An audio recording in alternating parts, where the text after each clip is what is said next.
Welcome to the November 30th, 2023 Baltimore City Planning Commission meeting. My name is Sean Davis. I chair the commission. Sitting to my right is Chris Ryer, the Director of Planning and Secretary for the commission. Mr. Ryer, will you please call roll? Robin Allen.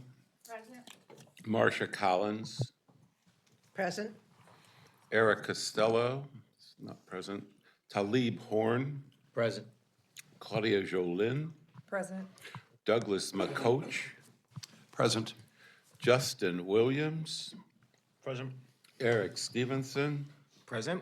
And Sean Davis. Present. We have before us our meeting minutes for November 2nd, 2023. Are there any questions or comments regarding those minutes? Just a comment. Thank you, Mr. Tiso, for including the amendments on the item that was amended. I found that helpful. Motion to approve. So motion, do we have a second? Second. All those in favor signify by saying aye. Aye. Any opposed? I need to recuse myself as I was not here. Next, we have CIP transfers. We have one Board of Estimates meeting from November 15th. There were 10 items in the CIP for transfers. Are there any questions or comments regarding any of those items? Hearing none, do I have a motion? So moved. Do I have a second? Second. All those in favor signify by saying aye. Aye. Any opposed? Any abstentions? Great. Next, we have the minor subdivision final plans for 6502 Carr Avenue in the 5th District. Are there any questions or comments regarding this item? Hearing none, do I have a motion? So moved. Thank you, Vice Chair Stevenson. Second? Second. Thank you, Commissioner Allens and Horn. All those in favor signify by saying aye. Aye. Any opposed? Any abstentions? Next, we have the minor subdivision final plans for 4511 through 4529 Hartford Road in the 3rd District. Any questions or comments regarding this? Not to have a motion? So moved. Thank you, Commissioner Jolene. Second. Thank you, Vice Chair Stevenson. All those in favor signify by saying aye. Aye. Any opposed? I will abstain from that vote. Finally, one more minor change in revised final plat, final development plan unit development number 9 at 1500 South Edgewood Street in the 10th District. Any questions or comments regarding this? Do I have a motion? So moved. Thank you, Commissioner Horn. Second? Second. Thank you, Commissioner Collins. All those in favor signify by saying aye. Aye. Any opposed? Any abstentions? Finally, we have Lifebridge Sinai Hospital, PUD number 72, Master Forest Conservation easement document, or easement modification. Are there any questions or comments regarding this? I have just a general question. Yeah. It's not, there's a lot of documents uploaded, but it's not really clear what's going on here. So as I saw that in reviewing the documents, they're adding to an existing forest, they're making some modifications to the existing forest conservation easement on their property, and they're adding, I believe it's 3.834 acres to the easement area. So the actual easement, forest conservation easement, is growing, but I think they're adapting it from certain parts of their campus to another part of their campus. Actually, I think it was in a larger contiguous area of forest con and reforestation. They're gonna be planting, I think, 850 trees as part of that and a variety of other things. So I found it to be a very positive thing. Sounds great. It seems to support revised campus plan. It's got another 4 buildings or so. So that's why. So follow-up question, just for my information, how does this get to be a consent agenda item? That's a great question. And I'm asking, I'm waiting for Mr. Tiso. Who is? Actually, was it a question on? Yes, I'll say Amy's here. So the question is, how does this become a consent agenda item versus a regular agenda item?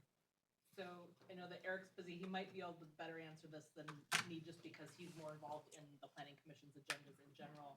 But part of the thinking around the reason for it being a consent agenda item is it's an addition, it's not removing, and it's, oh, sorry. Let us know who you are for the record. Sure, sorry. I'm Amy Gilder-Basati. I'm here in place of Rachel Whitehart, who's at a training today. She's the Forest Conservation Manager, and I'm the Sustainability Manager. So, and I'd worked with Rachel on this review. The hospital, they're updating their campus. I can't remember the timeline, but probably about 10 years ago, the Jones Falls Trail extension. Yes. So I'll save you the trouble. Okay. More of a technical question. So I hear Sure. that it's getting bigger. That's great. And it sounds like you've reviewed it and determined that it's a good thing, and that's why it ended up on the consent agenda. Why Right, it it's doesn't not require a reducing hearing. anything, it's fixing, yeah, right, it's fixing an issue to have them meet their requirements. I would imagine you consider this to be a minor amendment to their forest conservation easement as opposed to what would be considered a major Right, amendment, which would. right, because it's only expanding it, it's not reducing it. Okay, does that address your question? It does, thank you. Thanks, Amy. With that, do I have a motion? Motion to approve? Thank you, Vice Chair Stevenson. Second? Second. Thank you, Commissioner McCoach. All those in favor signify by saying aye. Aye. Aye. Any opposed? Any abstentions? Turning over our regular agenda to Mr. Ryer. Hi, the first item on the regular agenda is the adoption of the 2023 Disaster Preparedness and Planning Project, also known as 2023 DP3. Aubrey Jones. Aubrey Germ will present.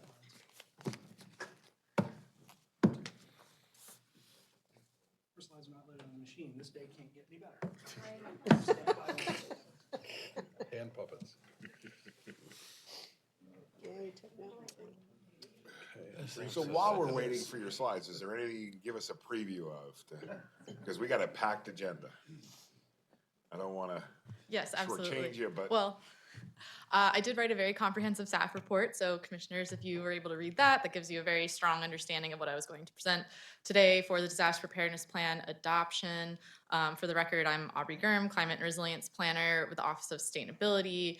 I've been managing Disaster Preparedness Plan update process for the past year, along with an awesome consultant team called Tetra Tech that's been supporting it. This project was funded in part by FEMA BRIC funding as well as city funds. So it's been a pretty comprehensive update process starting from last fall. Should I keep going? Do you want me to keep going? Yeah. That's okay. Yeah, I mean, I'll keep going. Got it in my head. So I'm very excited to present this plan for adoption to the Planning Commission. Just yesterday at the November Sustainability Commission meeting, there was a unanimous vote for it as well, so very exciting. So I'm here today hoping for a unanimous vote from the Planning Commission as well to adopt this plan. Basically, the disaster preparedness plan, hopefully you got a sense from reviewing the documents. I know it was a large plan. Hopefully you didn't have to go through all of it to understand it. But in essence, it's Baltimore's hazard risk reduction plan. So really looking at the climate hazards and other hazards that Baltimore, our assets, our communities, our economy, our buildings, our roadways, all of that, our critical facilities faces. It's focused historically and still currently on climate and natural hazards, so things like flooding, extreme heat, coastal storms, wind events, landslide events, or sinkhole events, things like that. This iteration, we did also include some human-caused hazards. The traditionally hazard mitigation plans to adhere to FEMA standards always need to be updated every 5 years. So they're cumulative, they build off of one another. They tend to look back at what happened over the last 5 years as well as project ahead to what might be coming over the next 5, 10, 15, 20 years. And so because Baltimore City did face, a cyber attack, as well as, continues to face various hazardous materials, challenges, spillage, things like that, we did include some level of human-caused hazards, including hazardous materials and cyber attack in this plan. There's some really good data as well as case studies on both the natural hazards in Baltimore, how it's affected different communities and assets in the city. So there's some, hopefully maybe you saw, there's some really awesome just like data and infographics around, costs to the city, damages, all of that. And, you know, there are case study profiles around very specific incidences that have happened in Baltimore to provide really good context for the things we need to be doing to reduce that risk moving forward and adapt the city to the real risks that we're facing that also are getting oftentimes worse, more frequent, and more intense because of the worsening impacts of climate change that we are seeing. So overall, we did a really in-depth planning process. We really focused on equitable community engagement, starting with developing a core planning team, or a CPT as we called it, that involved agency representation from the Office of Emergency Management, because they have a really strong stake obviously in reducing risk in the city. We also had representation from the Department of Public Works. Oh, awesome. On the core planning team, am I able to use this to, yeah, perfect. All right, here we go. Thank you guys. So I pretty much already mentioned all of that. Just wanting to catch up now that the slides are working. So some real things that happened over the last 5 years that we need to be planning for in the future to reduce the impacts of. Overall benefits of hazard mitigation planning. So hazard mitigation saves around $6 for every on avoided costs and avoided damages for every $1 spent in investment. So it is really cost effective to be investing in hazard mitigation in the city and the state of Maryland. If hazard mitigation plans across the state of Maryland are implemented, it can save the state up to $100 million in avoided costs and in benefits. So as many of you are probably already aware, hazard mitigation can really serve as a catalyst for those things listed and drive both, protection of assets that are being built and developed in the city, as well as especially provide investments in our most underserved communities that are also bearing the burden of hazard impacts very regularly. So the overall significance of the disaster preparedness plan, it is the FEMA's sanctioned hazard mitigation plan that's authorized by Federal Disaster Mitigation Act. So FEMA approved hazard mitigation plans are required for Baltimore and other jurisdictions across the country to access federal disaster grant funding, mostly on the proactive mitigation and prevention side. So grants like the Hazard Mitigation Grant Program, the Building Resilient Infrastructure and Communities Program, as well as some of the others listed there, can really provide strong backing for infrastructure projects in Baltimore, as well as strategic planning and technical projects. Some more recent opportunities that came from having this hazard mitigation plan in place. As many of you are familiar with the Middle Branch Resiliency Project and all the redevelopment happening along the South Baltimore waterfront there. Around $32 million was received in FEMA funding because we had this plan in place. It was aligned with the state of Maryland's hazard mitigation plan and aligns with a lot of FEMA's goals to reduce coastal risk and build resilience. So that was an awesome kind of influx of funds to support and complement all the work happening there. And then just recently, just in October, we received Hazard Mitigation Grant Program funding, or HMGP funds, to support solar and battery system installations for 16 of our Resiliency Hub partners in our most climate vulnerable neighborhoods in the city. For those who aren't aware, the Resiliency Hub partners are all frontline community-centered nonprofits. So organizations like the Franciscan Center, City of Refuge, Breath of God Lutheran Church, Still Meadow Community Fellowship in Southwest Baltimore. Those are all some examples of our community resiliency of partners that now will have funding to have solar and battery installed and have backup power in times of power outage, so that they can keep providing critical services to vulnerable residents in emergency situations. Awesome kind of investment opportunity there that came from, again, this plan being in place and taking advantage of proactive mitigation dollars from FEMA. Overview of the planning process, just kind of a traditional planning process, but the hazard mitigation plan involves both strong community engagement complemented with technical analysis on hazard risk and vulnerability in the city. So we went through all of that and had a public comment period in August where I briefed the Planning Commission and Sustainability Commission, as well as shared widely the opportunity for public comment. And here we are in phase 9, which is the adoption of the final plan. So the planning team structure kind of looked like this. We had a core planning team We had, which I had mentioned before, we have a Hazard Mitigation Advisory Committee, or HMAC, which comprised of over 30 city agency staff, nonprofit representatives, business and institutional representatives. And we also had an equity subcommittee, which was all residents on that committee. And we separated them out so that the resident voice was not drowned out by institutional and agency stakeholders. So we could have more focused conversations with residents and hear directly their concerns on hazard risk and emergency services in the city. We also did a lot of public outreach with stakeholders in the general public through surveys, community meetings, and core planning team attendance at community events.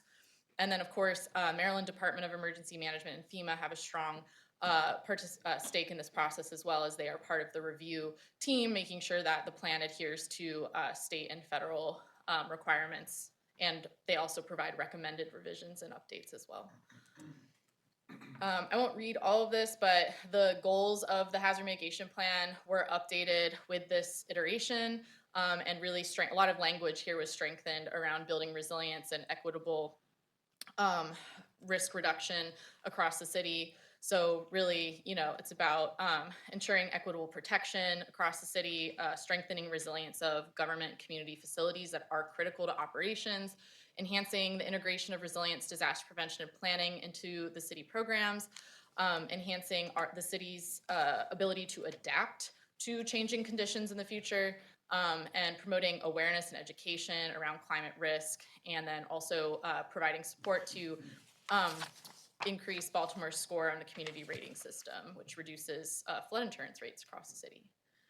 The overall framework of the plan is some introductory language around the city, what is at stake with this plan, what areas of the city should we really be considering and looking at in terms of vulnerability. Then it goes into a risk assessment, which identifies exactly who, what, and where is at risk to different hazards. And then sections 4 through 11 are all chapters specifically for different hazards. So if you look to the right, those are the hazards that are really outlined in those sections. So one section is specifically on flooding, one is on coastal hazards, one is on severe storms. So there's a lot of really awesome data that exists in those chapters pertaining to those hazards. So just a really great resource in general for understanding, how all that affects the city. And then there's a capability assessment, which looks at how the city is able to kind of implement risk reduction measures, what capabilities, what capacity exists there, and opportunities for strengthening that. And then section 13 is kind of the core of the plan, which takes all of the previous chapters and puts it into strategies and actions to really implement to reduce risk in Baltimore, and how to integrate risk reduction into city infrastructure and other projects that are happening. And then for your awareness, Appendix A really details all of the community engagement work that was done under this plan, and even shows like the survey results and who was on what committees and all of that. So that's a really great appendix to take a look at. Appendix B is required by FEMA to support all of the documentation for all the meetings and how the planning process went. And Appendix C is also a really interesting thing to check out, is that it really breaks down vulnerability and exposure across some of the city's most kind of vulnerable populations, including seniors, children, those with disabilities, those that lack access to mobility and to cars, for example. So that kind of has statistics that break down all of that by population. So as I mentioned, they kind of all these plans build off of each other. So some changes from the 2018 DP3 are listed here, really focusing more in this plan on integrating socially vulnerable populations and underserved communities, reorganizing the structure of the plan to make it more readable and easy to find data and information, things like that. The public engagement opportunities we had throughout this process involved the Hazard Mitigation Advisory Committee, which met at least 6 or 7 times throughout this process. The Equity Subcommittee, which again was focused on elevating community voice around hazard risks. Members were focused on, it was comprised of membership from residents who live in some of the more at-risk communities in the city. We distributed 3 different surveys. One was to the general public, one was to institutional stakeholders, and another one was for neighboring jurisdictions. So we received direct feedback and input from Howard County, Anne Arundel County, and Baltimore County to better understand how they are looking at hazard mitigation and resilience and ways that we can make sure that our plan is integrated into what they're doing regionally. Because as we know, hazards do not stop at at city barriers. So we also distributed the survey, the public survey, and hard copies to various libraries, rec centers, and senior centers for those who don't have strong access to the internet. We created a hazard story map, which is a visual kind of representation of how hazards impact Baltimore. We collected feedback during our sustainability open house this past summer. We also hosted strategies and actions workshop in July. So all that led up to the draft development and the public comment period, which took place largely in in August and early September. We posted the plan on the Department of Planning's Conveo public comment platform for a month, conducted briefings to the Planning Commission, Sustainability Commission, had meetings with the Advisory Committee and Equity Subcommittee to walk through the plan and ask for comments and feedback. We also shared broadly through social media, website, emails, newsletters, all of that to spread awareness around the plan public comment period.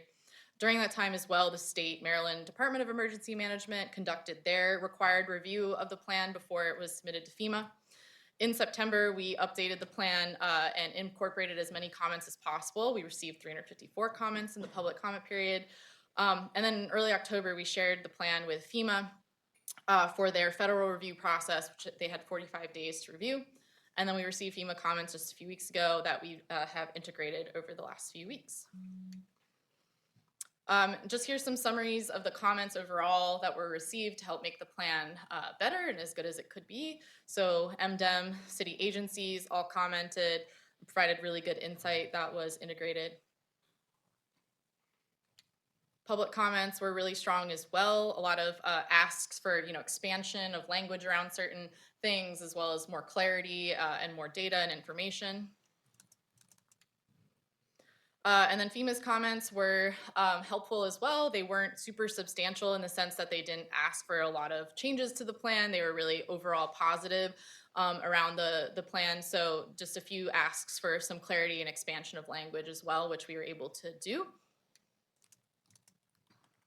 And now we are here in this approval and adoption process. So FEMA has granted the plan APA status, which means approvable pending adoption. So basically means that FEMA will formally approve the plan once it has been locally adopted, which we are here today to hopefully do. And yesterday, the DP3 was voted on affirmatively by the Sustainability Commission. So I'm here to ask for a yes vote on adopting this plan. And then you guys hopefully will also be able to sign the adoption resolution in early December that then we submit to FEMA so that they can grant final approval status before the 2018. The previous 5-year plan expires on December 20th. So we are on track for all of that. And then I just want to mention too, for moving forward after the adoption for your awareness, we will be moving into implementation. So we'll be working with the planning team to develop mitigation action portfolios to assist with implementation, which kind of will take priority actions in this plan and provide cost estimates, funding source opportunities, benefits and outcomes estimates, all of that to help city agencies and other implementers of this plan have some really concrete steps for moving forward. And then we'll be developing executive summaries. So you guys probably saw it's a very long plan. There's a lot in there. So we'll be developing executive summaries for those agencies, city agencies that are in charge of implementation. And then we'll also be doing an executive summary intended for the public for their kind of awareness of the plan and what's the key critical information in there that people should be aware of. So they'll have some profiles kind of like what you see there on the right of what are the kind of key statistics, key opportunities in this plan. And that is all for me. Thank you. Thank you very much, Aubrey. Questions or comments from Aubrey, starting with Commissioner Joby? Great presentation, thank you. Thank you. Commissioner McCoach? I have a quick question for you. about our neighbors on all sides of us. I was wondering if Baltimore County had a corresponding plan document, and if those two documents are coordinated so that environmental impacts in the county that would flow downstream in some way are addressed in our plan, and the reciprocal situation. Sure, yeah, so great question. So all jurisdictions in Maryland should have a hazard mitigation plan. And so they're all at different kind of update intervals. They all have to be updated every 5 years. I'm not sure when last Baltimore County plan was updated, but they do have one. Oftentimes they're managed, the updates are managed by the Office of Emergency Management, so it might be under kind of their OEM, as opposed to ours is in our planning department in partnership with OEM. But yes, so all of the surrounding counties have a hazard mitigation plan that can be looked at. One of the biggest hazards of concern with Baltimore County, for example, is our dams, because if they're located in Baltimore County, some of them, if a dam breach happens or infrastructure related issue happens, then we can be very much at risk. So actually this plan does look at that in more detail. FEMA has started, because dams across the country are aging a lot, FEMA has started requiring more heavy looks at dam infrastructure even outside of the city or of a jurisdiction that could impact it. So there is more detail in this plan than has been in previous plans. As far as like mapping goes, though, there is not in our hazard mitigation plan, the maps are really Baltimore centered. They aren't really kind of a regional map of like, urban heat island, for example, across the region or things like that. There are some, but for the most part, it is kind of focused on Baltimore City. But agreed that, yeah, integration is really important. Deputy Mayor Williams. No questions, and I wish we had more time to celebrate or really show gratitude for all the work you've put into this plan. Just thinking about being in the mayor's office and seeing the reports on different hazards that are potential and getting reports on crime and public safety, the stuff that keeps us up at night. I appreciate all the work you do to prevent and head off some of the severe consequences. So thanks. Commissioner Horn. Same thing, just appreciate all the work that you did, particularly your community and stakeholder engagement and your focus on equity. So thank you. Vice Chair Stevens. Thank you, no questions. Commissioner Collins. Thank you very much for this explanation, and it's an impressive report. I do want to let you know that we, not that long ago, spent $32 million on the Loch Raven Dam specifically for dam safety, just for FYI. I think that while we've had some issues within the city about flooding that in our department we've been looking at, the Frederick Avenue area and the 35th and Hillen area and other areas in Cherry Hill. One of the upsides of these unfortunate incidences is it has reminded people that these are important things to invest in and to correct and to work together. And I've seen a great community of organizations working on some of these very specific areas from the federal government on down, which is very encouraging because we need all the help and good ideas and support and potentially funding that we can to help these vulnerable neighborhoods as well as to look at our city as a whole. So thank you so much for this work. Commissioner Allen. Thank you, Aubrey, for a very comprehensive report and presentation. I'm wondering about something you said about, I don't know if you said lowering, but maybe keeping low flood insurance rates? Pardon me. So is there a way of sharing the information with insurance providers? And I'm wondering whether people are finding that or entities are finding that their insurance rates are being impacted by this, at least in the 5 years that the previous plan has been in place. Yeah, so this plan doesn't directly influence flood insurance rates. That's set by FEMA's risk rating system, NFIP, National Flood Insurance Program, that's managed by the federal government. So they kind of set, at least on the public insurance side of things, the rates, what I was mentioning was the community rating system, CRS, which is Baltimore is a participating jurisdiction in that. There are elements of this plan that reduce flood risk. So if we implement, flood risk reduction actions that are in this plan, that can help the CR, like our rating under the community rating system, be stronger, which what the community participation in the community rating system does, that's part of the National Flood Insurance Program, that enables Baltimore City to anyone who is a policy holder in Baltimore City can receive up to 25, at least at our current standard, 25% reduction on their flood insurance policies, which is because of our participation in the CRS and our good kind of flood risk reduction practices. So this plan is just kind of a part of implementing the flood risk reduction actions in this plan. Is a part of kind of all of that. And so if we as a city continue to improve our rating under the CRS, right now we're at a 5. So actually lower ratings are better. It's kind of one of those like backwards ratings. So we're at a 5. We were trying to get to a 4, which then means that residents who are flood insurance policy holders will get bigger reductions in their flood insurance because of comprehensively what the city is doing to reduce risk. If that makes sense. So yeah, it's not so much on the 5-year kind of shift of this plan or update of this plan. It's really the kind of national flood insurance program and what that's doing, but Baltimore's participation in figuring out how to make Baltimore more resilient to flooding is good and helping people save money in the long run. Thank you. So yeah, thank you. Part of the question was, how do we make sure that the people who have flood insurance are getting that deduction? Oh, yeah, Or even absolutely. the information. I Okay, mean, the I information, did make hear sure. about how their efforts to spread the information, but Yeah, great. So so actually our office has a floodplain manager and a coastal planner. That's not me, but they're awesome, Joe Birch and Grace Hansen. So they are the ones kind of managing the overall regulatory programs around flooding. So the critical area program, the floodplain program, and CRS.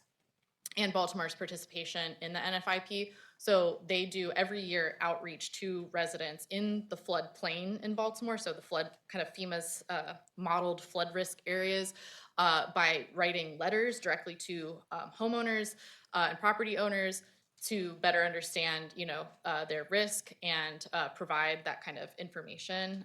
And I do believe that they are continuing to do outreach around mostly those areas of the city too that aren't in the regulated floodplain but do have flood risk. That's always the like what Marcia was talking about. Like there are areas of the city that aren't in the modeled floodplain. That is what is regulated, but that have flood risk. So yes, to your point, it's really important that we continue to do outreach to those communities that have that flood risk. Don't have to be flood insurance policyholders, but should be, because FEMA likes to say anywhere it rains it can flood, which is everywhere. So that is really real. And as our infrastructure is aging, we need to continue to be proactive about engaging those communities that are continuing to see flooding that might not be near a water body or recognize that they're in a flood prone area. So it is important that we continue that outreach and be more transparent. We have some awesome staff that are working on that every year, and also spreading awareness of, if you do get flood insurance, you will have a lower premium than the full 100% what you would pay, because we are participating in this work. So but yes, I think in general more outreach can definitely be done. And that's a really good point. Secretary Ryan, you wanted to say? Oh, yeah, I did want to say, yesterday I had a meeting with the newly sworn-in fire chief, who was formerly the head of emergency management. And he just wanted you to know that not only is this an amazing improvement over the 2018 plan, but obtaining $7 million for resiliency hubs in vulnerable neighborhoods is a major accomplishment and couldn't have been done without this FEMA relationship. Awesome. Thanks, Chris. Lastly, I want to commend you as well. I think it's an incredible document, albeit very long. Yep. But you have to really check all the boxes to fulfill all the, but you went beyond that. I mean, I really appreciated the human resiliency issues that we're facing as well, including that. I think it'd be great to get the word out about, you know, how this has benefited the city. One of the things we're terrible at is our own PR. Successes, yeah, and the successes, right? Yeah, right. So, I mean, the fact that we got $32 million from FEMA for the Middle Branch Park or the Middle Branch resiliency efforts, phenomenal. 7.3 million for the resiliency hubs, phenomenal. Somehow that's got to get out so people recognize that all the hard work really does result in things that are physically happening. I also just would say that it's great that you've adopted, that Sustainability Commission has adopted this. We will adopt it. We look forward to the signature party and all that kind of stuff. But it needs to inform our comp plan.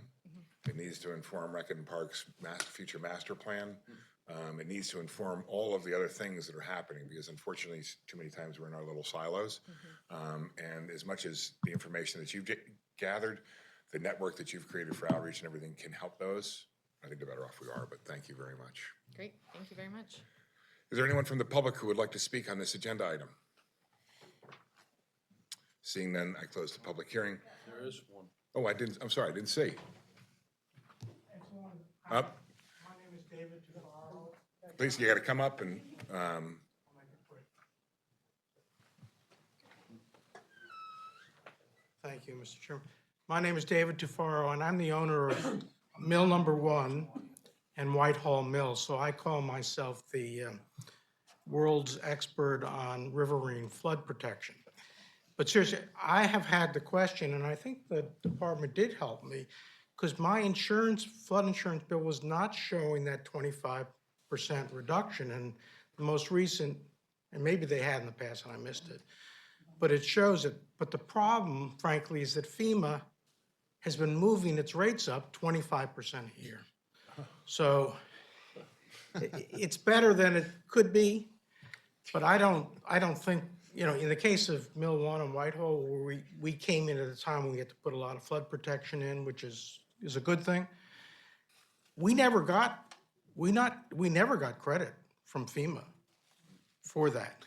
And you should get credit. You get credit for fire protection things and other things. But anyway, I'm glad to be a resource if any fellow owners of properties would like to contact, and I'm available to talk to them about it. And there's also, into smaller buildings, the private flood insurance market has opened up in the last 2 or 3 or 4 years. For projects over, I don't know whether it was 5,000 square feet or something, you're pretty much under the NFIP availability of insurance. But the private insurance rates turned out to be like a third of FEMA's NFIP's insurance rates. So again, I'd be glad to, I've referred the companies that have come to me to other people as well, so. thank you very much. Are there any And questions thank for you the for speaker? all the work you're doing on this. Thank you. Any questions for the speaker? Nope, don't walk away yet. Thank you very much.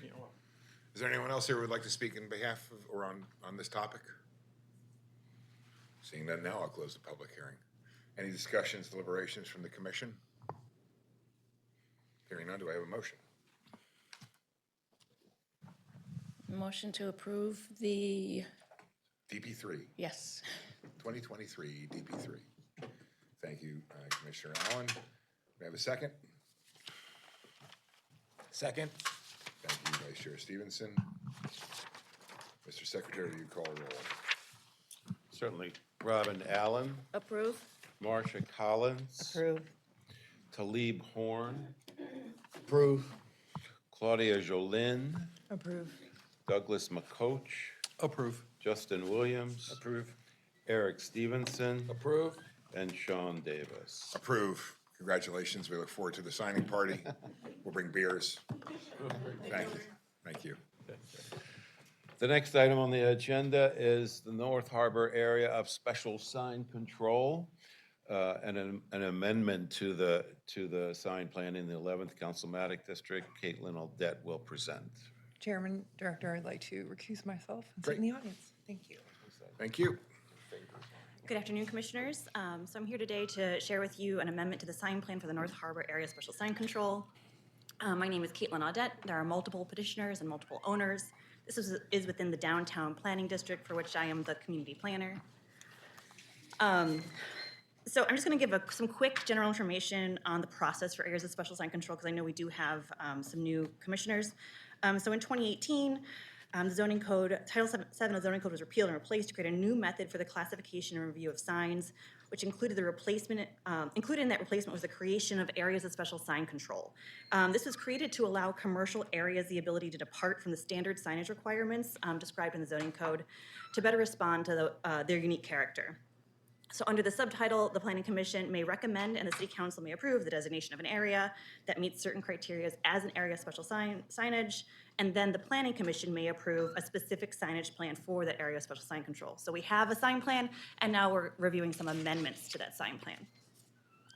The Planning Commission is tasked with making the following findings of fact for the amendment, and that is that the signage plan would not increase the likelihood of traffic congestion or distraction, that it would not add to the visual clutter in the area, and that it would not be incongruous with the existing or contemplated design of the area. And just for the purposes of the review, visual clutter is defined as the presence of or abundance of signs, poles, mechanical equipment, and other accessory items that are of multiple sizes, types, and colors that are inappropriate for or conflict with the character of the immediate context, which includes but is not limited to architecture, building design, street typology, and surrounding uses. So what might constitute visual clutter in one context may be appropriate in another. And then the proposed sign plan must include the following information, which is a list of the sign types, the location and number of signs per lot or building, the maximum dimensions, and the percentage deviation being sought. And so I'm going to go over, and here is the boundaries for the North Harbor Area Special Sign Control. So the required information for the amendments today is here, and I'll go into them in more detail so you don't have to stare at this very small table. But the required information includes building address, sign number, the building owner landlord, the zoning district, sign type, proposed sign area for the requested sign, the allowable max deviation for area allowed per zoning code, the proposed location of the building, the distance of the sign above ground level, the total estimated area of all the proposed signs for each building, the existing sign area, the total of the current signs on the building, and the max cumulative sign area, the requested deviation for the sign, and lastly, whether the proposed sign is intended to be a billboard. Okay, so I'm going to go over each amendment or each item separately. The first is for 100 South Charles. So in March 2022, the Planning Commission approved a sign plan that included a sign at this location on the uppermost southwest corner of the building. The approved sign was not to exceed 959 square feet, and it was to be 14 feet tall and 668.5 feet wide and 91 feet from the ground level. So the amendment proposes to modify that sign to a smaller area, but different dimensions, which is why we have to come back to you. And it would not exceed 800 square feet with a sign that is 20 feet tall and 40 feet wide. And it would be 40 feet from the ground level. So I think there's that 91 feet versus 40 feet. I'm guessing that is an error in one of the requests. So that is a question for the applicant today, is what is the actual height above the ground level for this? So the previous item was 91 feet from the ground level, and this new one is 40 feet. And so the interpretation of the findings of fact, the proposed sign is located to be visible to vehicles traveling east on Pratt Street. It's high above the ground level. There's no evidence to suggest the change in size of the sign would be disruptive or distracting. For visual clutter, the proposed sign will not be near any of the other proposed digital billboards. It's located in an area with an abundance of signage and other types of visual clutter. And as such, the proposed change will not create actual visual clutter because that's the intention for that area of the city. Design, the proposed sign is located on an unadorned elevation of the building, which has minimal visual interest. And the proposed sign will extend over the uppermost portion of the building, rounding the corner and extending on the south elevation where the ribbon windows begin. The proposed sign would not be incongruous with the design of the area or building. The second sign under review is a proposed sign at 250 West Pratt. Located on the south elevation, this above ground floor wall sign will be for the University of Maryland Medical System and include their logo. The sign will be located near the top of the building at the previous location of one of several Pandora signs. The sign will measure 29 feet 6 inches high by 50 feet and 6 inches wide. Due to the space between the logo and the words, the total square footage would be reduced to 852 square feet. So this sign exceeds the square footage allowed, which is 4 square feet per linear foot of building frontage, which equals 696 square feet. This is a deviation of 22%, which is within the 75% deviation allowed. The second sign proposed at 250 West Pratt is a signage location for a future tenant. So as such, there's no specific sign. It's more of just a box for which a sign could go into. And so they're pursuing additional signage at the north elevation.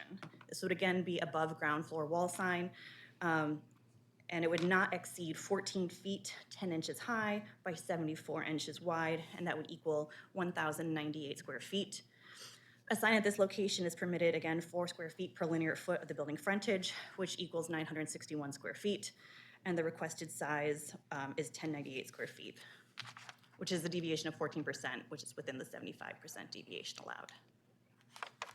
And lastly, the applicant is requesting 3 signs at the ground floor of 250 West Pratt. These new signs, again, don't have a specific tenant at the moment, but they're for future tenants, and they are requesting that each sign would be 44 square feet, resulting in a total of ground floor wall signs of 132 square feet, and that's new signage as opposed to all signage. The zoning code allows for 40 square feet per sign, so they're only asking for 4 additional square feet per sign, and that's per tenant. And for corner tenants, they can get 1 per street frontage. The applicant seeks that extra 4 square feet. And so here's kind of what that would look like. You can see here is the first of the 3 locations, the second of the 3 locations, and this is the banner sign that would be above the storefront. And the Similar third. to the Starbucks and the. Yeah, exactly. And so now here's the findings of fact for all the 250 West Pratt signs. So there's no evidence to suggest that the proposed above ground floor wall signs or ground floor wall signs would be disruptive or distracting. The proposal would continue to limit the above ground floor wall signs to 2 signs, which is permitted per zoning. And the requested larger size of these signs would not create visual clutter. The additional limited amount of ground floor wall signs would also not create visual clutter. The proposed sign locations replicate what was previously located on this building with the Pandora signs and would meet the design manual and would not be incongruous with the intended design of the area. So for equity, the proposal will have a minimal impact as the amended digital billboard would be reduced in size. And the large scale above ground floor wall signage is taking the place of previous signage. For engagement, the community was notified of these proposals by the applicants and it was shared via email. For internal operations, this would have minimal impact. The following groups were notified via email along with 100 individual residents, so City Center Residents Association, Downtown Residents Advocacy Network, Downtown Partnership of Baltimore, and the Market Center Merchants Association, as well as sent through the Gov delivery system, and postings were made at both 250 West Pratt and 100 South Charles. So staff recommends approval of the proposed change to the signage at the southwest corner of 100 South Charles and the proposed signage at 250 West Pratt, as all the proposed signage meets the required findings of fact. Any questions? Thank you very much, Ms. Audette. Are there any questions, starting with you, Commissioner Allen? No, thank you. I'm just amazed at a 50-foot high sign, 5 stories. No, it's very interesting to me. Thank you. And it looks so small from the ground. It is. Commissioner Collins, No questions, thank you. Vice Chair Stevenson, No questions, thank you. Commissioner Horn. Just a quick comment. My assumption is because we didn't receive any letters of opposition from any of the community groups, that in fact we haven't received anything. And I have not received anything. okay, thank you. Deputy Mayor Williams. No questions, but I guess a comment, we should definitely look at the ground floor wall signage regulations. It probably shouldn't need deviation or special sign approval to do a 44 square foot sign that seemed reasonably sized on the ground level. But We can come back and visit that one. Well, and they could have chosen to go to BMZA, Right. but because they were already coming here for the larger signs, Right, I'm saying they shouldn't need to go to BMZA for that size of a sign that seemed reasonable, especially downtown. But Yeah, I mean, I think the reality is that whatever number you put in there, depending upon the building, there's gonna be a deviation. So you pick 50 and somebody's gonna come in with 52. Just the way it is. Commissioner McCoach? I have a quick question for you about definitions. I wasn't sure if the sign ordinance makes a distinction in terms of content between, say, a corporate brand element at the top of a building that might be 50 feet tall and could be some of the major institutions of Baltimore, businesses we want to attract, and another type of sign which is advertising events or services or products. Because we worked really hard for years to get rid of billboards in our downtown. And I think that it's a hard thing for me to look at a sign that advertises a gymnasium or baseball tickets and distinguish, and they're even characterized as billboards. So we have, so you You and a lot of people have said that. Commissioner McCoach, yeah, you missed a lot of exciting meetings in the last couple of years regarding this. So billboards are allowed in specific instances, and one of those instances is within an area of special sign control, and they have to meet some very specific criteria. So of the 11 signs that currently exist or are approved within the sign plan, those are all 11 are billboards, and they are digital billboards, and they have to meet these specific criteria. So there is the sign plan, or the zoning code does differentiate between billboards and other types of signs, but that is the only differentiation really, because I think per the Supreme Court decision, we can't, Right, that's what I figured. yeah. You can't regulate content. But the only thing is really billboards are a separate entity because of their special status. Okay. Yeah, we can't regulate content, so we went through a whole series of modifications associated with the sign, with our sign ordinance regarding that.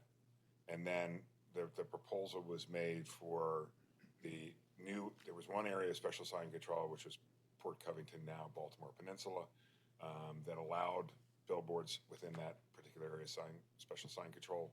The second one became the NOAA, the North Harbor area, which was what was designated in the purple, and where the 11 billboard signs were approved last year. Yeah, and they're going up now. Really? Yep. First one So- goes up this week. No, there's some that are already up. Yeah.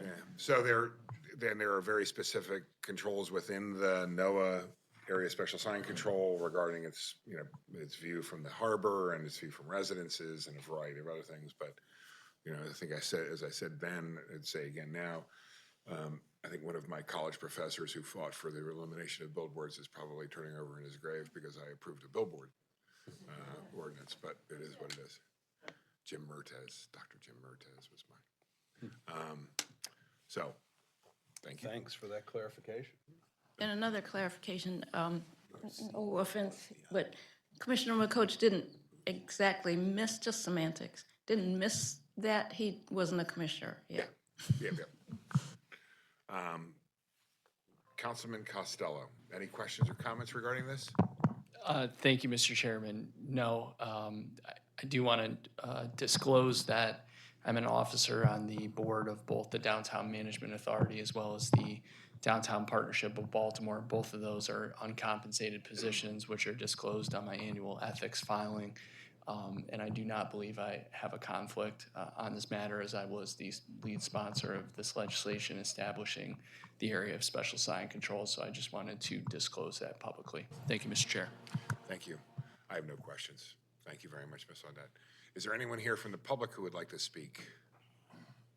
I think there was a question raised by Ms. Audette regarding the height of the sign for 100 Pratt Street, which was whether it was 91 feet or 40 feet. Yes. Good afternoon, Mr. Chairman, Commissioners. My name is Joe Woolman. Oh, sorry. For the record, good afternoon. My name is Joe Woolman. I'm a local land use attorney representing the applicant, and I was actually texting with my client just now to absolutely make sure I got the numbers right. I am informed that the bottom of that sign, which I would note included our closer that won the national award yesterday, Bautista's on that sign. Yeah. The bottom of that sign is at 64 feet, and the top of the sign is at 84 feet. So that's the main change, just so you know, was it went from a 90-degree angle to actually we're curving it. So it's really kind of a cool curved sign. So that's the main change to the sign. So you're asking for the height to be from 64 to 84 feet? Correct. Bottom is 64, top's at 84, to give you both numbers. Are there any questions for the applicant from the commission? Thank you very much, Ms. Wallman. Is there anyone else here who would like to speak on behalf of these applications? Seeing that, I close the public hearing. Ms. Audette, would you like us to vote on each one separately, or can we vote on it all as one? You can vote on all as one, I think. Okay, great. I think as part of our, if there is a motion, it should represent the fact that there were specific interpretations and finding of fact as spelled out in the staff report that we should, regarding traffic impact, visual clutter, and design, that we should reference in the motion. So, does anyone have a motion? Okay, don't everybody jump on that one at once. I'll take a stab at it. I would like to move that we accept the findings of facts on these changes to this particular designated signage area, and to approve the changes to the billboards, may I call them billboards, specifically listed in the report, with the amendment of from 40 feet, for the one building that had the 40 feet distance from elevation up, to 64 to the bottom of the sign, 84 to the top. Mr. Chair? Yes. I'd like to ask Commissioner Collins if she's amenable to just modifying one piece of language in her motion, specifically that's billboard, replacing that with digital signage. I'm happy to accept that correction. Thank you, and I'd like to second Commissioner Collins' motion. I'm only going to ask, I will politely ask, as opposed to just the designation of the digital signs, it's the signage package, because there are other signs other than the digital signs. Thank you. So Like the I said, I signage was package- taking a stab at the That's motion. great. And as the second of that, do you agree with that? Okay, great. We have a motion that's been seconded. Mr. Secretary, you call roll. Robin Allen, Approve as Marcia- amended? Marcia Collins, Approve. Eric Costello, Approve. Talib Horn, Approve. Doug McCoach, Approve. Justin Williams, Approve. Eric Stevenson, Approve. and Sean Davis. Approve. Next, we have agenda item number 10, Mr. Secretary. Agenda item number 10 is the street closing of North Chapel Street and a 3 10-foot alleys in Block 1649 and 13th Councilmatic District. Eric Tiso will present. Good afternoon, Mr. Chairman, members of the commission. You may remember this one, which was postponed from the meeting in October 12th because there was an adjacent resident association that wasn't directly connected to their area community association. They had some questions. The applicant was willing to postpone to discuss with them. To my understanding, there are no further concerns, and so we can bring this back from the table to move it forward.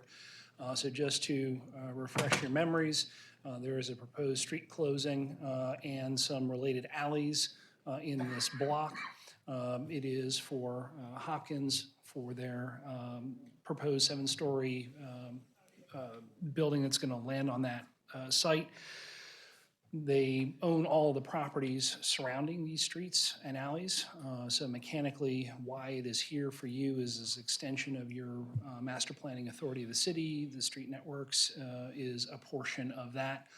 So we're encouraging you to make the finding that there's no further public need for these rights of way, and so they can then be closed. So here's an aerial looking towards the north. And again, this is a block plat showing the same portion of Chapel Street on the western edge and the 3 alleys in what is now a paved parking lot to be closed. And we recommend approval so that the School of Public Health building can be built. Thank you very much, Mr. Tisa, are there any questions or comments for, starting off with, No questions, thank you. Commissioner Coach? No questions. Commissioner Warren? No questions. Vice Chair Stevenson? No questions. Commissioner Allen? Commissioner Collins? No other questions, thank you. Commissioner Allen? None, thank you. Is there anyone here from the public who would like to speak on this agenda item? Only a few questions, Mr. Chairman. Okay, thank you very much. Ms. Hecker? Is there any, does anybody have any questions of the applicant? Didn't sound like it, so we're good. Is there anyone else here who would like to speak on this agenda item? Seeing none, I close the public hearing. Do we have a motion? Motion to approve? Thank you very much, Vice Chair Stevenson. Second? Second. Thank you, Commissioner Allen. Mr. Secretary, will you call roll? Robin Allen, Approve? Marcia Collins, Approve. Eric Costello, Is, Talib excuse me. Horn, Approve. Claudia Jolin, Approve. Doug McCoach, Approve. Justin Williams, Eric Stevenson, Approve. and Sean Davis. Approve. Agenda item number 11.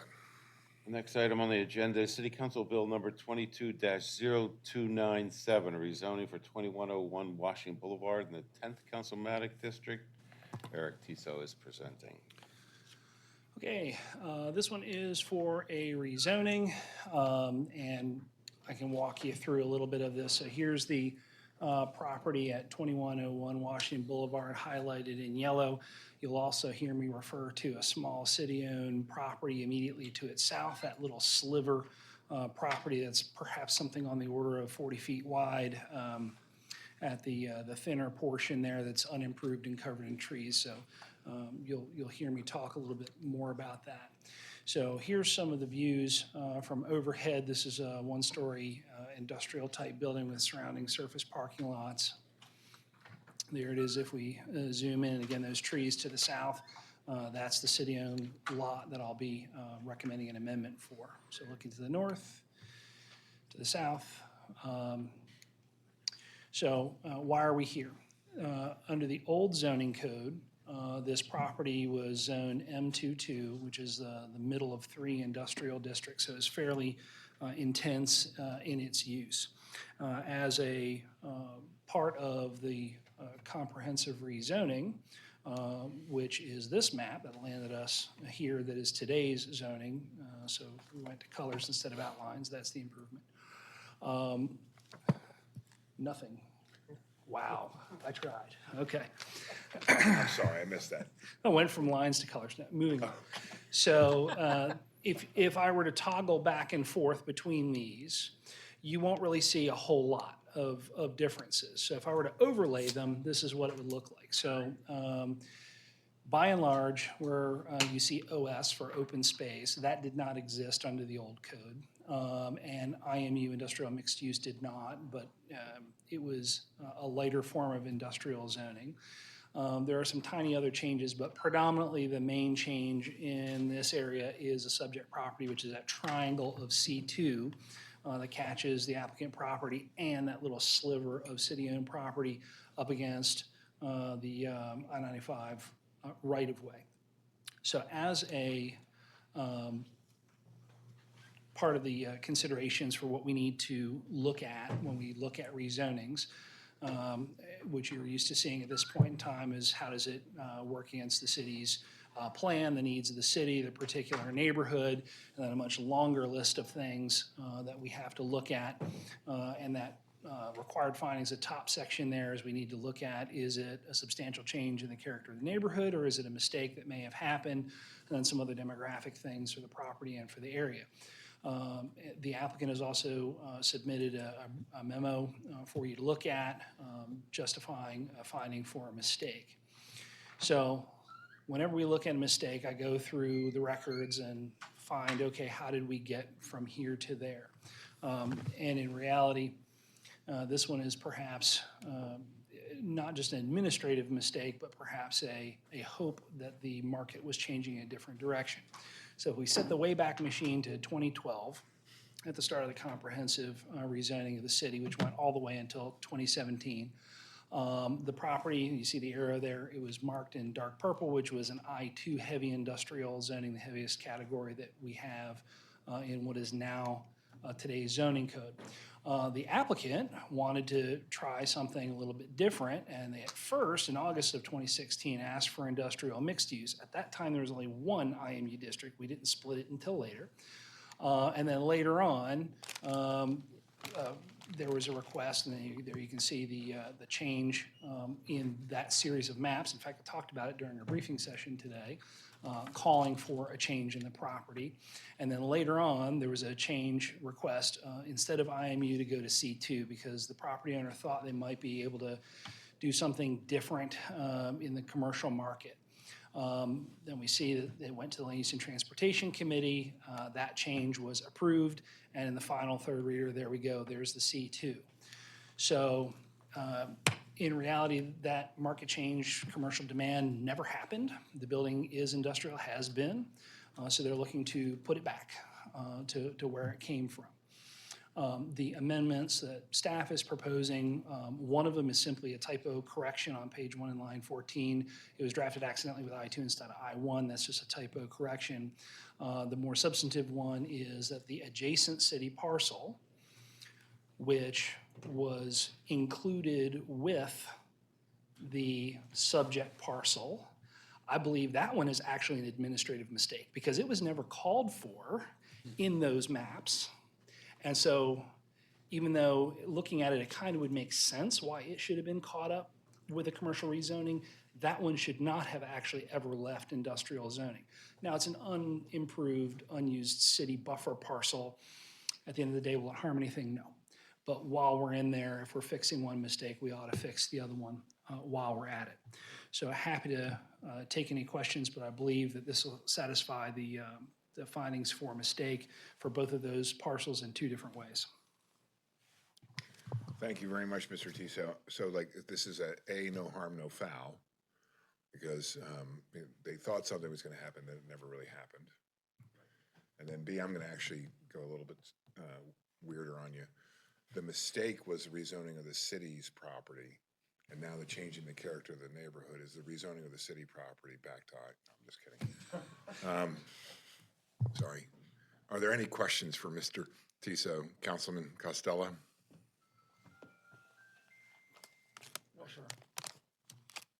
No questions, thank you. Mr. McCoach? No questions. Deputy Mayor Williams? Nope. No questions. Vice Chair Collins? Ms. Collins? No questions, Mr. Ms. Chair. Allen? No, thank you. Thank you. Is there anyone here from the public who would like to speak on this agenda item? Echo Ms. Hecker, only if you have questions. Okay. Excellent. Is there anyone else here who would like to speak on this?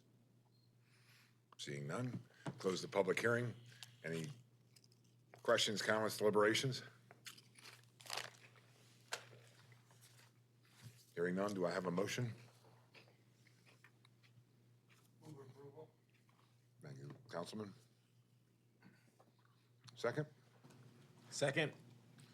Thank you, Vice Chair Stevenson. Mr. Secretary. Robin Allen, Approve? Marcia Collins, Approve. Eric Costello, Approved. Talib Horn, Approve. Claudia Jolin, Approve. Doug McCoach, Approve. Justin Williams, Approve. Eric Stevenson, Approve. and Sean Davis. Approve. Next item on the agenda is City Council Bill number 23-0425, improving safety and habitability in supportive and under residential housing, citywide bill, and Eric Tiso will also present. Okay,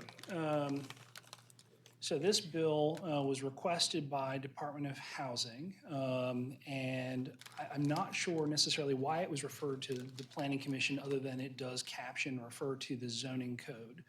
So they probably felt safer than sorry. But what it does is it amends the building, fire, and related codes, as well as Article 13, which is the Housing and Urban Renewal code for the city.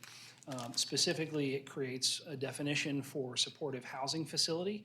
on page 4 of the bill and conform some definitions and references, okay? So again, the effects basically are where a lot of the terms for various uses are used. It then refers to the zoning code and says defined as per the zoning code. And so it's really just clarifying that it means the same thing. It does create 2 new definitions for congregate living facilities, which is incorporated from reference from the International Building Code, and for supportive housing facility, which is newly created in the building code as a new 202.2.56. So in the bill, since it's making changes to that section, transfer was defined and it already existed in the building code, but it was out of alphabetical order for whatever reason. So they're moving it. It's the while you're in there, fix things while you can. So they're moving it so that it jumps down below the newly created supportive housing facility, and then everything is renumbered accordingly. So if we look at them, talking about this first one, incorporating the references, and just for everybody who's watching, wherever there are brackets around things, it's deleting text. Where text is all in capitals, it's adding it. So you can see banquet hall, for example, was already in there. We're just adding the as defined in Baltimore City zoning code, just to clarify those references. And then where you see below E becomes, or the D becomes the new E, E becomes the new F, and so forth. Carrying on down all the way through the list.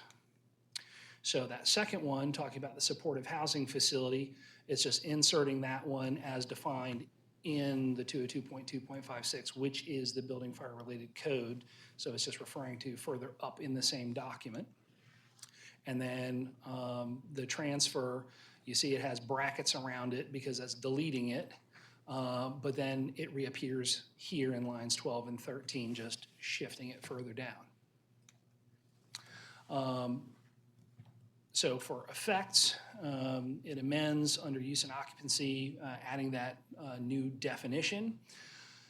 Now, the fun thing about the building code is it's a model ordinance, so the state adopts it and then local jurisdictions adopt it typically a year or so later, and then they make additions to it. If they're not changing anything, they just say as per IBC, the International Building Code, for example. So since they're touching that piece, adding supportive housing facility into it, instead of just saying in brackets as per IBC, they have to bring that whole piece into our local code, and then they're adding 2 conditions in that fit with that. So it looks like a big block of text is appearing, but really it's not. It's just they're adding an 8th item, and I'll show you what that looks like momentarily.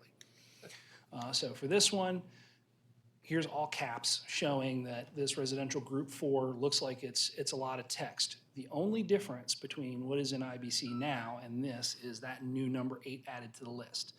And then the 2 conditions that follow it are still being brought in as well. So it looks like there's a lot of change, but really that line 8 and the fact that that list is numbered is the only difference of our local adoption versus the building code generally. Looking at the 2 new conditions, again, it's there, it's imported wholesale. It was there anyhow.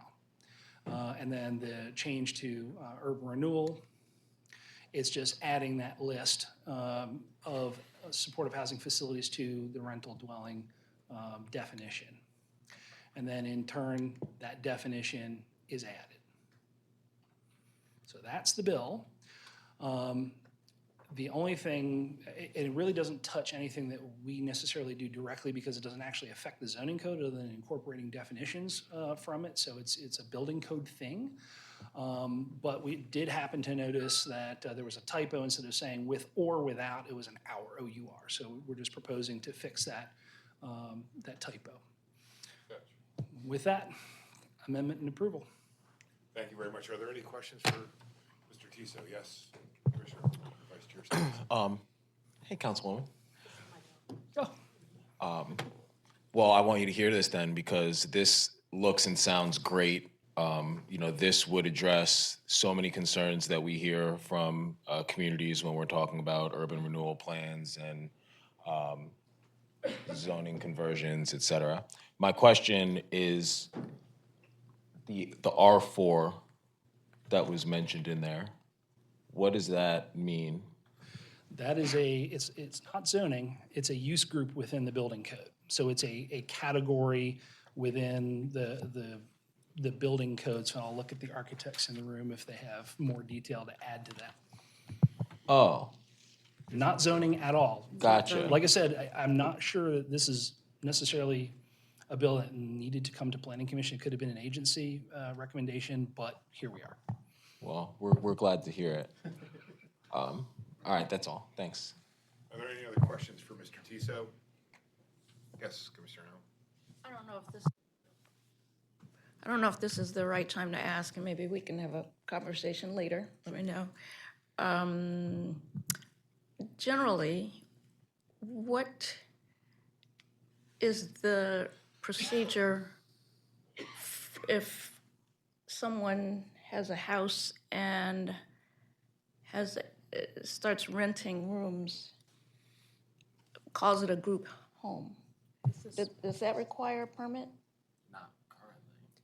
I can answer it. Thank you for that question. And Mr. Chair, thank you for having me.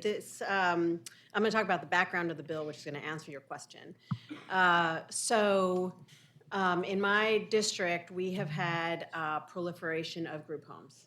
And that's not a terrible thing as long as they're run properly and that the people who are living in the group home are able to get not just the services, but are living in good conditions. Okay, so we're very focused on the people who are living in the property. And so this is about a 2.5-year process of work with DHCD and planning and our office to try to figure out what is the best way to make sure that a property that's got a reasonable accommodation, which is what you're asking, has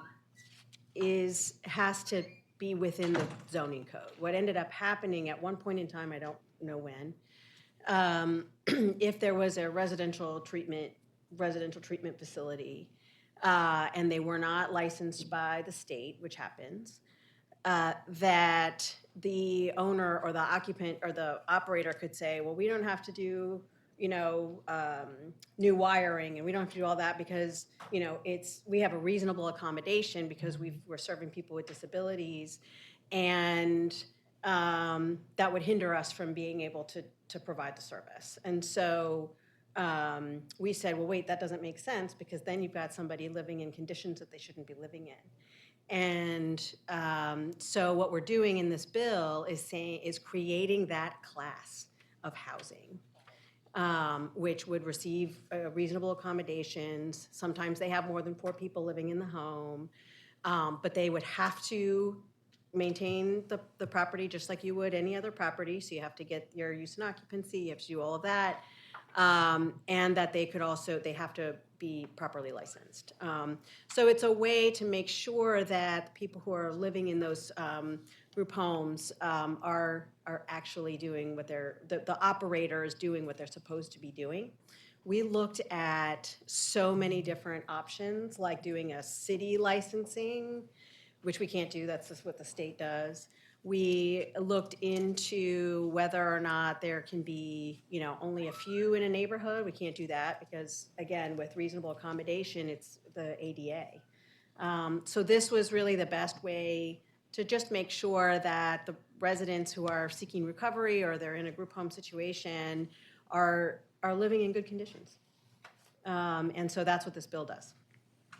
Real quickly, just to clarify, group home is understood to be a very specific type of housing or residence. Actually, yep, group home actually is not defined. And so one of the things that we tried to do is we called it supportive housing. So we actually, because there's other types of housing that have the word supportive in it, it took a while to figure out what word to use.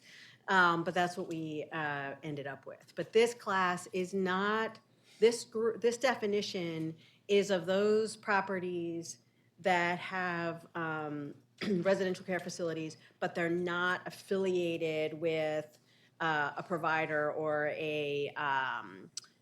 I'm sorry, they are affiliated with them, but they're not getting treatment in the actual home. So that's the definition, and that's what we were trying to do. So we just didn't define it as group home, we just used the word supportive housing. Okay, thank you. Yep. Are there any questions for the councilwoman? And I apologize, it's so complicated with, it touches the zoning code, but isn't zoning. It only uses the zoning code definitions. But you have my written testimony that explains everything as well. And we've been working with the administration on this, which is why the administration was listed on the bill. Any questions for the councilwoman from anyone? Seeing none?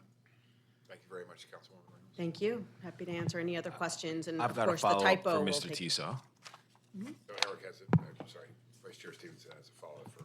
Eric.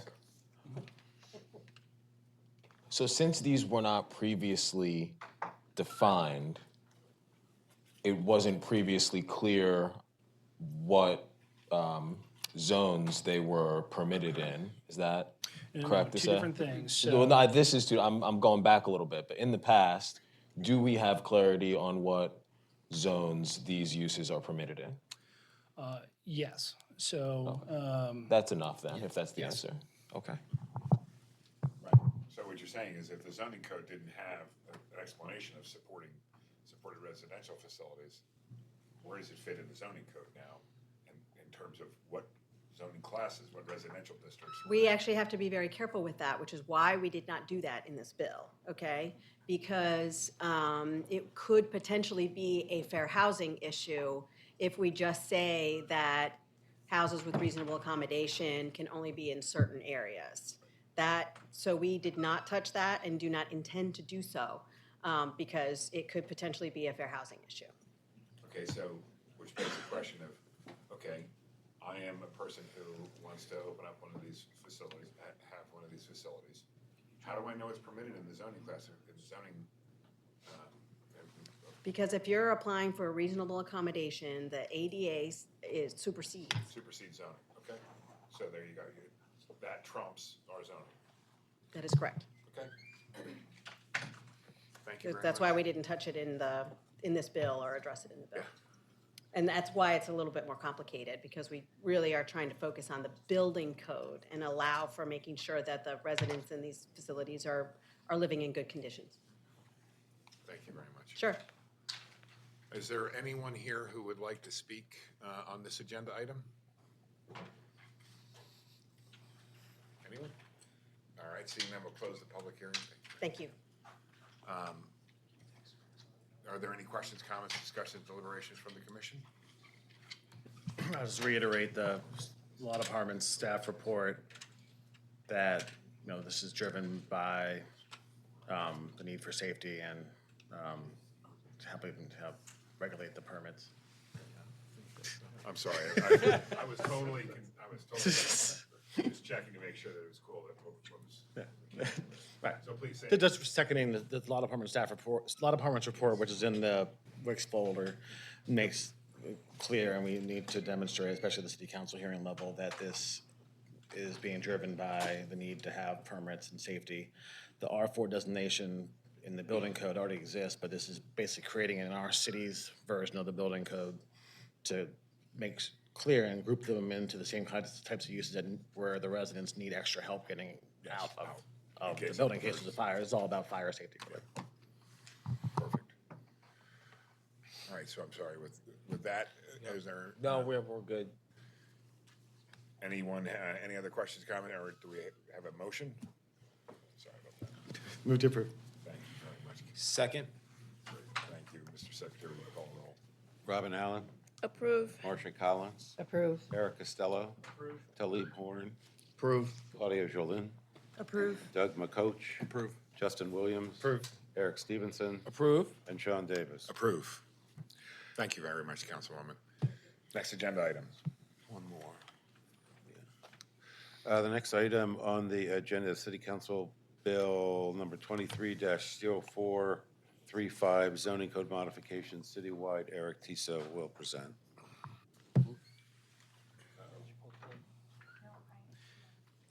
In the background, we were trying to hot swap the two computers to see if we can give WebEx a second try because we like a challenge. So, okay, this is a bill to modify the zoning code, and there's going to be two things that are going on here. One is going to be the content of this bill, which is designed to fix some immediate problems.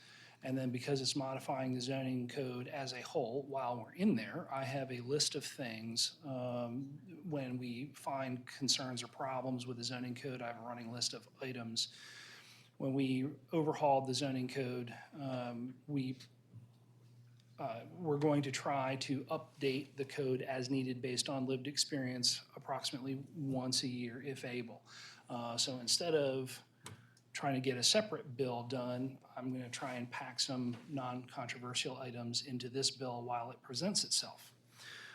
So I have appended those recommendations at the back of the staff report to make it clear the division between those two, that the things that I'm talking about in the staff report relate to the bill as introduced, and the other amendments appended to the end are me adding things in that is still in the zoning code but was not part of the original intent behind this bill. Okay, so with that, it would, the main intent is to modify some provisions in the zoning code that through an interpretation concern obstructed some reuse or limited continuing but expanded use of property within the city, specifically for nonconformity. And I talked about that split in analysis. So because the text might be a little bit small, I wanted to highlight where things are bracketed out for the most part, where things are in capitals are where text is added, things that are in brackets are removed. So this first amendment here just moves the in writing part from the Roman numeral 2 up to the top of it, just to make it clear. And this is a concern for when you have somebody who is maybe not the property owner, but is, for in the typical example, a prospective purchaser that wants to apply for something, they can do so prospectively with the property owner's permission.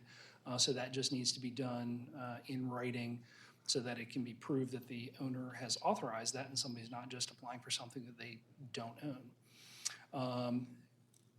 One of the concerns we have is adding major variances into this list. So there were several things that a prior executive director of the BMZA, who also happened to be in the housing department and was given a temporary stint to cover both of those things, was trying to find some efficiencies. The thought could be that instead of filing for a permit like you would for anything else, the zoning office was one of the agencies that had to review each of those. And then if there is a zoning concern, they would have to disapprove and refer you to the BMZA. The Board of Municipal Zoning Appeals is BMZA. They would hear the case, hopefully grant the conditional use variance, whatever is necessary. And then the permit process could continue from there. So the thought process, as I understood it, was to originate conditional uses at the BMZA. Instead of having to file a permit, get disapproved, get referred, you know you gotta go there, just go there, start there. The concern with that over time is, I think, and this is other agencies that will have to defend themselves on this because we're only participating in the process, but we're not in that mechanical piece. If you don't know that, then how would you know to start at BMZA? Chances are good you're going to do what anybody else does. You're going to file a permit, and then zoning is still going to have to look at it because what if you didn't know? And then make the referral and go from there. So I'm not sure that this has actually proven out to be something that is particularly helpful along the way.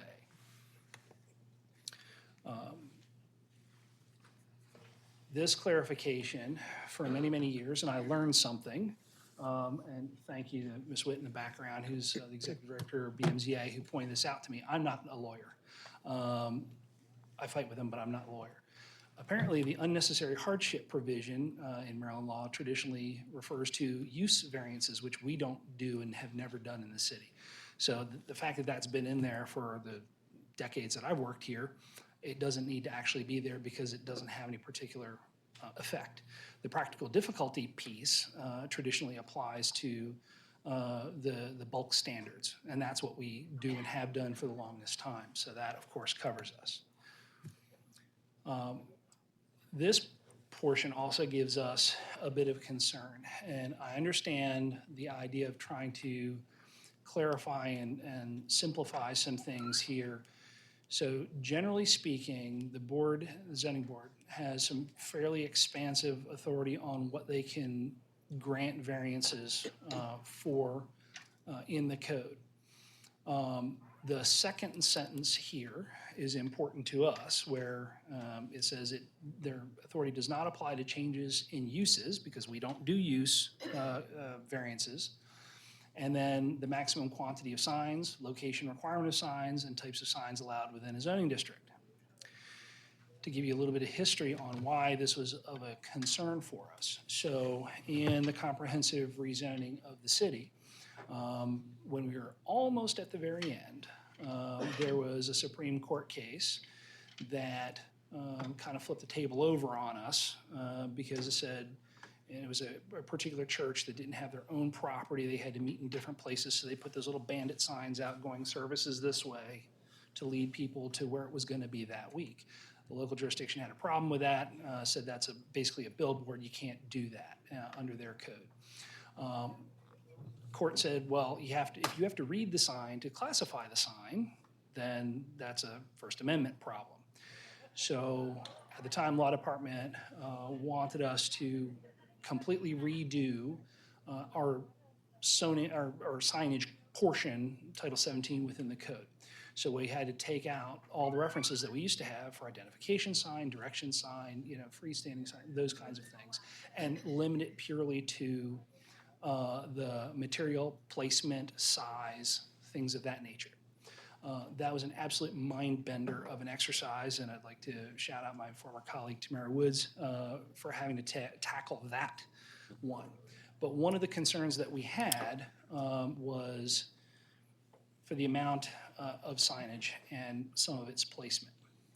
Now, there are some clunky things with that title within the code, but if you can get an easy variance here, then it pretty much invalidates our area of special signage control. Largely. The only thing then that it might give you, I think, is billboards, because that's the only way that a new billboard could be authorized. But otherwise, signage then becomes unfettered, and there's no other reason to establish a district that controls it. Now, we do understand that there are some concerns with how the signage portion of the code applies. One of them that came up, and we don't have a clever solution for this, is for freestanding signs. Again, we can't refer to it by what it says, just how big it is, where it is, how many of them there are. So if you think of a classic drive-through type burger joint, they used to have the little knee-high signs that say drive-through this way, drive-through that way to lead you around the building. Well, technically, each one of those is a freestanding sign in the strictest sense. So I understand the idea here to try and open that up, but we're a bit concerned that it may not just be Pandora's box, but her whole storage unit. So we have some concerns with this portion. The next set of changes is in minor versus major variances. So there was a split in this code created to differentiate amongst the two. So far, minor variances procedurally have not been used. All of them are referred to the BMZA to be handled. The thought process there was, if you're looking for a fairly minor adjustment, the zoning administrator could do that himself. Now, there's not really a process of how to take evidence, and I don't want to put words in the zoning administrator's mouth, but he has some concerns over how to do that. And so to this point, they've only been referred to BMZA. However, this bill is proposing having those thresholds to split the two, going from 10% up to 25%, which to me, 10% wasn't particularly minor in some cases. 25% is a whole lot more. So we definitely have concerns and are not supportive of that particular change. And it continues on to this page. This one was, again, I understand where the spirit is coming from, is adding a condition that if there is a variance to a bulk or yard, that it could be minor if it is an application from an owner occupying the structure in a residential district, and if they can show that. To this point, zoning applies universally, don't care who you are, whether you're the owner or not. We don't see a particular reason to differentiate, and there may be, again, I'm not an attorney, so we'll leave it to law department to determine, can we actually make this differentiation based on who the applicant is? Because up to this point, it doesn't necessarily matter. Yes, sir. Could it be based on the status of the property as owner occupied versus who the applicant is? Well, I guess in theory, it's one and the same. Whether it's the actual applicant, in other words, if you hired an attorney to do the filing for you, I don't think that's really what they mean. It's just, is the benefit for the owner or not? So we have, again, some concerns here because you would have, let's say, two adjacent houses that are on same sized lots, identical structures, that are asking for the same kitchen bump out. One happens to be a renter, one happens to be owner, one is considered a minor variance and the other is not. So we have some concerns with that and are not supporting this portion of it. And then the bottom line there is the zoning administrator or BMZA may grant minor variances. That's just a clarification that if something that is a minor variance gets referred to the board, they can handle it. It doesn't just have to be through the zoning administrator.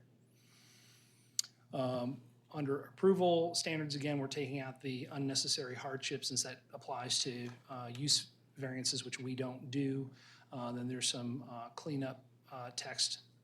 And then in blue, we happen to notice it's typographical instead of topographical. Again, just a drafting thing while we're in there. Here, we're taking out what was really the problematic portion that generated this in the first place. So the required finding for uniqueness in order to grant a variance appears to be an uncommon level of scrutiny that may be unique, pardon the pun, to Baltimore City. Demonstrating uniqueness is really, if you apply it literally, a very, very near impossible high bar to meet. And I do recall before we started the comprehensive rezoning process, I want to say it was vicinity of 2010, there was a case before the zoning board that was in a row of row homes, and they were asking for a first floor rear projection to expand their kitchen. And neighbor was unhappy with it, challenged it. It got approved because the board found it to be reasonable, and then the neighbor pursued it from there. And the court found, wait, how are you proving that it is unique? Because you're in a row of homes that are structurally identical that were all built at the same period in time. So we're taking that out to lower that bar a bit. And then there's some time limits that are being extended, going from 1 year to 2 years. This was especially important during COVID time frame. It could still be extended by up to a year upon request that the board can grant. And again, the same thing for conditional uses. And some structure changes, like it's just adding some text in, applying to all expansions of non-conforming structures. So the very next item on this agenda is for a variance by ordinance, okay, which is the first time that has been used by itself. And this was the case that triggered this bill, generally speaking, because it was a non-conforming structure. And you'll see it, and I don't want to go too much into it, but this is basically clarifying for the board that the board has the authority to grant further variances for a non-conforming structure, because we have them all over the city. Prior to the 71 zoning code overhaul, we had a use map and a bulk and density map. Okay, so you had to look at two different maps to find what can I do on the property by way of use, and then the other one for how big can the structure be and all of that sort of thing. Because those overlapped in different ways, it made it rather difficult when the 71 code was being drafted to stick them all into more normal Euclidean style zoning code like we're used to, where it's a district that does uses and bulk in it.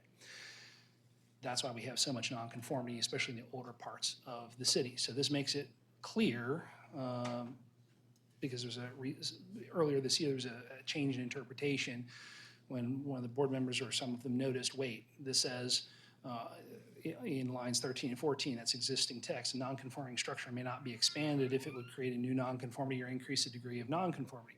Well, they've been doing that by way of variance for decades.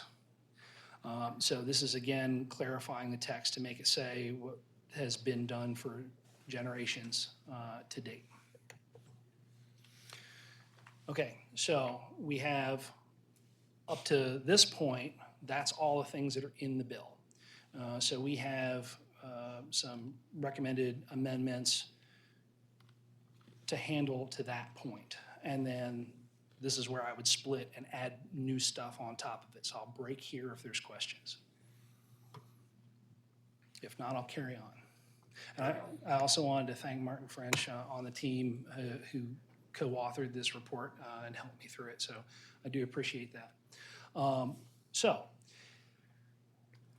when we overhauled the zoning code, I was also on the team that sat through there and literally read cover to cover the entirety of the thing once we were all done and the dust settled to make sure that the final print copy made sense and there wasn't anything we missed.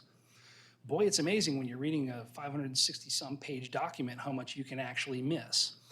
And maybe some of that is contempt of the familiar, because this has sat there for nearly 7 years, and it wasn't until somebody pointed it out to me going, wait, what does this mean? So in our prior zoning code, every district had a list of uses that you could have within it. So R1, you can do the following. R2, you can do everything in R1 plus the following. R3, so forth. So it was this cascading list of things. So there was a chart at the back of the zoning code, which was not official, and it said so. It's not official, but everybody used it. Okay? That's the cumulative table of uses. Well, when we were drafting the new zoning code, it's like, well, if all of us use it and it's tremendously simple and it helps regular folk understand what it means, why don't we just put that in the code? So now we have tables. So there is no cumulative table of uses, and this has just sat there extraneous for years. So we're striking it. This is what that table used to look like. Okay. For this one, for government facility, this came as a request from Department of Recreation and Parks. They just wanted to make it clear that outdoor recreation facilities count as government facilities. We're happy to oblige. Under 5406A, there are subparagraphs below it that talk about things that can be issued by BMZA or the city council, because conditional uses can be approved by either, variances can be approved by either. A reference was just missed in this paragraph to clarify or the city council. And so this will mirror the paragraph that follows it. We had pointed out to us that residential care facility, age restricted, is not actually allowed in the C4 district. But it was just pasted across the Excel list in the table, and we didn't notice until now that the use isn't there and nobody's asking for it because you can't have it there. So therefore we didn't pick up that the bulk requirement really doesn't apply.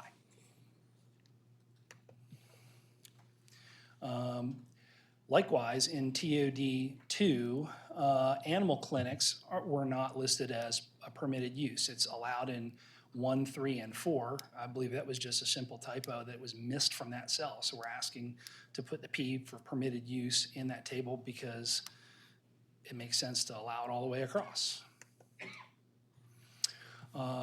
This concern was brought to us from an engineering company that does a lot of projects and said, you know, for decades, and this comes actually from the old zoning code, the 71 code, that fences are allowed in front yard setbacks or in corner side yard setbacks up to 3.5 feet tall. And the planner from that engineering company said, you know what, if you go to Home Depot or Lowe's, they only sell it in 4-foot heights. Okay. If that's what's available, it's not a drastic difference.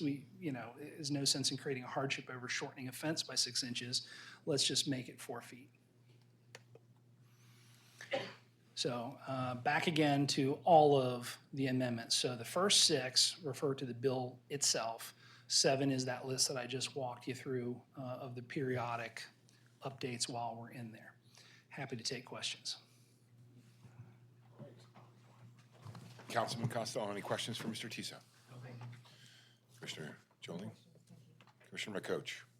No questions. Deputy Mayor Williams? No questions, but I guess I'll advocacy on some or comments about some of the recommendations. Commissioner Horn? No questions. Vice Chair Stevenson? No questions. Commissioner Collins? No questions at this time. Commissioner Allen? None, thank you. So from my standpoint, the variance issue before the BMZA, we're trying to provide a little bit more clarity in what is the guiding principle for granting a variance, and as opposed to a unique hardship and practical difficulty, we're just saying now it's a practical difficulty. Correct. Okay. And I agree with all of your other comments regarding all of the other amendments. They seem to go a little bit too broad. From 10% to 25% is a pretty big jump. Okay. All right, with no further questions from the commission, is there anyone from the public who would like to speak on this agenda item? Don't all stand up at once. All right, great. Mr. Barry.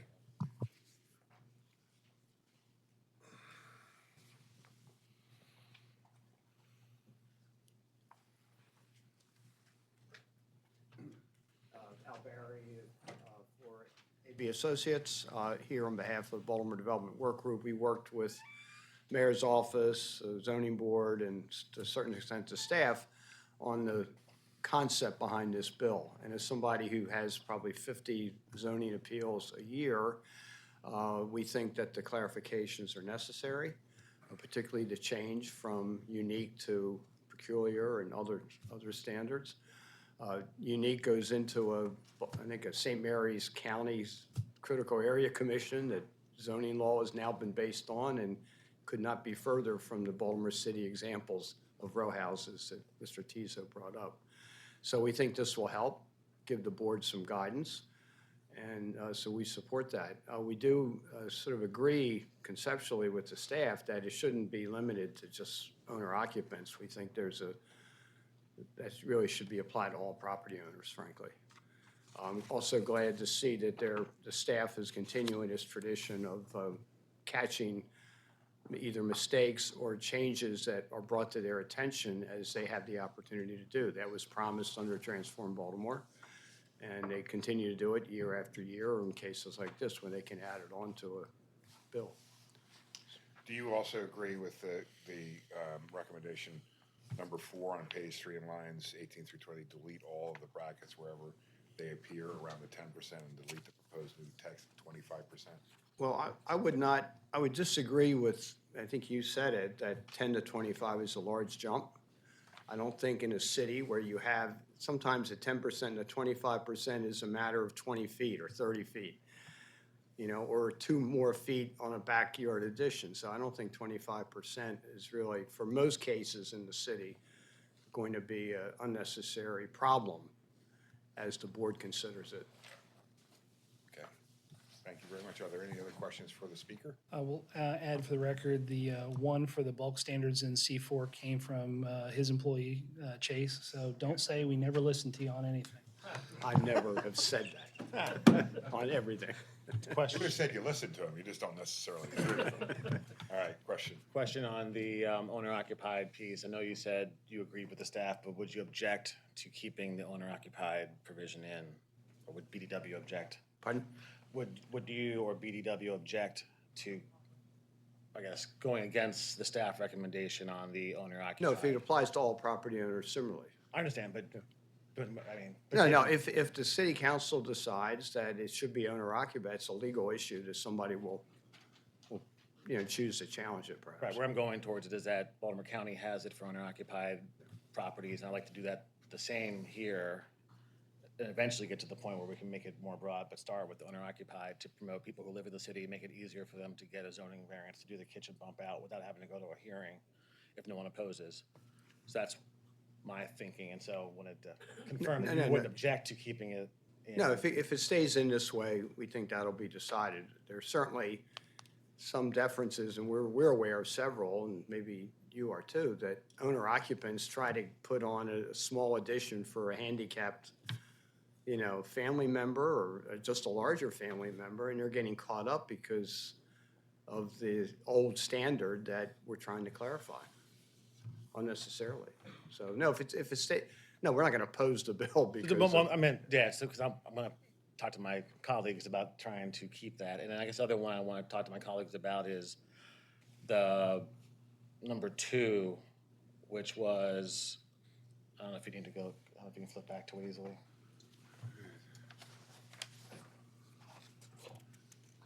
It was about deleting the current provision that limits or prohibits variances for types of signs.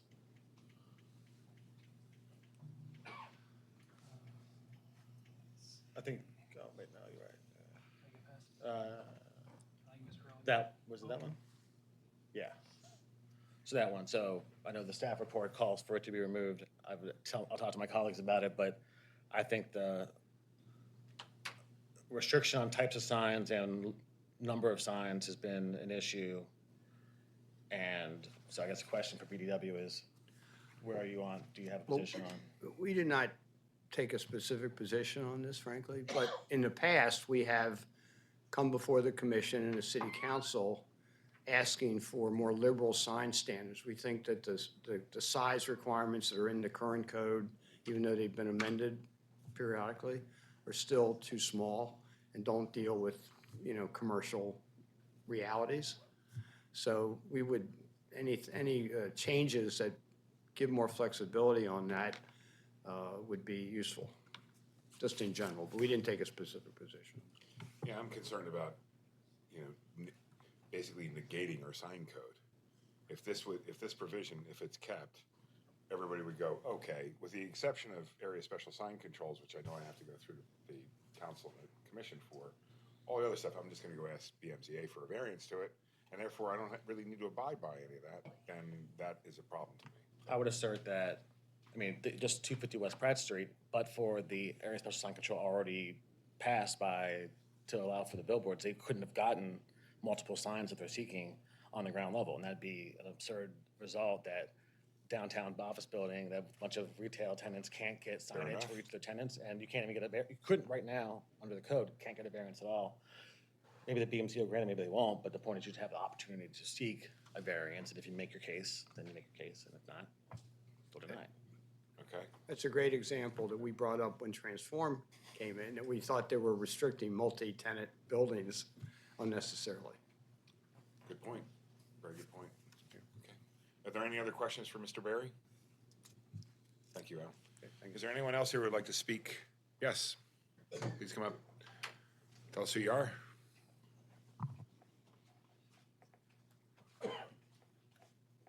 Thank you. I thought it was necessary to come up and just give it a little counter to Mr. Barry's comments. My name is Joan Floyd, and I'm one of the many row house owners in Baltimore City. I actually, just a couple of comments, because I agree with some of what Mr. Tiso said, but not all of it. But I really don't see, this bill in the beginning says it's trying to help the code conform to state law, and I really don't see how this bill is going to improve conformity with the state law. And I do think with respect to that ownership issue, it's going to create a class of properties that probably violates the uniformity principle. We're all required to treat all similarly situated properties the same under the zoning. And I'm pretty sure that's going to violate it. But I think that this parts of this bill are going to have really big impacts and consequences for row home blocks, row home neighborhoods. And I really don't think it takes very much imagination to really understand this could actually have a destabilizing effect, parts of this bill. And I think one of the things it'll do or encourage will be a new type of speculation and a new type of speculative pressure. Because of course, if you, all you have to do is do the, get the variance approval for the expansion before the sale. As of course, the approval goes with the property. So if you're giving something based on who owns it, that changes. That could change, that could all be a speculative situation that is encouraged. And I think that can have a destabilizing effect. I think also this bill has an extremely wide impact, extremely wide. It'll be a wide concern, but I think right now it's kind of quietly slipping in. And I think that really there needs to be a great deal of awareness of this bill, what it proposes and what it can do. I also just want to make a note going back in time to the time of the new code and the legislative intent. At that time, planning proposed, and it was adopted, that we would drop the maximum on variances. We had some maximums in the previous code. And the rationale that was given by planning at that time was that if we drop the maximums, we would encourage better application of the strict requirements for variance approvals. And that was what was the rationale at the time, coming from planning. And I know that there's been a recent effort by Ms. Witt and in her direction of the zoning board to try to better apply the zoning requirements, the state actually, you could say the state requirements for variance approvals. And so I think that this sort of goes back on that, goes back on what's been tried recently at the zoning board, and also goes back on the original intent for the new zoning code. And I think it kind of lifts the strict requirements. And there are no maximums, so it's sort of the sky's the limit. And I think especially, I don't think Mr. Tizo really talked about this, but there's a part of this adding to 5308A and talking about exceptional circumstances related to, he didn't talk about that, but that's kind of squishy. And I think it really kind of reduces what was supposed to be the strict requirements for approval. So those are just the comments. I thank you for listening. Thank you very much. Any questions for the speaker? I just have a couple. Sure. From what I understand, what's happening in the BMZA right now is a strict interpretation of, the variance standards is really kind of jarring things up, because unique hardship, like has been mentioned, how do I determine a unique hardship when it comes to a row home that's one of 20 in a row? Well, that's the uniqueness part. That was, and I didn't even come prepared to talk about that, but that was about the uniqueness part. Mm-hmm. Do you have a problem with that?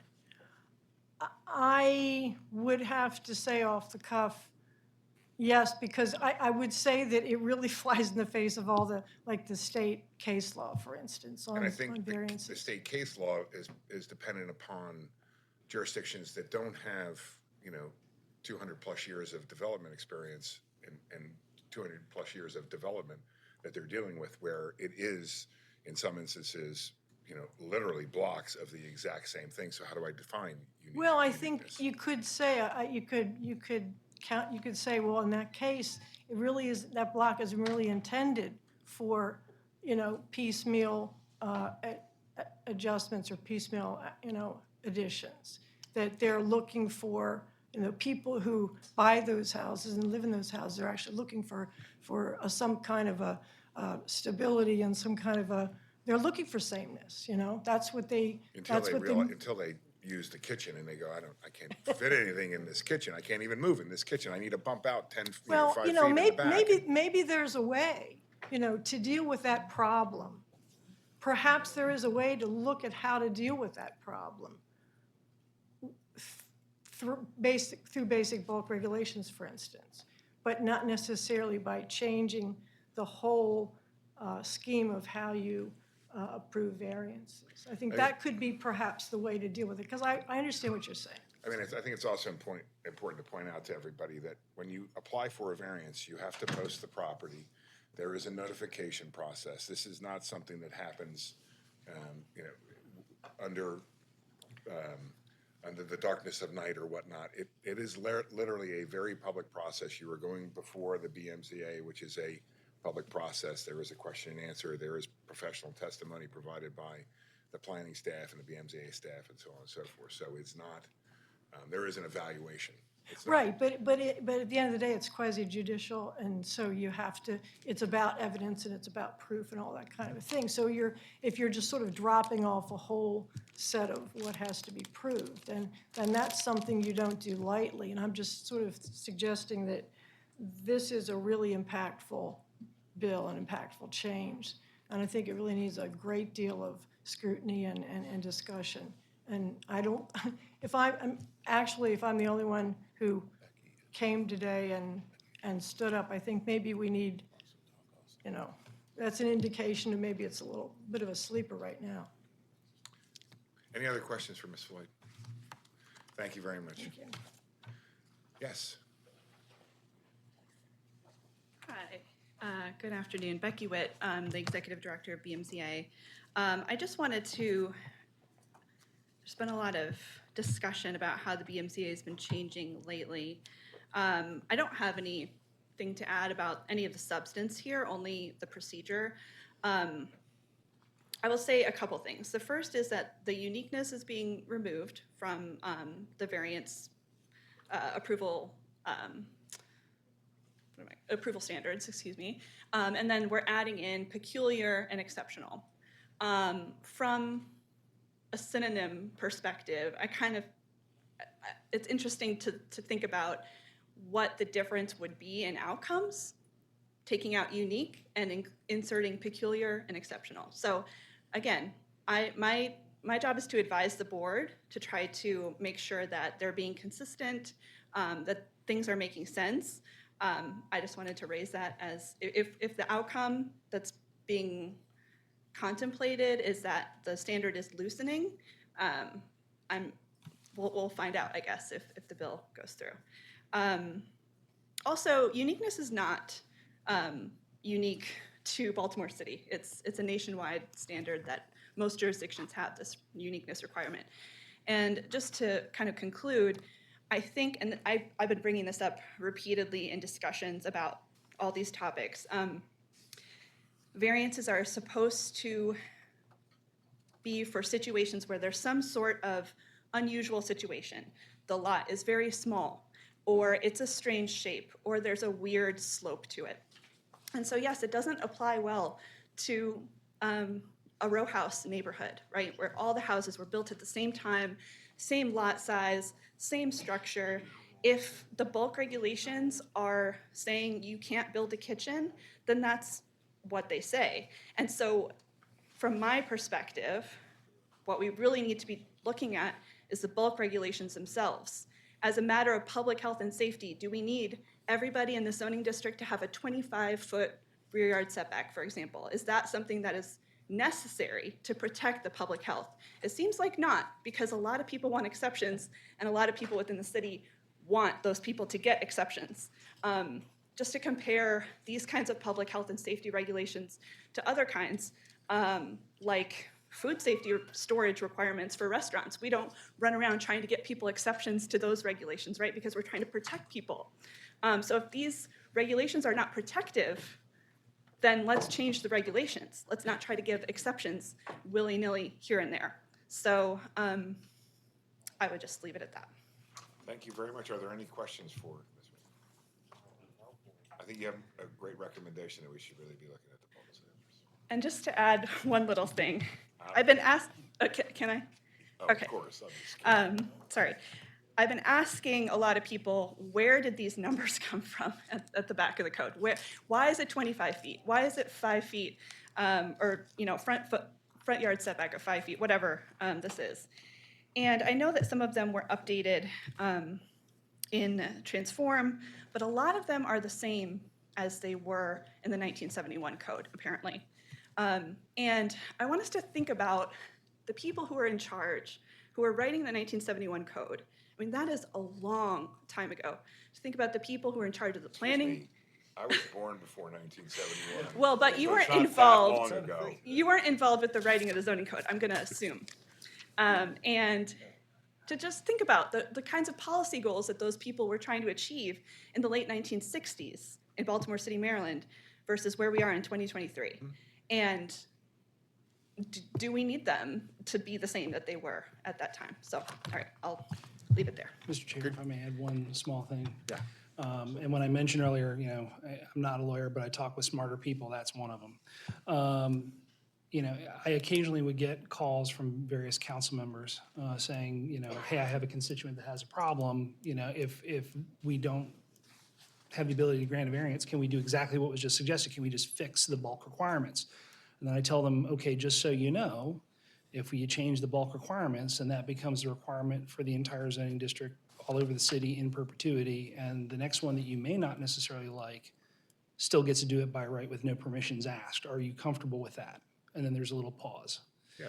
So we're constantly caught in this tension of, in some cases, we want to change the bulk standard to allow the thing because we like the thing in that context. But sometimes there might be a problem where it's not a particularly well-received development and the bulk standards as they sit today are in our favor, or having a public process to debate a variance gives entree from the community into that process. So I just wanted to acknowledge that there is a tension, and with 67,000 some odd properties around the city, trying to pick those numbers is not necessarily the easiest to do when we have such different neighborhoods all over the city.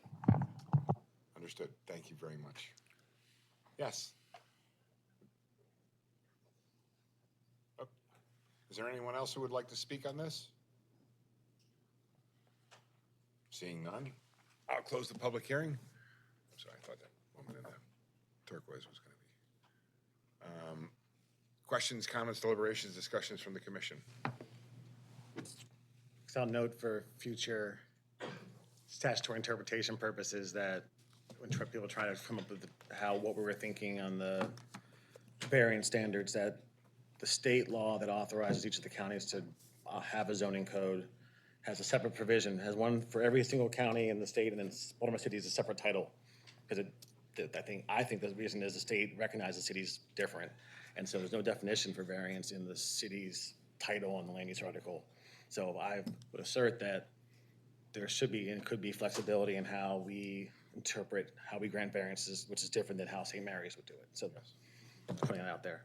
I mentioned before to my colleagues, I guess I would ask, or we can discuss, to go against the staff report on recommendations 2 and 3. That was the issue with the signage. So that was the issue where I think we should at least allow the applicants the ability to apply for a variance in situations. So 250 West Pratt is a good example of the signage. The Burger King joint, or burger joint that Mr. Tiso mentioned, is another one where a standard sign package for McDonald's has certain signage, but I've been in situations in my old job where you couldn't get the standard signage that's reasonable because you can only have 2 freestanding signs and you couldn't have a directional sign. And I would assert, especially with this current BMCA, they do scrutinize things, and so you'd have to, as an applicant, make the case. But if you could make the case that it deserves a variance, then they should be allowed to do so. And planning has a voice in the BMZA. Planning department presents findings, their findings and their conclusions based on the application as part of the deliberations of the BMZA. Right. And it's one other point too, because they mentioned that the area special sign control could help, but there's rules about the minimum size. So I think it's like an acre or half acre of a area required. And so if you're just one building like 250 West Pratt, you couldn't get an area special sign control. So thankfully that there was already one created, because they wouldn't do the signs that seemed pretty reasonable. So that's why And there's good reasons for that, so that each individual building doesn't become an area of special. Right, exactly. And so there should be, and it's still a place for it, like in Harbor East, they've been talking about doing cohesive signage for the entire area, and some neighborhoods should have the ability to do that, but there should be the ability to go to the zoning board, in my opinion, to get the variances. I think the rest makes sense, four makes sense as reducing to 10%. And then 5, that was the owner occupied provision, recommendation 5 is the one where it's calls out and allows owner occupied properties the right to get a minor variance. The thinking there is, and this is what the chair mentioned, when you get a minor variance, you have to post the property, and then if I think it's 21 or 30 days, but if there's no comments back from the community, then the zoning administrator or his delegate could review the application, and then if it meets the standards, grant it. So that's the thinking, is that if it's a simple case and then no one objects, then whoever is the one deciding this can decide it without having to go through a hearing. So if you're owner-occupied property and you're just a homeowner trying to invest in the city, the thinking is you should help them invest in the city and make it easier without having to go to a hearing. So I'm hearing that this is a motion to approve with the exception of the proposed 2, 3. recommendations of 2, 3, and 5? Correct. So, does anybody want to make that motion? We can discuss further. Discussion. Yes. Have we talked, Deputy Mayor, have we talked through any of recommendations 2, 3, and 5 with the sponsor of the bill? Yes, and I guess he would agree, because his version, would keep as is. So if we didn't do recommendations 2, 3, and 5, they would be the language in the first reader, so there was no objection, they would support not going with the staff recommendation on 2, 3, and 5. Okay. Can you restate the motion? So I'll move. So we move to approve the staff report as recommended, except for recommendations 2, 3, and 5. Accept recommendations 2, 3, and 5. Which would bring it back to the original bill. Yeah. Got it. 2, 3, and 5 were modifying the bill that was presented. He's eliminating them, but sticking with 1, 4, 6, and 7. Got it. I'd like to second Deputy Mayor's motion, please. We have a motion, it's been seconded. Any other discussion? Mr. Secretary, will you call roll? Robin Allen,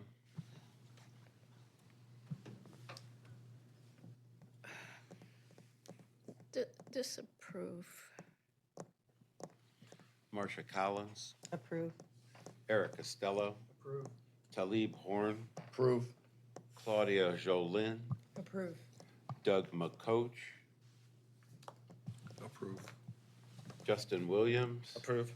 Eric Stevenson, Disapprove. and Sean Davis. I approve. All right, with that, ladies and gentlemen, before we start our next agenda item, which is agenda item number 14, a variance. Okay, we're going to reconvene at 3 o'clock. I want to thank everybody for your patience. Unfortunately, we've been trying to connect virtually with the WebEx system to allow a truly hybrid meeting, and unfortunately, the technology is not at hand right now, so that option is no longer available. So thank God you all are here in person to participate live. So with that, we are going to call our next agenda item, which is agenda item number 6.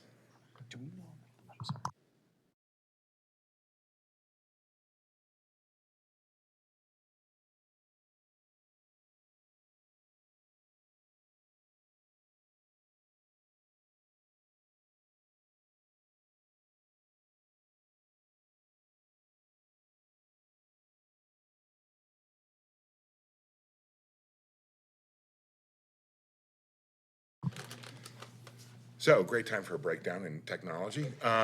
With that being said, we're going to move on to agenda item number 14. And again, thank you all for your patience, Mr. Secretary. Agenda item 14 is City Council Bill number 23-0439, zoning variance for a side yard at 6709 Western Run Drive in the 5th Councilmatic District. Barton French will present. Mr. French. Thank you. This property is one that actually triggered one of the provisions in the bill that you just considered. This property is a residential dwelling, single-family detached. The petitioner is Councilmember Schleifer at the request of Hillel Tendler, who is co-owner of this building with his wife, Marcia Tendler. This is in the Northwest Planning District. Community planner is Kari Nye. This is a plat map of the property itself, and as you can see, it's a standard single-family detached dwelling fronting on Western Run. If you look at the detail plat map below, you will see the essence of the problem that the bill is dealing with, and that is that this property currently projects to within 4 feet of its western, on your screen left side, lot line, and that makes it a non-conforming structure in this residential zoning district. This is an aerial view of the property, looking north at the front of the property, and outlined in blue, roughly, is the lot line. And as you can see, it's also a lot that is not perfectly rectangular. It tapers towards the back, which is another part of the issue here. This is an aerial view of the property, and what the owner was proposing was this, and that was to build an addition. The property, the building itself, the existing house, as you can see, is an L-shaped house with the one long side across the front of the property. The building addition would be a one-story addition tucked into the notch, basically, of the L towards the back of the property, but in the side yard of the property.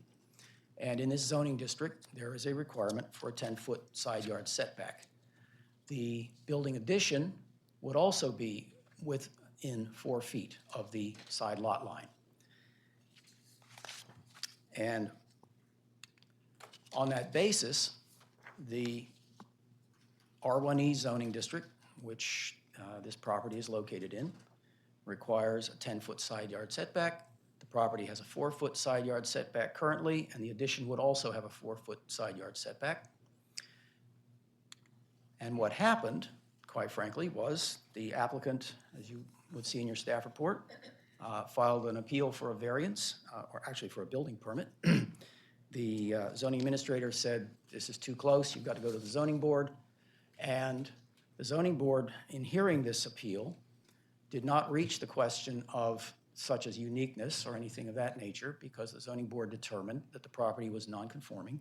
And under section 18-403 of the zoning code, additions to a non-conforming structure were not allowed. Therefore, their ruling was, we can't approve this. We disapprove the request. And the applicant asked the board for reconsideration. The board reconsidered it and decided, no, we ruled correctly. This is a non-conforming structure. And the code does not allow us authority to approve the variances, or the variance specifically for the addition. And the owner then asked the councilman to sponsor the bill to provide the variance. The issue at hand, of course, is that in order for the bill to be enacted, the zoning code first needs to be amended to deal with the issue of, can non-conforming structures be enlarged? And you've heard that as part of the testimony concerning City Council Bill 23435 that you just heard. And you're making a recommendation, as I understand it, that yes, non-conforming structures should be allowed to be enlarged if the zoning board determines it's appropriate to grant the variances that are necessary for that enlargement. So the staff's position on this bill is we would recommend approval provided that the provision in the preceding bill, 23435, is adopted first. Because without that being adopted, this bill collides directly with that provision of the zoning code. From an equity point of view, there is no obvious or apparent change that would happen in Baltimore City concerning approval or disapproval of this particular bill. The applicant did take the trouble to obtain approval from the neighbor on the other side of that western lot line, and there was no opposition at the zoning hearing. So it was pretty clear to all concerned that the matter resolved to, can a non-conforming structure be enlarged or not? The department has determined basically that there would be no effect upon its internal operations if this bill would be approved.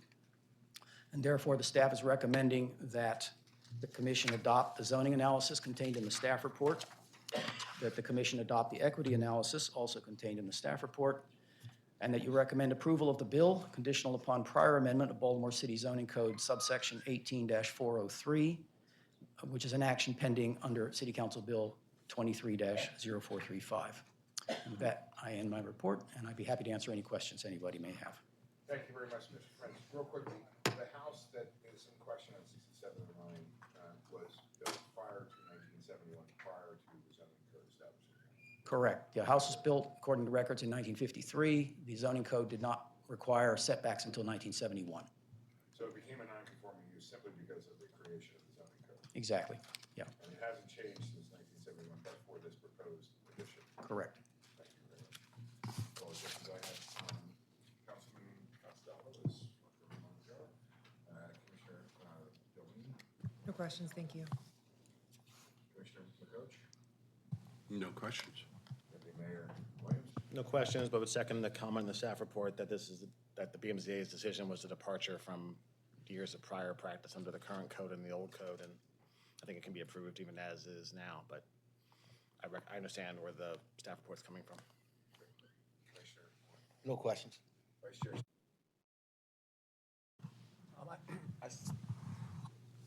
I see the plat map. Do we have a proposed layout of the addition? Yeah, it was, bring it back up here on the screen. There you go.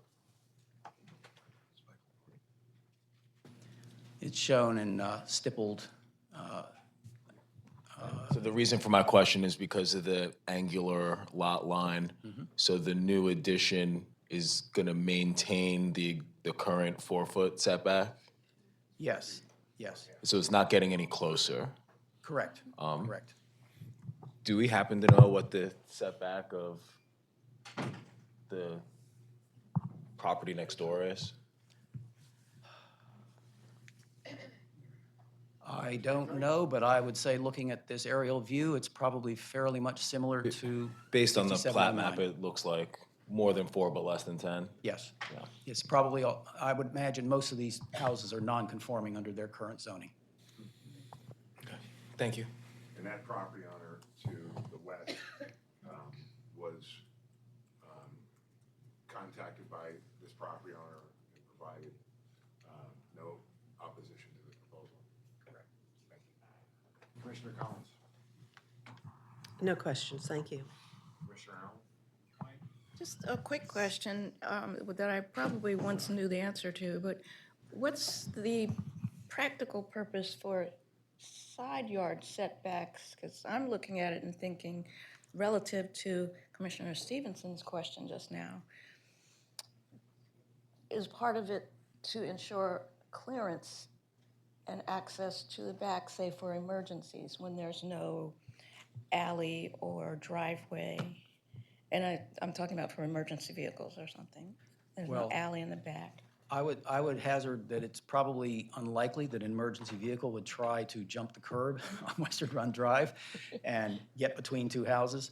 The fundamental reason most of these setbacks were created was fire safety, quite frankly. The danger of fire from one building to the next, and if you let them get too close, whatever. Light and air is also mentioned, but I think that, again, I don't think either of those property owners, either 6711 or 6709, who's the applicant, would say, I don't have enough light and air. So it really is a question of, has the standard for setback that's in the zoning code still got relevance with today's construction requirements and other things? Thank you very much, Mr. French. Is there anyone here who would like to speak on this agenda item? Anyone from the public? Yes. Hi, from the Councilman's office. Come on up. Introduce yourself. Shelley Zimmerman. Hold on, get on mic. Shelley Zimmerman, hi, Chief of Staff for Councilman Schleifer. Obviously, he put it in, but he very strongly would like this to happen and supports this. very much supports it, yes. Great, thank you very much. Is there anyone else here who would like to speak on this agenda item? Seeing none, I'll close the public hearing. Any questions, comments, deliberations amongst the commission? I think it's an interesting question if putting more of the building the same distance away from the setback creates, if that aggravates the nonconformance or not. Does it expand the nonconformance? Yeah, I think that's an interesting question, but that's it. The other rationale is, the reason why I think the current code actually would allow it is that, because the way the current code reads is that you can't expand if you create a new nonconformity, but by getting a variance, it's not a nonconformity, it's a variance, it's approved by variance, so it's a approved and legally constructed building. So that's the other rationale. I think that it should be approved already, but would recommend approval unless there's more conversation. Just real quickly, I mean, I could tell you from, building code requirements, to address your question, building code requirements are, the setback is associated with building code requirements, and for most of it, from fire jumping from one wall to the other. But with, meeting building code requirements as of today, setbacks between homes are getting much, much tighter. I could tell you new developments, we can go down to, 3.5 or 4 feet easily. So this is not uncommon in more suburban jurisdictions. So I have no other comments. Do we have a motion? Move to approve. Thank you, Deputy Mayor Williams. Second. Second. Thank you, Commissioner Allen. Mr. Secretary, call roll. Robin Allen, Approve. Marcia Collins, Approve. Eric Costello, Talib Horn, Approve. Claudia Jolin, Approve. Doug McCoach, Approve. Justin Williams, Approve. Eric Stevenson, Approve. and Sean Davis. Approve. So for those of you who missed the introduction, I pray to God you're not here for item number 15, which is the major subdivision final plans for 3309 Chesley Avenue, because that has been postponed. So we're moving on to agenda item number 16. Which is City Council Bill number 23-0443, a rezoning at 3500 West Forest Park Avenue in the 7th Councilmatic District. Matt DeSantis will present. I'm recused myself. I worked on the initial rezoning years ago. So.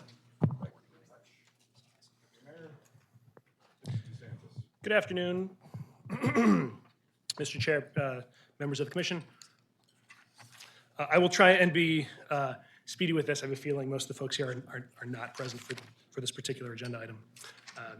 My name is Matt DeSantis, Planning Department staff member.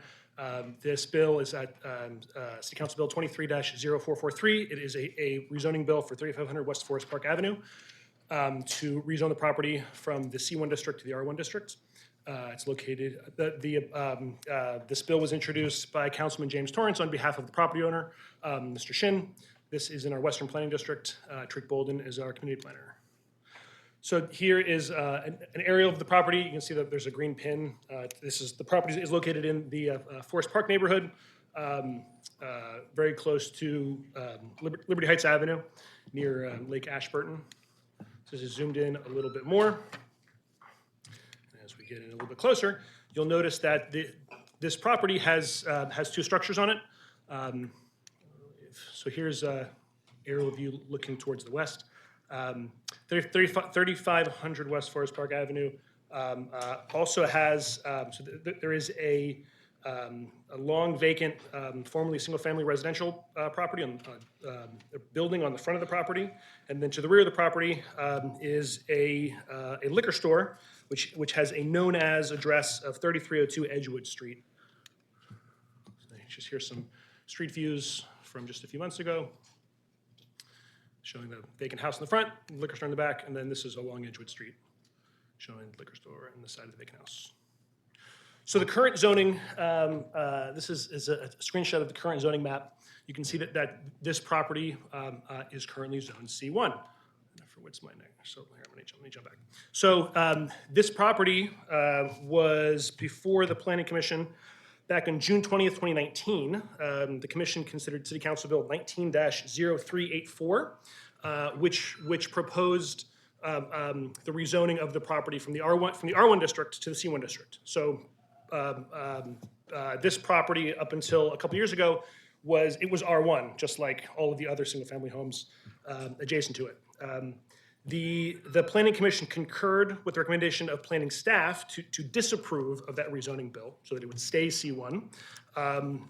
Additionally, the city law departments, BMZA, DHCD, BDC also submitted unfavorable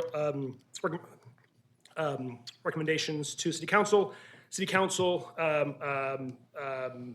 passed that rezoning bill in any event. It became law without the mayor's signature in January of 2020. What happened, however, is, I don't know, jump ahead and sort of get to the end.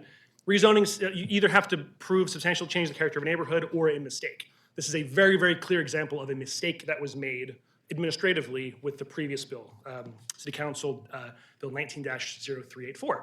So this is from that bill file.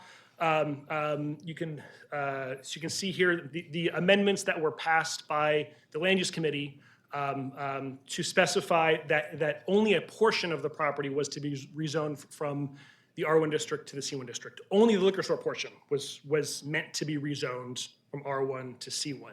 It's specified very clearly in these amendment notes.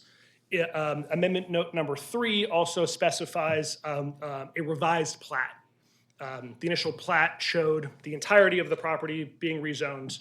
At the committee hearing, it was clarified, no, only the liquor store portion is intended to be rezoned from R1 to C1.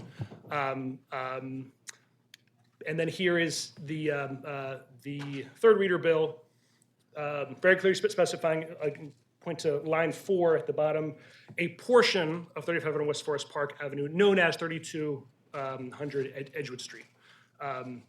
As outlined in red on the accompanying revised plat. What happened, however, was that revised plat was never included in the bill file. So what happened was, I'll jump ahead, the entire property got rezoned from the R1 district to the C1 district, including the vacant single-family house. I'll jump back. So planning staff became aware of this mistake. In 2021, a subdivision application was submitted. And so this is to specify. So here's, is the pointer working today? No. Well, okay. Well, on the western, oh, there, it's very delayed. Okay. So on the western edge of the street is Forest Park Avenue. So, and then Edgewood Road is in the bottom. You can see in the middle of the property, the single-family detached house. On the far right-hand side of the property, the liquor store. And there was a proposed new line of division along that liquor store, between the liquor store and the single-family house. The intention was to, the property owner's assumption was that, okay, well, we just rezoned this 30 and a half foot by, 57 foot wide portion, the liquor store. We rezoned that C1. We want to split off the house so we can sell the house to somebody so it can be renovated, because the house is zoned R1. So this application was submitted. Planning staff realized, oh no, a mistake was made because the house is zoned C1 by mistake. So that caused an awful lot of problems. The main problem is that in the C1 district, single-family detached homes are not a permitted use. So the house is currently vacant, and since it's zoned C1, if you were to purchase that house and renovate it and then apply for a use permit, say this is a single-family house, the permits office would have to deny that permit because that's not a permitted use. So planning staff said, oh, this zoning issue needs to be corrected before we will recommend favorably of any subdivision application. This subdivision application has long since expired. Planning staff and the property owner consulted with law department. We tried to see if can the zoning map be fixed administratively. Law department said no. A new bill needs to be introduced to fix it legislatively. So we are here at this bill to fix that past mistake. Details of staff's findings of the required state and local requirements for rezoning are included in in your staff report. Again, whether this is a substantial change in the character of the neighborhood or a mistake in the existing zoning classification, this is about as clear of a case of a mistake that could possibly happen. However, so let me sort of jump back to the map. Unfortunately, the bill as introduced has a very significant flaw in it, which is why staff is recommending an amendment to this bill and its approval. The bill as introduced would rezone the entirety of the property back to the R1 district, it would do the opposite sort of mistake that the initial bill.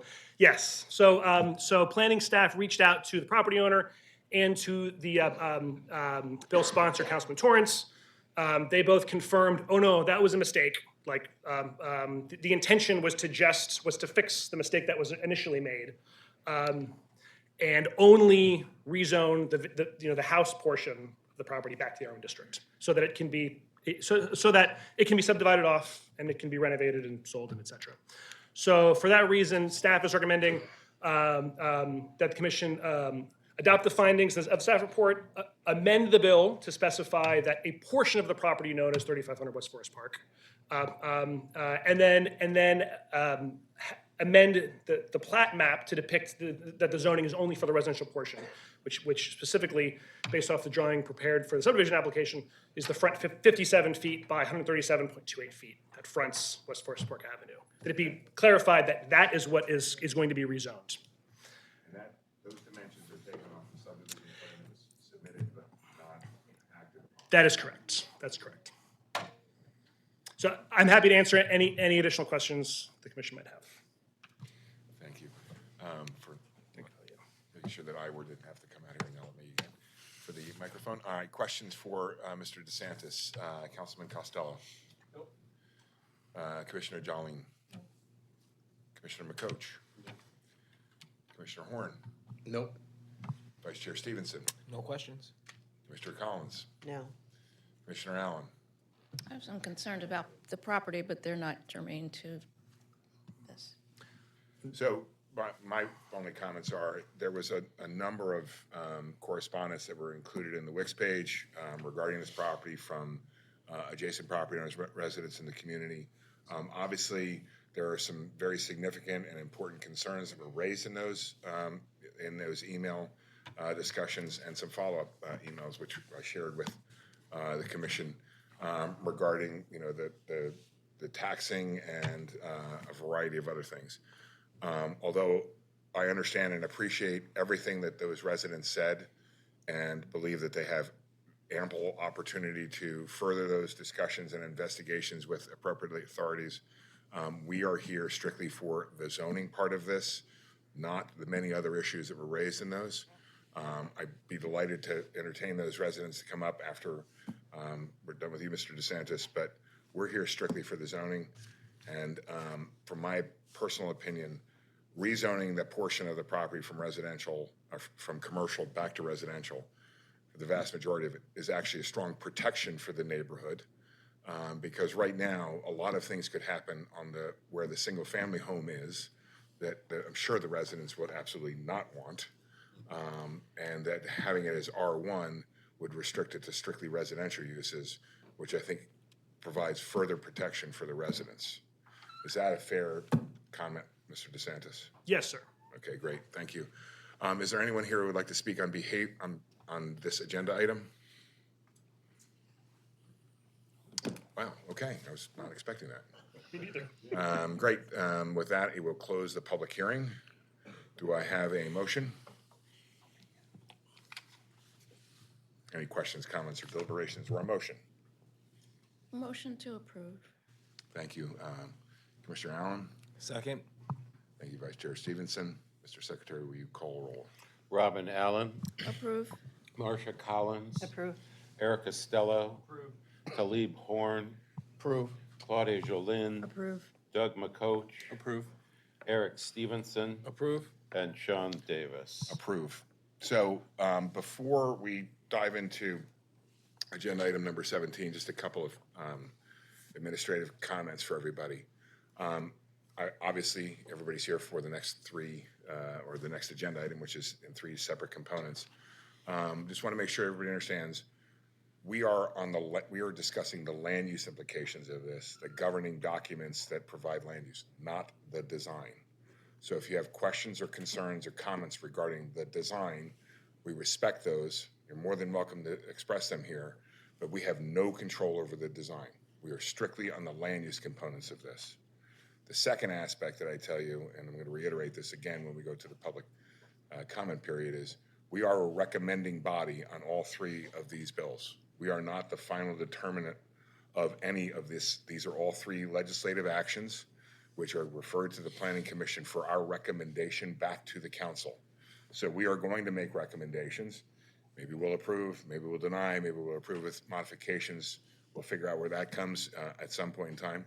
Those go back before the city council, and they have entirely within their prerogative what they do with those recommendations. They can accept them, they can deny them, they can do what they can.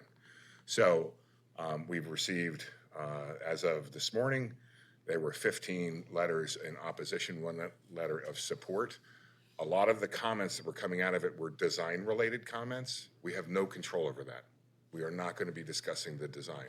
This is about the land use control. Okay, so with that, I turn it over to Ms. Audette for the presentation. Caitlin? Good afternoon, Commissioners. Real quickly. Forgot one more thing. So although we were not able to live stream this, this is being recorded. It will be, for the record, it will be posted on the city's, I think, Planning Department webpage. Planning Department webpage. I also believe we have put notice out on our Facebook page that it is not being live streamed. I have also been told that it is being live streamed by someone in this room, which is great. Doesn't matter. That's one of the advantages of technology. So have that, recognize that, all of that stuff. So now, Ms. Audette. Thank you. I'll do the motion here. Oh, thank you. Item 17 is three different actions. City Council Bill number 23-0444, Charter Amendment for the Inner Harbor Park in the 11th Councilmatic District. City Council Bill number 23-0446, zoning C5IH Inner Harbor Subdistrict Amendment in the 11th Councilmatic District, and City Council Bill number 23-0448, an urban renewal Inner Harbor Project 1 Amendment 21, also in the 11th Councilmatic District. And Caitlin Audette will present all three. Good afternoon, Commissioners. As Director Ryer stated, I'm here today to present the Harbor Place legislation, which is three separate bills. My name is Caitlin Audette.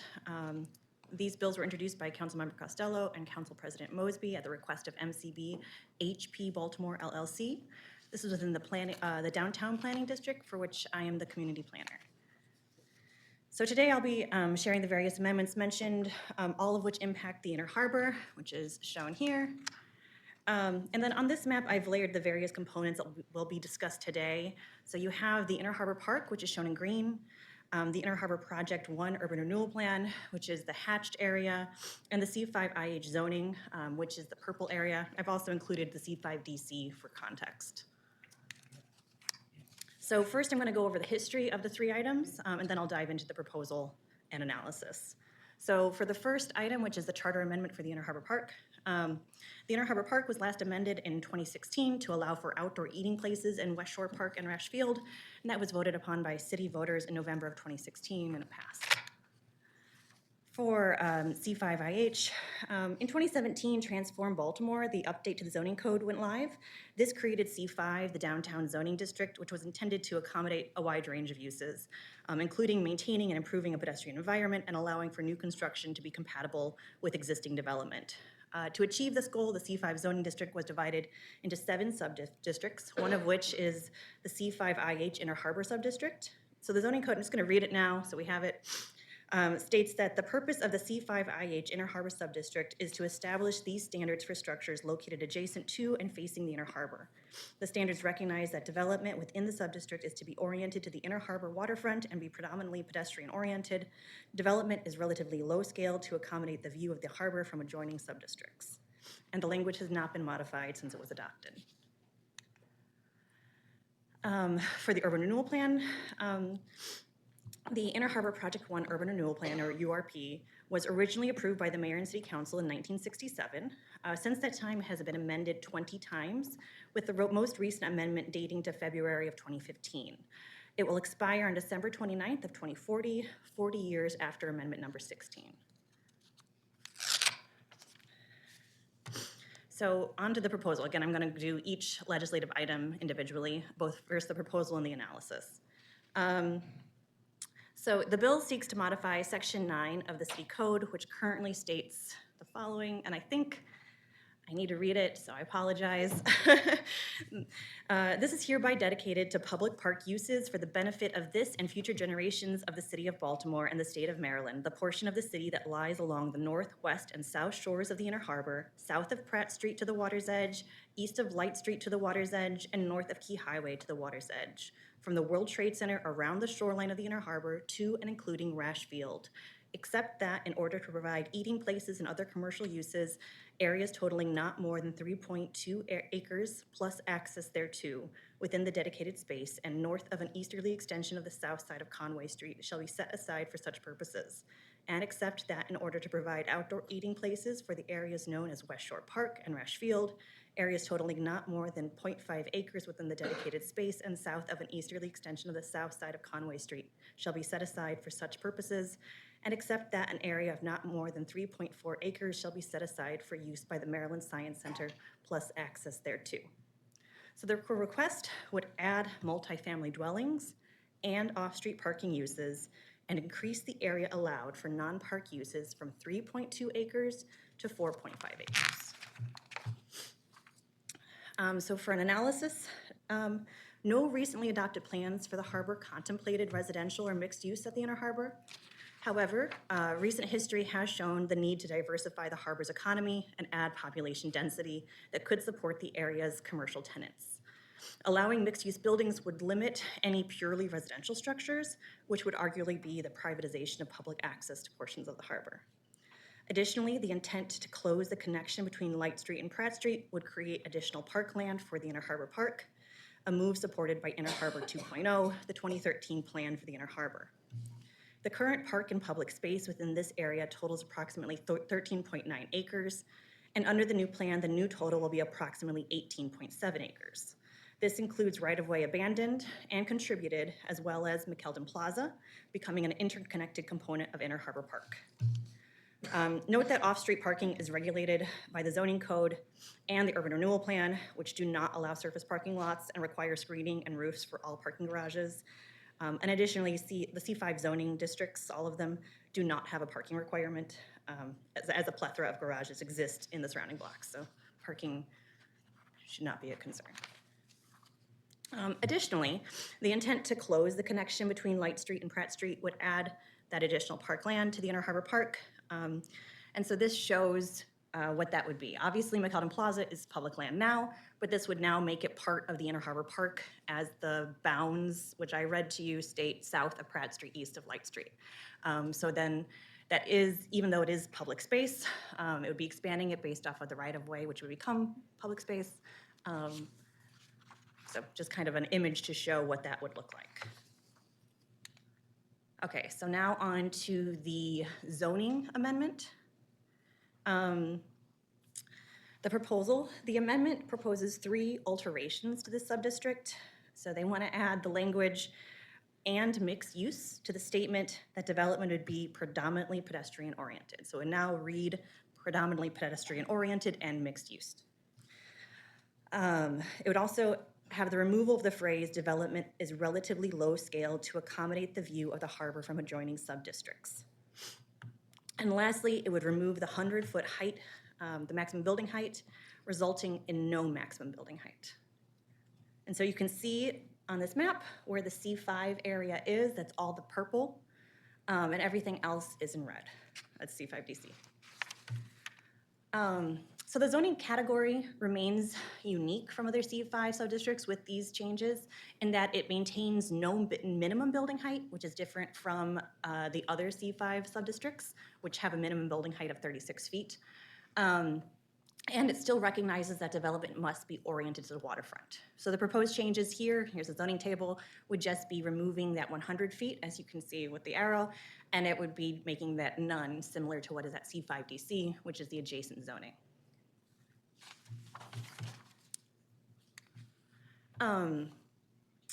Additionally, the URP remains in place and would provide some limits relating to building height and development type within the area, though it is set to expire in 2040. The URP boundaries do not include a small section of C5IH that extends from the World Trade Center property, encompassing all of Pier 3 and Pier 4, which includes the National Aquarium and the power plant building. So these piers would no longer have a maximum height limit, unlike most of the rest of the buildings within the urban renewal plan, because those development areas typically have maximum building heights. And then additionally, it could be beneficial to replicate the process utilized at other waterfront areas in the city through the creation of a waterfront overlay for the inner harbor. This is alluded to in the zoning code here, which I've copied, but no overlay for the waterfront was ever created. So this would simplify the zoning code by allowing the removal of this category, the C5IH category, and instead use the overlay to provide that nuance necessary for this unique area. Again, it would also allow for the removal of their urban renewal plan, which is set to expire in 2040. And this would be in keeping what we've done in other waterfront areas such as Canton, Fells Point, the Keys Highway area, and Middle Branch. And now for the urban renewal plan. This is going to be the most lengthy part of this, so I apologize, bear with me. So I'm going to begin by providing a description of the existing URP, then proceed on to the proposed amendment and analysis. So the URP boundaries generally extend from Hanover and Charles Street to the west, Lombard Street to the north, Gay Street or Pier 3 to the east, and Hughes Street or Key Highway to the south. Within this geography, the plan identifies 29 development areas. The plan includes 7 objectives that are broadly intended to beautify the harbor area, allow for safe pedestrian access to the water, and encourage economic development. Additionally, 3 renewal actions are identified. These are clearance and redevelopment, demolition, and public improvements. The plan identifies 6 land use types that include commercial, residential, semi-public, public, and commercial public. So each land use type allows for specific uses which are defined in the plan. And lastly, a number of uses are prohibited. Okay, so here's where it gets dense. So the plan identifies standards and categories, and I'll briefly describe the relevant categories. So section B's is size of facilities. It limits office, housing, transient housing, and retail uses to between 2 million square feet and 4 million square feet of gross building area. It also requires that between 3,000 and 4,500 parking spaces be provided and limits residential development to no more than 250 dwelling units. Section C, parking, states that parking must generally be enclosed within structures and screened from the public, and some development areas have specific parking requirements. Section D, servicing, requires that all servicing be located off-street and limits outside exhibit or display of merchandise. And Section E, access, defines requirements for pedestrian, vehicular, and boat access. The plan continues with Section H, development rights. This states that limited development rights may be granted to developers and that encroachments on the public right-of-way and public open space are subject to the approval of the Board of Estimates. Section I, minimum elevation for development, is no longer relevant as it references outdated flood insurance studies and does not reflect current requirements. Section J, aesthetic controls and reviews, states that plans and specifications, signs, and exterior lighting be submitted for review. Section K, setbacks, states that no buildings may be built in setback areas. Section M, completion, requires that developers agree to commence and complete construction within reasonable periods of time. And Section P, development area controls, identifies 29 development areas, each of which have specific requirements that can include setback requirements, use requirements, and maximum building height, among other restrictions. The plan also includes Appendix 1, waterfront area controls, which provides specific guidance on pedestrian access, promenade standards, and public access corridors. The plan also includes 6 exhibits that I'm going to go through now. So Exhibit A is labeled Land Acquisition. It's been modified over the years, and now it basically only shows the boundaries of the plan. Exhibit B identifies all of the development areas within the plan. Exhibit C is the land use map. Exhibit D is the proposed zoning map. This is outdated as it doesn't reflect the current zoning code. Exhibit E, which shows the right-of-way adjustments. Again, these are outdated as most of them have been implemented. And Exhibit F, which shows the waterfront area controls. These are limited to a very small piece to the east of Rashfield near Key Highway and don't reflect the current use. Okay, so on to what is proposed within the amendment. It has a limited number of alterations, which I'll describe. So under land disposition, the amendment proposes to modify language to allow for adjusting parcel and lot lines under agency control. This would allow for the specific development area boundaries to be modified to reflect changes to parcel lines. Under size of facilities, the amendment proposes to remove limits regarding development size and replace with the underlying zoning for each parcel and remove limits for dwellings per acre. Under servicing, the amendment proposes to allow for outside exhibit of display of merchandise in development areas 13 and 15A, which are the 2 Harbor Place pavilions. Under development area 13, which is the North Harbor Place Pavilion, the amendment proposes to add residential use, remove the maximum building height, which is currently 50 feet, and replace with the underlying zoning, and remove the reference to the ad hoc advisory task force that would allow for citizen input into the design process, and replace with the Urban Design and Architecture Advisory Panel, or UDAP.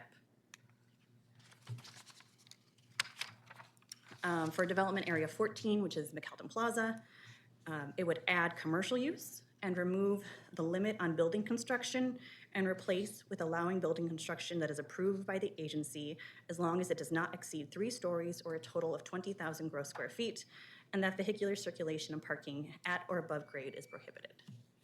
And then for development 15, which is the South Harbor Place Pavilion, it would add residential use, remove maximum building height, which is again 50 feet, and replace with per underlying zoning, remove parking prohibition and replace with off-street parking is permitted where expressly approved by the department, provided that the off-street parking is not located at grade and is screened from public view, and remove reference to the ad hoc advisory task force, similar to development area 13, and replace it with the Urban Design and Architecture Advisory Panel. Okay, so on to the analysis now. So for land disposition, the proposed change would allow for the specific development area boundaries to be modified to reflect changes to parcel lines, and this is a necessary change as the Inner Harbor changes, as the current development areas mimic the existing outdated buildings. Size of facilities, the proposed change to replace development limits with the underlying zoning is in keeping with standard practice of the Department of Planning to reduce confusion during development. For servicing, the proposed change is in keeping with the intent of the Inner Harbor as a lively, active area, and furthermore, under the current zoning code, outdoor display is allowable with some rules for any retail good establishments. So this is, again, just bringing this up to current zoning. For development area 13, the proposed change to add residential is supplemented by Exhibit C, the land use map, which identifies that development area 13 would be commercial residential. The introduction of mixed use maintains the current level of access to the space, though, which is public through the commercial designation. The removal of the height limit does not impact the promenade, which is protected from the development. The removal of the limit would also match the zoning directly across both Pratt and Light Streets. And the creation of a separate task force within a URP is generally discouraged, as history has shown that these bodies are not sustainable. They often dissolve or groups move. So instead, it would be a good idea to clarify the public process that the proposal must abide by and when public testimony and input is required, rather than UDAP, which does not allow for public testimony.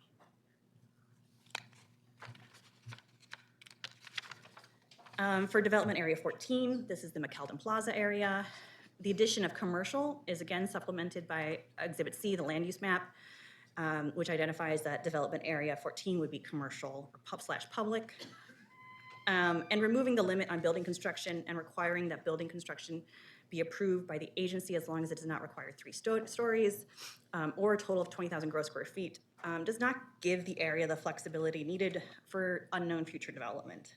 The limit on commercial use within Inner Harbor Park, which per the boundaries would include McKeldin Plaza once the spur road is removed, provides limits on the potential development area.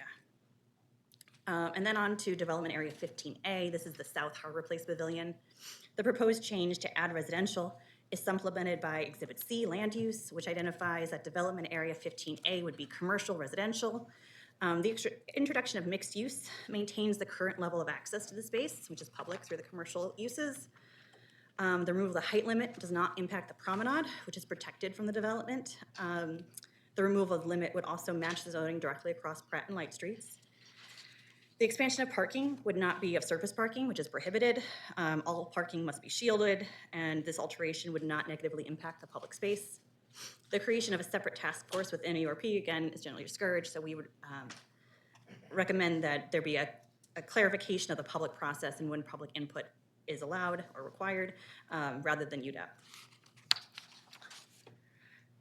So additionally, several of the exhibits were changed to correspond with the text changes. So here's Exhibit C, where the updates are to the development areas discussed. So for development area 14, which is McKeldin Plaza, you can see it's now become commercial public. Development area 13, which is the North Harbor Place Pavilion, and development area 15A have been changed to commercial/residential. Exhibit D has been updated to reflect the current zoning, which is great. Exhibit E has been updated to show the right-of-way to be dedicated between the Inner Harbor and McKeldin Plaza and the removal of other already completed right-of-way alterations. And Exhibit F has been updated to show the promenade along the Inner Harbor Park and public access points across the site.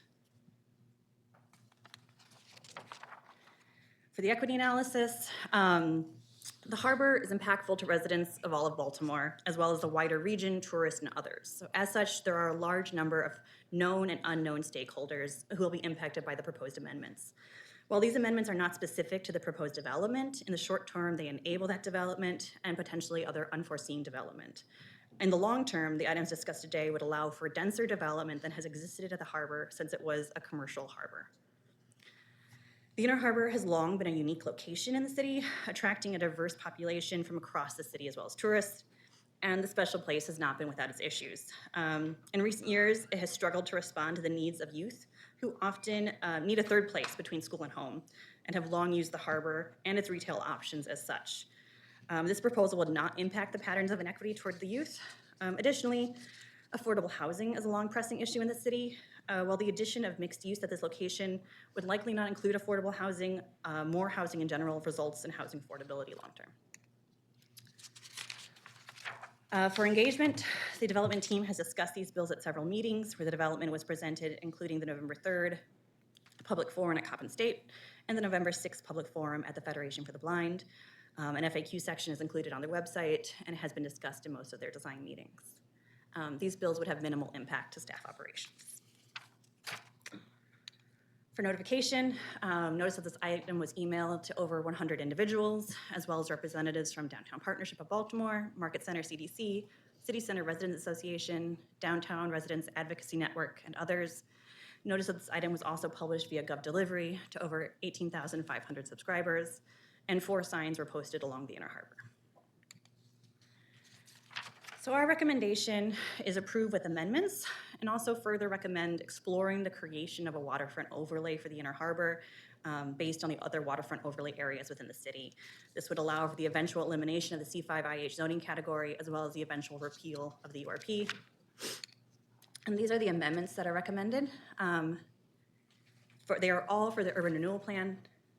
The first would be to remove the parking requirement and instead utilize underlying zoning.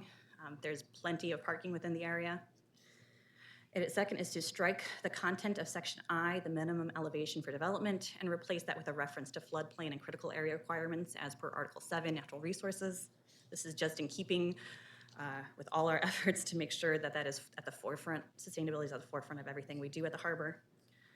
And for development area 14, remove the proposed language limiting height and gross square footage to allow for the most flexibility. For development areas 13 and 15A, remove reference to UDAP and instead replace the ad hoc advisory task force with a requirement that all preliminary and final development plans must complete all required planning reviews, including but not limited to Planning Commission, Design Review, which would be UDAP, Site Plan Review Committee, and environmental reviews. I'd also recommend modifying Appendix 1, the waterfront area controls, to include Lot 15, which is the majority of the Inner Harbor Park area, and to modify Exhibit F, which is the team has already done, to include the pedestrian promenade along the entire harbor and public access corridors identified by the development team. So Exhibit F has already been modified. Any questions?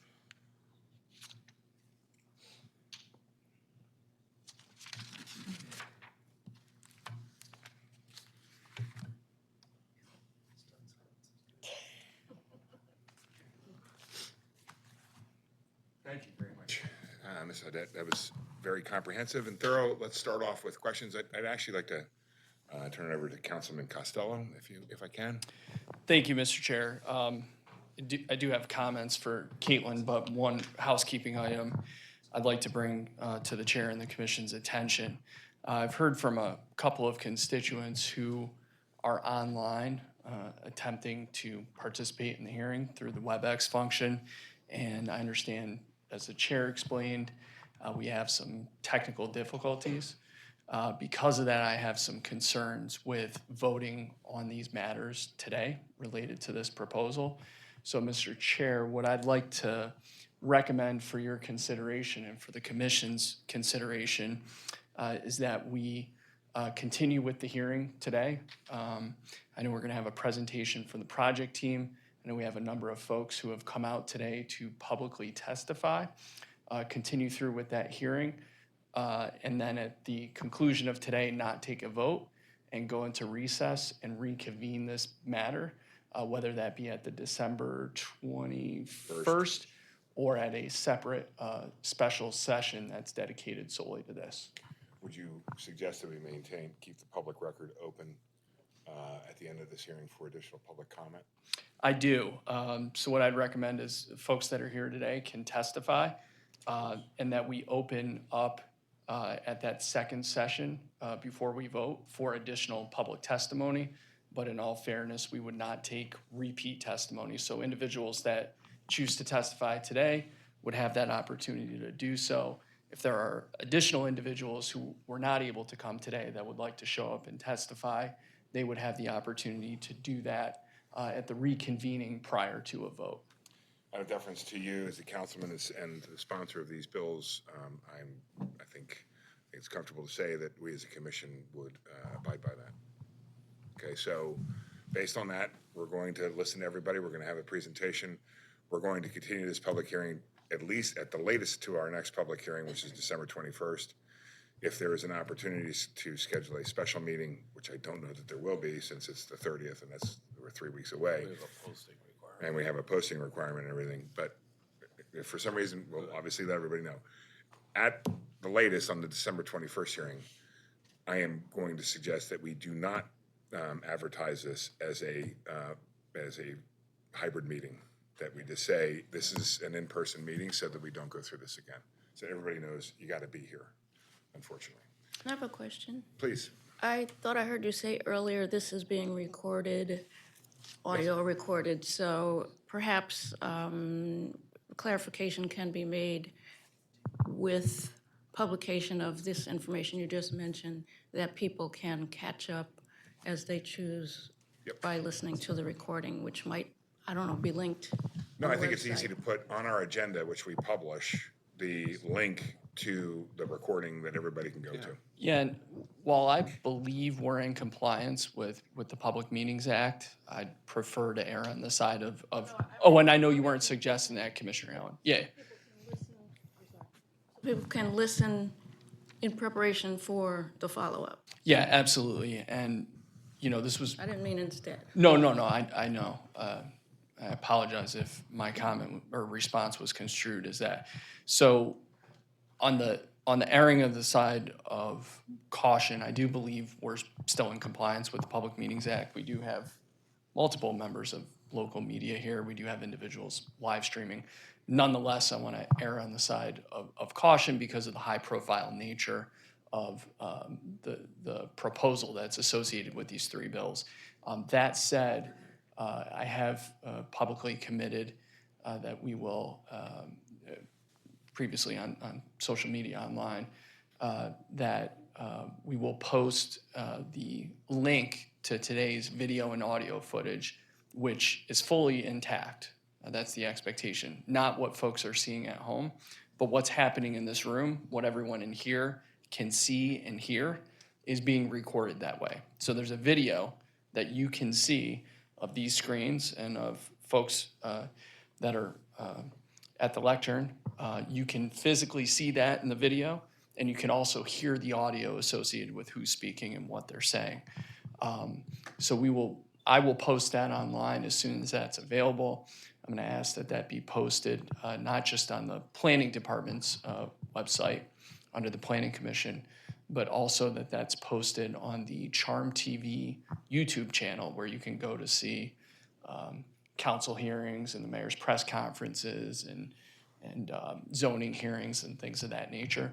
And then I would ask Mr. Chairman that we have planning staff, when they send out the agenda, whether it's before the 21st or on the 21st, that under these three agenda items, there's a brief narrative, a sentence or two explaining what happened. We had technical difficulties. You couldn't view it from home, but we do have the video and audio. Here's a link. Staff recommends that individuals participating in round two, if you will, of this hearing watch and listen to this video and audio footage prior to. Yep. Thank you, Commissioner. I appreciate that. The only other thing that I would add to that is for the commission's consideration is, in order to continue to comply with our open meetings laws and regulations, that when this meeting is concluded today, that we refrain from communicating with anybody regarding anything until we resume this at our next public hearing. You may get asked a bunch of questions from your participation. Just please say, I can't comment until after the public hearing has been closed, okay? Mr. Chairman, that puts me in a precarious position because, as I'm sure you can imagine, I'm fielding 5, 6, 7 questions per day from constituents. Would you prefer that I seek an opinion from the law department in order? I think you are in a very unique position. I think you need to talk to the law department, because as the council person who's sponsoring these. I can't not respond to constituents. Of course, I appreciate that. We cannot communicate with each other about anything that we're hearing today, and I think because of the nature of this, if somebody asks me between now and the next hearing, I'm going to say I don't know, because we have not completed the public hearing, so I can't give you an opinion as to where I stand on anything.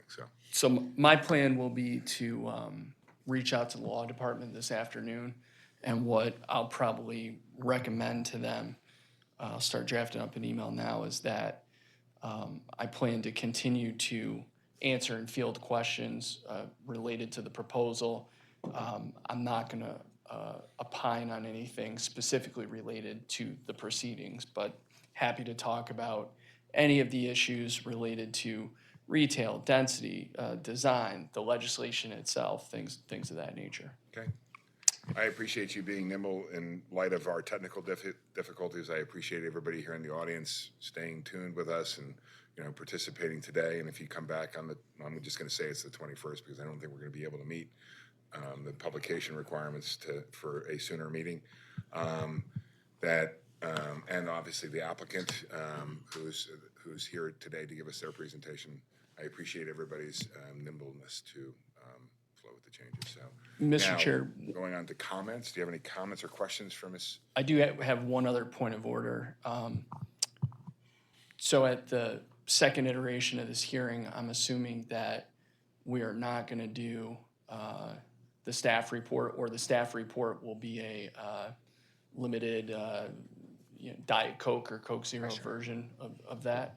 I would agree. I mean, I think the staff report should be posted online with the agenda for this item so that anybody can go online, they can watch the video, they can pick up the staff report, print it out, and they'll be able to ideally have the same picture that we're having here. Got it. There is a public Wix site with all this material. Good. Do we know, is WebEx still running at all? Should we post in the chat that, okay. Okay. Okay, now that we've addressed all the technical and legal issues, Questions for Ms. Audette? no questions, just a comment. Ms. Audette, I want to thank you and Mr. Tizo, Ren, everyone else from the planning department who was involved. I know this is not the run-of-the-mill land use bill that you may be accustomed to dealing with on a regular basis. So I know there was a incredible amount of work and research that went into this. So I just want to thank you all for, one, your hard work, and two, for the very comprehensive staff report that you all have provided. Thank you, Mr. Chair. Commissioner John? Well, thank you. Super crystal clear, so no questions. Thank you. Commissioner McCoach? Hi, I've got a few questions. Maybe they're simple, maybe not. Thinking about land use, which is very much sort of our purview, I think of parking as a giant driver of land use. Now, I've understood through the presentation by the developer that the project incorporates sort of our best contemporary understanding of parking demand.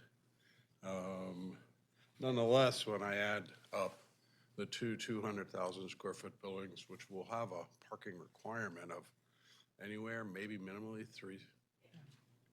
So all of C5, regardless of the subdistrict, so C5DC, C5IH, has no parking requirement. So all of downtown, there's no parking requirement. So there will not be a parking requirement associated with any development. So to be driven by the market? Then. Yes. Okay. So let's just say the market says you can't rent a unit that doesn't have at least half of a parking space. Let's just say that's a number. Let's say that, before we didn't have office within this development area. We had office on the perimeter, and all that office sat on top of parking podiums or had adjacent garages. But office today, even if the most conservative load of parking is 2.5, 3 cars per 1,000, maybe less, maybe, let's say 2.5. There's 400,000 square foot of office. So that's 900 cars there. There's 900 units at half a space per unit. That's another 450 spaces. There's 20,000 square foot of retail. That's another X number of spaces. I'm wondering if the department thought about how that parking could be successfully incorporated as a land use, not as a design, and what controls could be available to prevent surface parking, or if you look at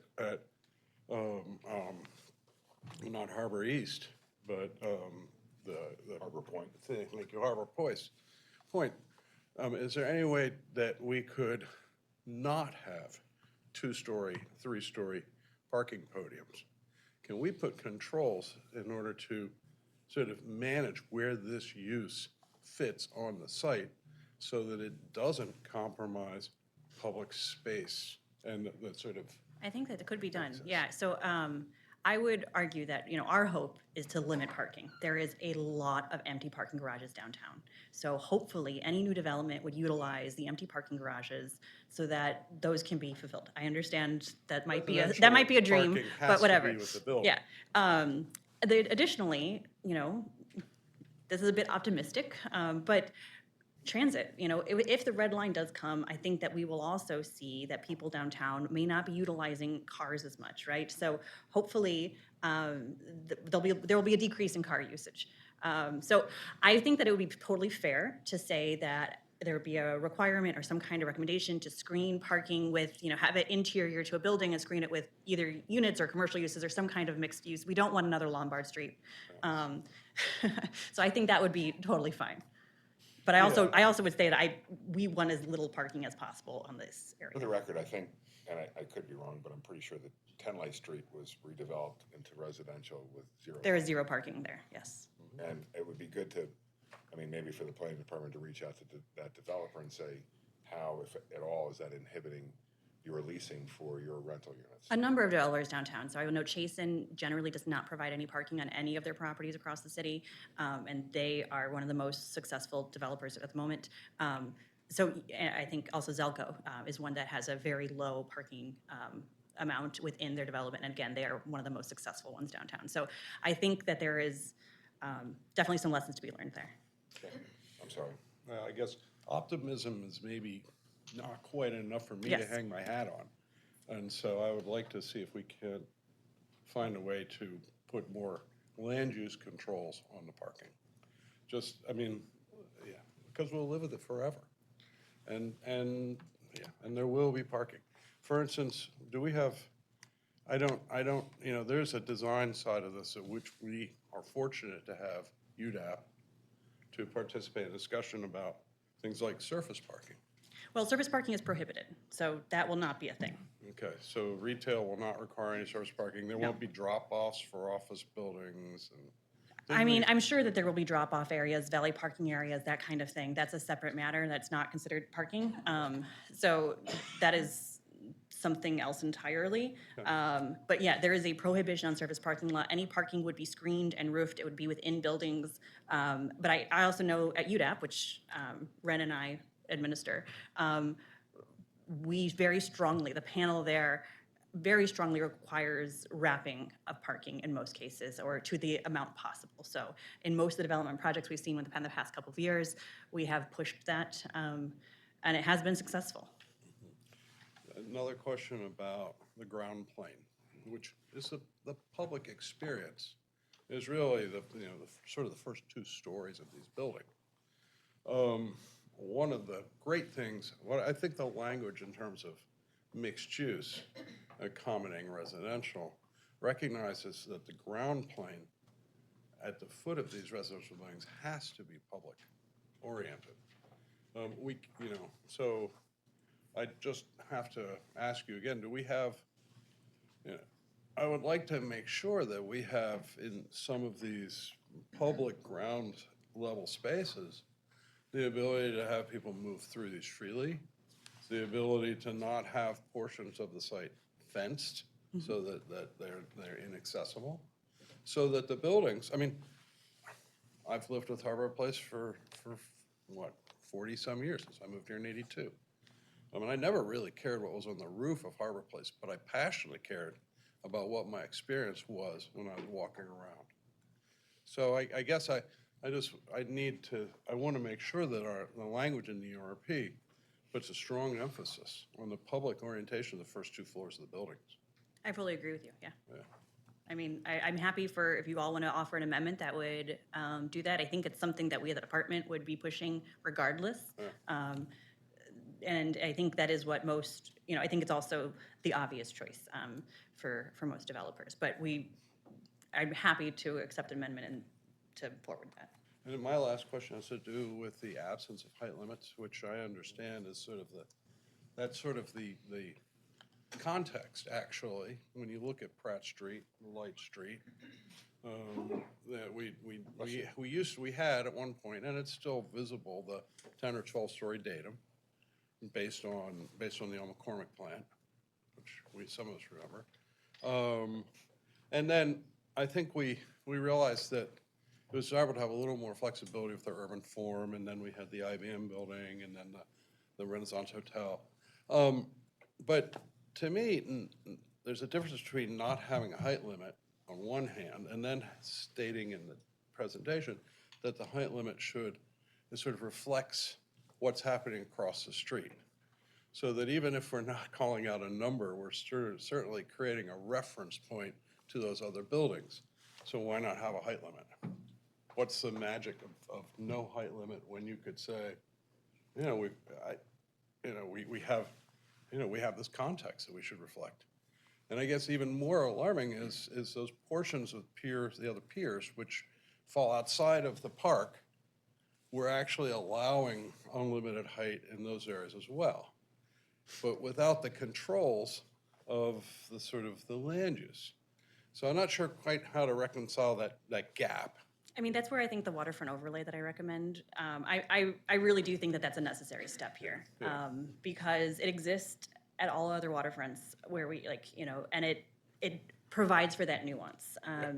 And that's why we included it, is because it is going to allow for the nuance that you're discussing here, that we can't really, there's no home for it in the URP. The URP also isn't an appropriate location for it. We don't necessarily want to maintain URPs forever. It will expire in 2040, we'll be here before you know it. So I think amending the zoning code to have this overlay that reflects what we do in Canton and Fells Point and Keys Highway is much more appropriate to get that nuance that you're talking about. Great. Those are my questions. Thank you. Deputy Mayor Williams. Sorry if I missed it in the presentation. What's the height of the World Trade Center? Do you know? 406 feet. I was looking that up earlier. Like, and then, so I guess, do you have 414 at handy if you've looked it up? It was just on. No, it's. It was 30 stories. 30 stories. The World Trade Center is 30 stories? Yeah. Yeah, it's actually a lot larger than you realize. Yeah. I think that the development parcel itself, if I'm not mistaken, that was development parcel 10. Correct me, which parcel was that? I'll tell you in a second. You know, I need to get the but it's URP up. pretty clear in here. Boom, because it stands out as a real anomaly. It was this development area 11.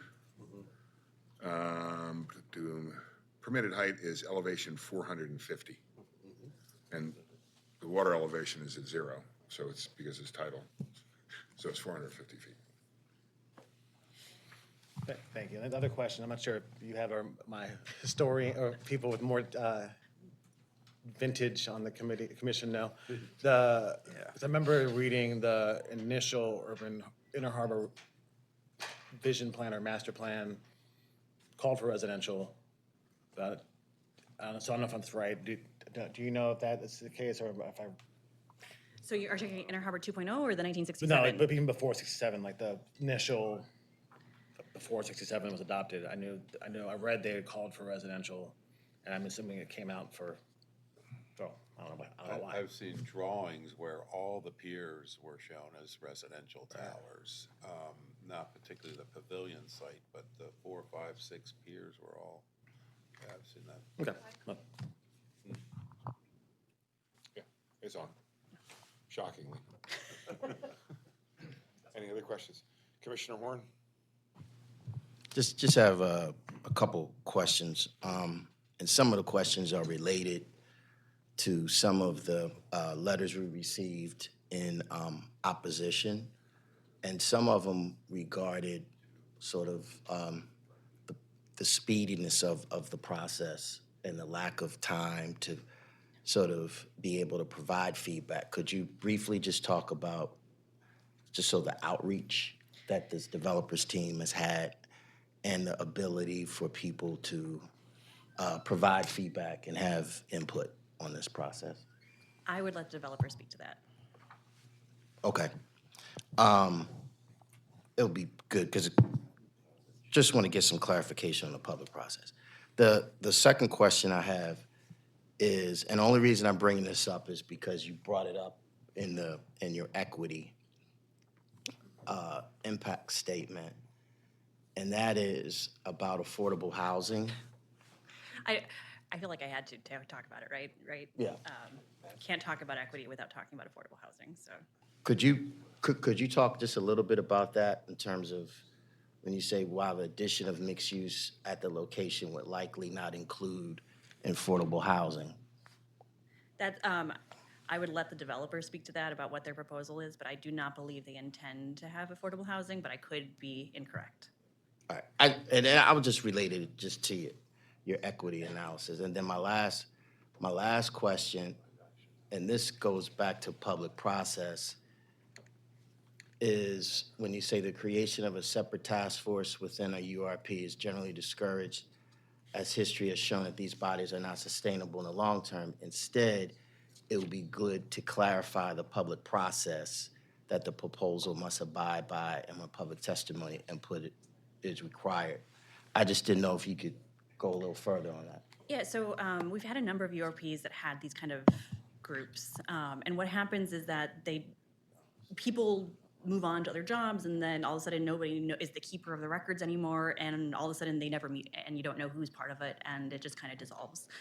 So we've had that with a number of different, both urban renewal plans and just kind of like master plan projects in general. So it's a perpetual problem. So rather than identifying another specific group that in the URP, which is going to continue, and again, it might just fall apart or people would move, would just be to make sure that the public process is functional and that there is general awareness about when you can come and testify. So they had stated they wanted to replace it with UDAP, and while UDAP is great, it is not a public it is not a forum for public testimony. It is a forum for experts in their field to provide advice, but there's no public testimony taken. And so rather, if we identify the public process, when it will go to Planning Commission, when it'll go to City Council, that'll be very clear on when public testimony is available and when people can, make sure that their voice is heard on this project. And then you're also not limiting it to just, a group of 5 well-connected people who know everybody and are on this task force. Everybody gets to speak on this.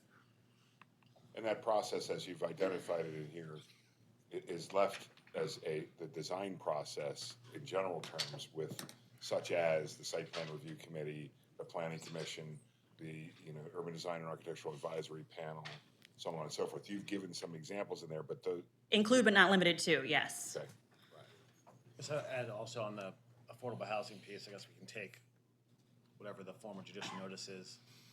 For us, is that inclusionary housing legislation is on 3rd reader on Monday, and so any project will have to comply with inclusionary housing requirements. That's why I was confused with that statement. Okay.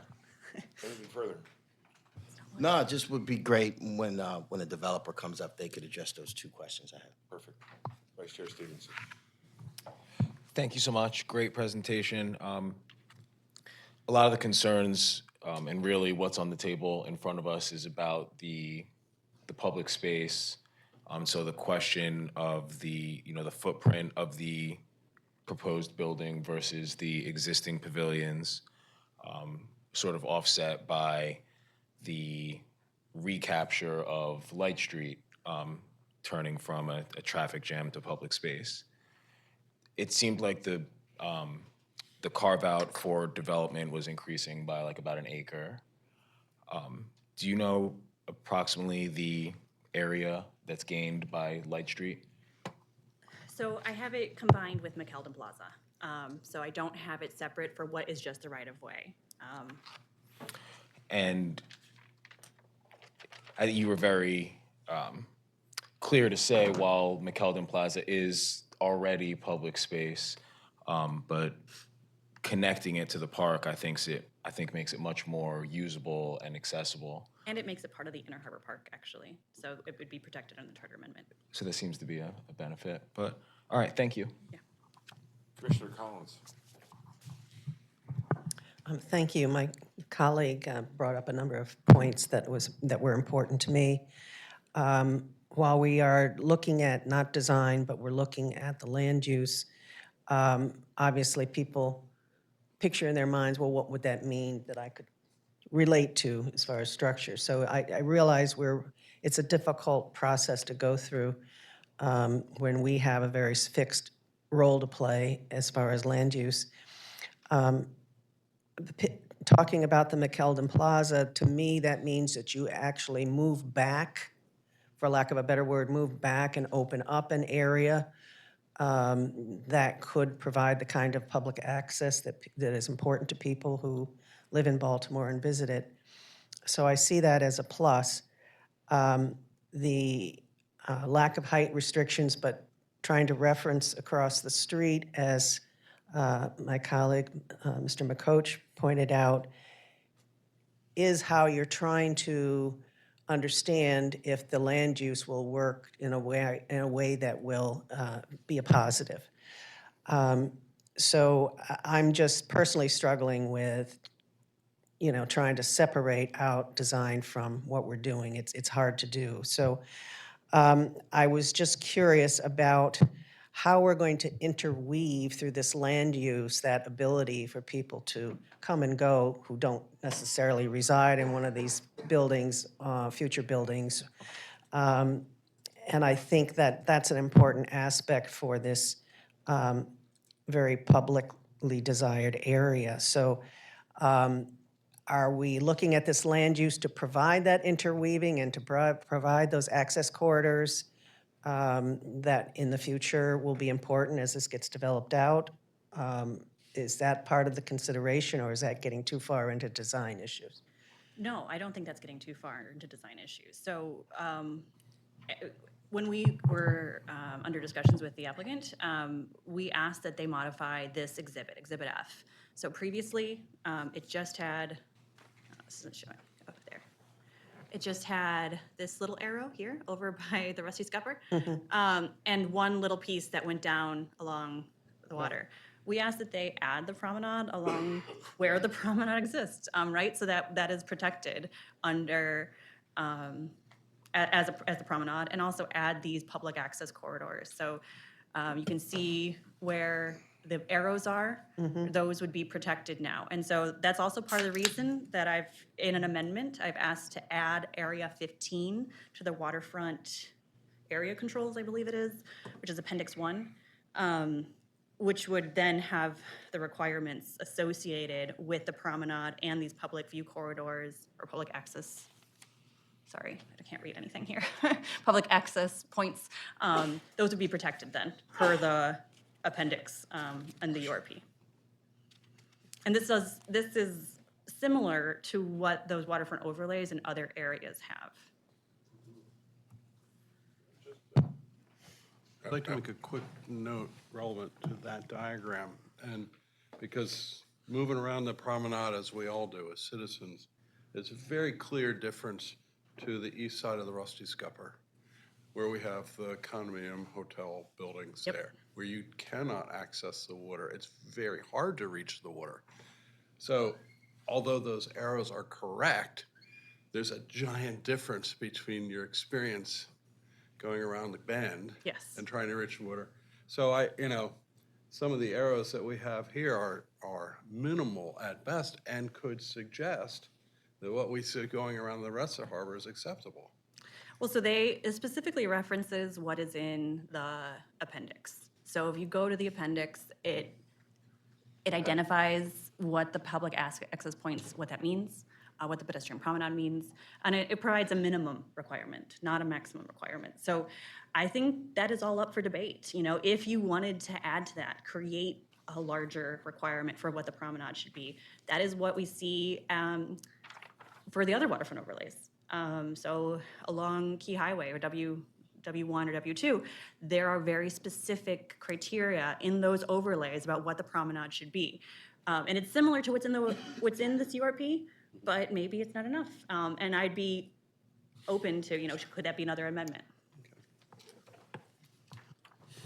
The other issue that I just wanted to mention is we had a presentation today on the DP3 and the impact of our changing climate on waterfront areas. So one of the things I'm thinking about as far as land use and where things appear, we know that we can get flooding along the promenade area.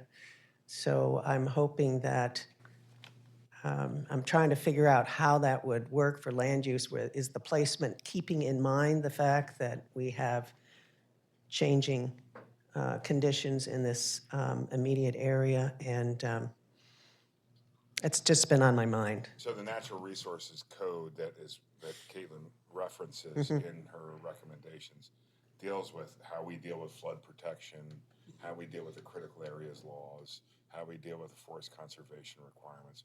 All those things are already codified. Right. And any applicant, anywhere Article in the city 7, has correct. to abide by them.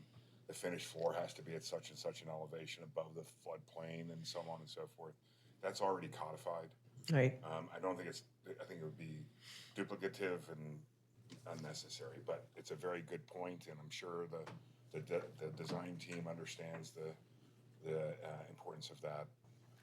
Anybody does around the Inner Harbor, and anybody does around the water, period. Yeah, because I mean, the public space is focused on the water, and, you know, you may be, in the future, narrowing your public space just out of, If I could add, we've Climate joined with a issue. waterfront partnership to hire a firm called Scape, which is a nationally Right. known group, specifically to look at the sea level rise Correct. computations and risk analysis for the future. And we should have their report any day now. We don't have it yet, but it's very close. okay. Annapolis has just gone through, within the last Yes. several years, their Weather It Together analysis and how they're going to shore up a lot of their historical properties Right. along the Annapolis waterfront, including the Naval Academy and a variety of other things. So, I mean, I think clearly this is a topic of important discussion for Yep. everybody. Okay, thank you very much. Commissioner Allen.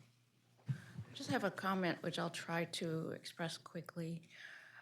Something that I have to keep reminding myself was touched on earlier today in another item. The young lady from the law department, I think, said in asking about the side yard requirements or setback requirements, they were established in 1971 zoning. Why are they necessarily applicable today? I'm thinking, as a career planner, retired, but still, I'm always going to be a planner. I'm aware that super block, I think they called it at one time, Charles Plaza, was in the planning by William Donald Schaefer and Walter Sondheim maybe, and Larry Reich, and some others whose names I can't recall right now, in the 50s and into the 60s. And it appeared, early 70s, late 60s. Harbor Place, early iterations started, I think you mentioned earlier, Justin, in the 60s, and it evolved on paper many times before it came about, long before 1981 or 2, when it actually opened. I was there. It's sacrosanct, I'm speaking of Harbor Place now, to many, many, many Baltimoreans and people beyond Baltimore now. Some people can't imagine it changing from what it is now. But we're planning for people 40 years from now and beyond, perhaps, or at least within the next 40 years to use and enjoy it. And people have used and enjoyed what's been there for the past 40 years. I'm just trying to express that there's a continuum, and reminding myself of that helps me to let go of what it's easy to do, which is hang on to what we know. That's all I want to say. Thank you, Commissioner Allen. Caitlin, a few questions. Can you go back to slide 141, please? Just want to make sure that, wait, I think it was 141. We're talking about yes, on B, third bullet point, you say residential development shall not exceed 250 dwelling units. It's 250 dwelling units per net acre. I don't want anybody to think that it was just a total of 250 dwelling units that were permitted. It's 250 dwelling units per net acre on that. Thank you. No. Sorry for the I just want to make sure that that point was made. Talk to me on the zoning on the CHIH or C5IH Inner Harbor Subdistrict. The conflict between, remove the phrase, development is relatively low scale to accommodate the view of the harbor from adjoining districts, but your maximum height is 100 feet. How do I get low scale at 100-foot height? So they're suggesting that they would remove that. I know they're suggesting to remove it. I'm saying there's an existing conflict in Yes. in the C5IH zoning district that talks about development that's at low scale, but permits a height of 100 feet or 10 Yes, stories. you're right. So right now, the zoning is kind of conflicting with itself. So it allows up to 100 feet, even though I think it's done because it encapsulates an area that's larger, and so it depends on the URP. Again, it's kind of this understanding that they're so connected that it gives you that 100-foot saying, oh, well, the URP exists, and that in these areas limits it where it's appropriate. So Great segue. at the pavilions, it has a 50-foot height limit right now. Only because of the URP. only because of the URP and not the underlying zoning. But at the same time, the World Trade Center site has a 450-foot height limitation under the URP, but only a 100-foot height limitation. So it's actually a non-conforming use? Yes, because it was built prior to the 2017 transform. All right, so I'm just trying to point out some of the Yes. inconsistencies that are. Which is why we like to that are get rid of confusing- things. Right, which are confusing the hell out of the discussion.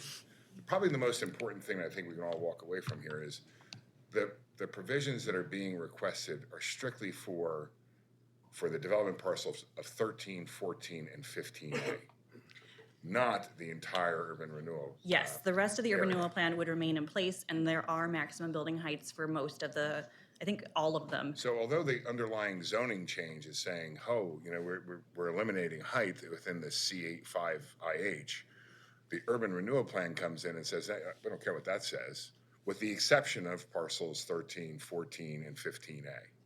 Is it And only- the two areas that are outside the urban renewal plan. Right. So, which then brings me to, can you help me understand what the development restrictions are on 414 Light Street under the urban renewal plan? The quick answer, there are none. Yeah, I was gonna say. How about 300 East Pratt Street under the urban renewal plan?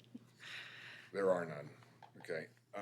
Parcel 26 under the urban renewal plan specifically says that it's permitted for industrial uses, right? But you go back into the use section, and there actually is no definition for industrial. So I don't know how that's working. The point is, I got urban renewal plan, I got zoning, I've got, you know, all kinds of stuff that's happening here. It would be good, and I agree with you, for long-term, is to redo all this stuff under a waterfront overlay district. I think short-term, it's opportunity for us to push forward with these, however they come out, under the urban renewal plan with the express consent of doing away with the urban renewal plan as quickly as possible. Going back to your recommendations, I agree that, you know, the parking requirement should be based on underlying zoning, and although I respect what Commissioner McCosh says regarding the need for parking, I think, you know, the developer obviously recognizes there's a need for parking, otherwise they're not going to be able to lease office or lease residential or lease anything, and that's why we've eliminated them from our zoning and put it back into the marketplace. I agree with your second bullet point regarding striking the context of the minimum elevation, referring back to Article 7. I agree with your, for the development area 14, remove proposed language limiting height and gross square footage. That does give flexibility in there. I think providing some level of park space, you know, you have a calculation in your staff report, and I'm trying to find it right now as we speak. I think it went from 13 to 18 acres plus or minus. Yes. And if that's the case, if it's, you know, 18 acres, figure out what do we want to make sure that we keep as the public space, and, you know, let's have that, and then the rest of it, if they, you know, can build something that's, you know, obviously compatible with what's going on around it, that's greater than 3 stories, which was, or 20,000 square feet, good for them. I like the idea of eliminating the reference to the task force, because the task force was created under the urban renewal plan by an agency that no longer exists. It's obviously morphed into Department of Housing and Community Development. I agree with you, having reviewed this so many times, those task force do come and go. It would be helpful, I think, for us to define what this commission's role is versus UDAP's role is. You know, Site Plan Review Committee, I understand. I think everybody in the development industry understands Site Plan Review Committee, UDAP, and whatnot. I just don't want to get caught in a quagmire between 2 reviewing agencies on design, one being the Planning Commission and one being the Urban Design and Architectural Advisory Panel. Because I don't want it for us to say, no, that should be this, and that UDAP says, no, it should be that, and then the developer's like, okay, there's no resolution here. So I think we need to define that a little bit more. I'm a little bit concerned about your amendment to modify Appendix A to incorporate Lot 15. I think that Appendix A establishes a minimum of a 20-foot wide promenade around the harbor. And if we apply that to Lot 15, then it means that the could be a minimum of. Now, I recognize that the design proposals may provide more than that. I would just suggest that we tighten that language up a little bit. If not, eliminate that particular recommendation, because it also has specific recommendations for, I have to have a bench every 100 feet. I have to have a trash can every 100 feet. And maybe that's not necessary for all of 15, since the majority of 15 is public land. It's 15A that I think we're more concerned about. And then modify Exhibit F to include the pedestrian promenade along the entire, that's what you've shown here as billing it. So I thank you very much for a very comprehensive. Are there any further questions for Ms. Audette? Thank you again. All right, we're going to open it up to public testimony. I think it probably makes sense if the developer would like to go first and the applicant would like to go first, or if you would like to reserve, I'm going to leave it up to you. And then we will open it up to the public for public comment. Mr. Bramble. Good afternoon. Can I just go? Yes. All right. All right. Hello. Good morning. My name is David Bramble. I'm the managing partner and co-founder of MCB Real Estate, and we're leading this development effort. Thank you, commissioners, for having me today, and thank you for the comprehensive presentation. I'm just going to give a little background, and then I'm going to hand it off to Carolyn Hecker, who's going to give our more detailed comments. But I'm a Baltimore person. I've been a Baltimore City resident for, I'm old, 45 years more. I still live in the house I grew up in on Madison Avenue on the west side, and I know what it feels like to be excited about going to Harbor Place. My family celebrated important milestones there, but the Harbor Place that we all remember hasn't been around for many years, and that's why MCB decided to take on this work. I have to say, this isn't a project that Peter and I have to do, but it's a project that we want to do because it's important for the future of the city, a place I proudly call home. Last time we came here before this body, we presented on how we engage with the community over the past 6 months. We gave a pretty long presentation about that. And as you know, we held open forums, which we invited all the neighborhood associations in the city and all the community development corporations to come and understand how the community engagement process would begin. And then after that, the design, feedback, and entitlement would unfold. And on that call, that initial call that we had, we invited every participant to request individual meetings with us for their associations. We held large format meetings at the Reginald F. Lewis Museum, at the Waxter Senior Center, at Harbor Place, at Coppin State, and the Federation for the Blind. We had small dinners at Harbor Place with Baltimore City residents. We hired youth workers to craft our youth engagement strategy, and I think it's very important that we engage the youth here. We knocked on over 1,000 doors in different neighborhoods and met with countless stakeholders. The whole idea is to get them, encourage them to come and submit their ideas and engage with us. We even had signs on the sides of buses.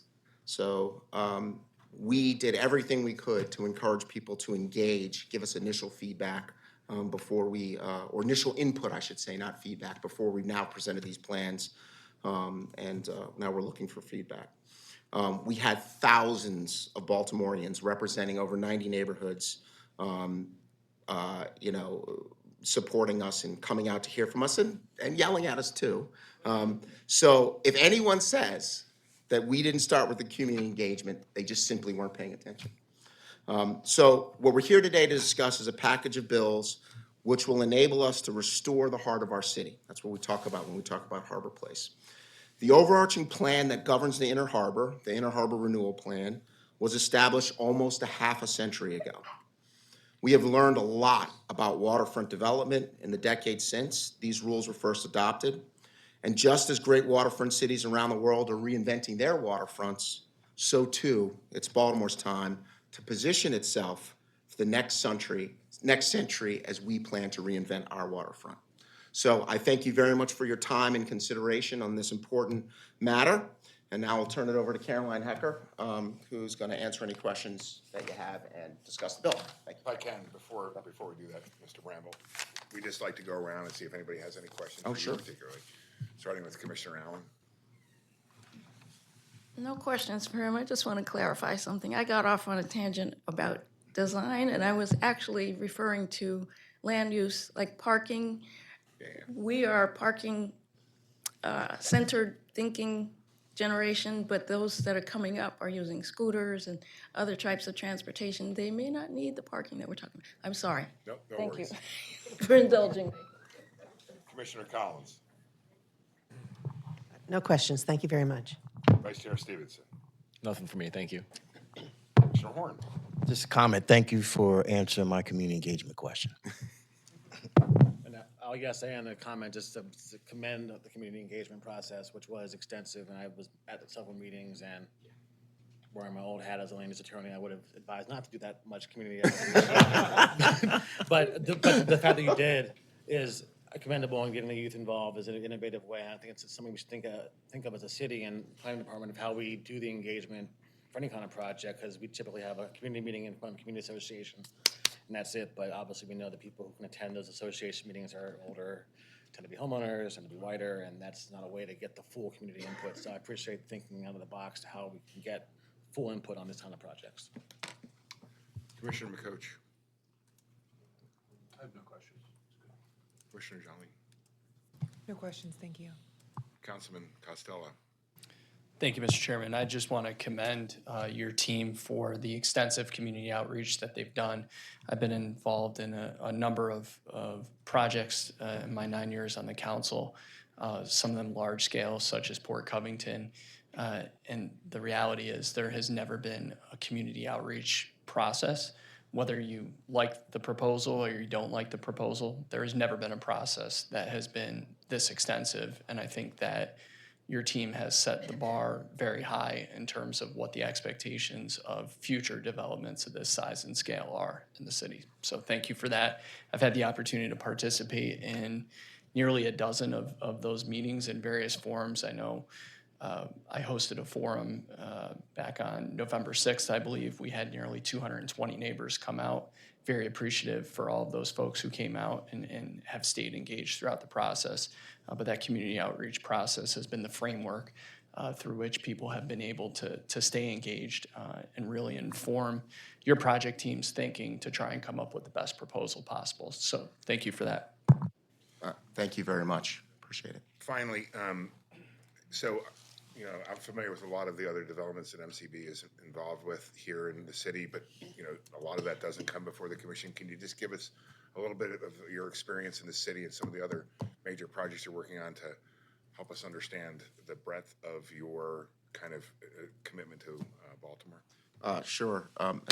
Thanks for asking. So we're pretty heavily engaged in Baltimore City. It's one of the reasons that we got involved with Harbor Place, because quite frankly, although we're investing all over the city in different neighborhoods,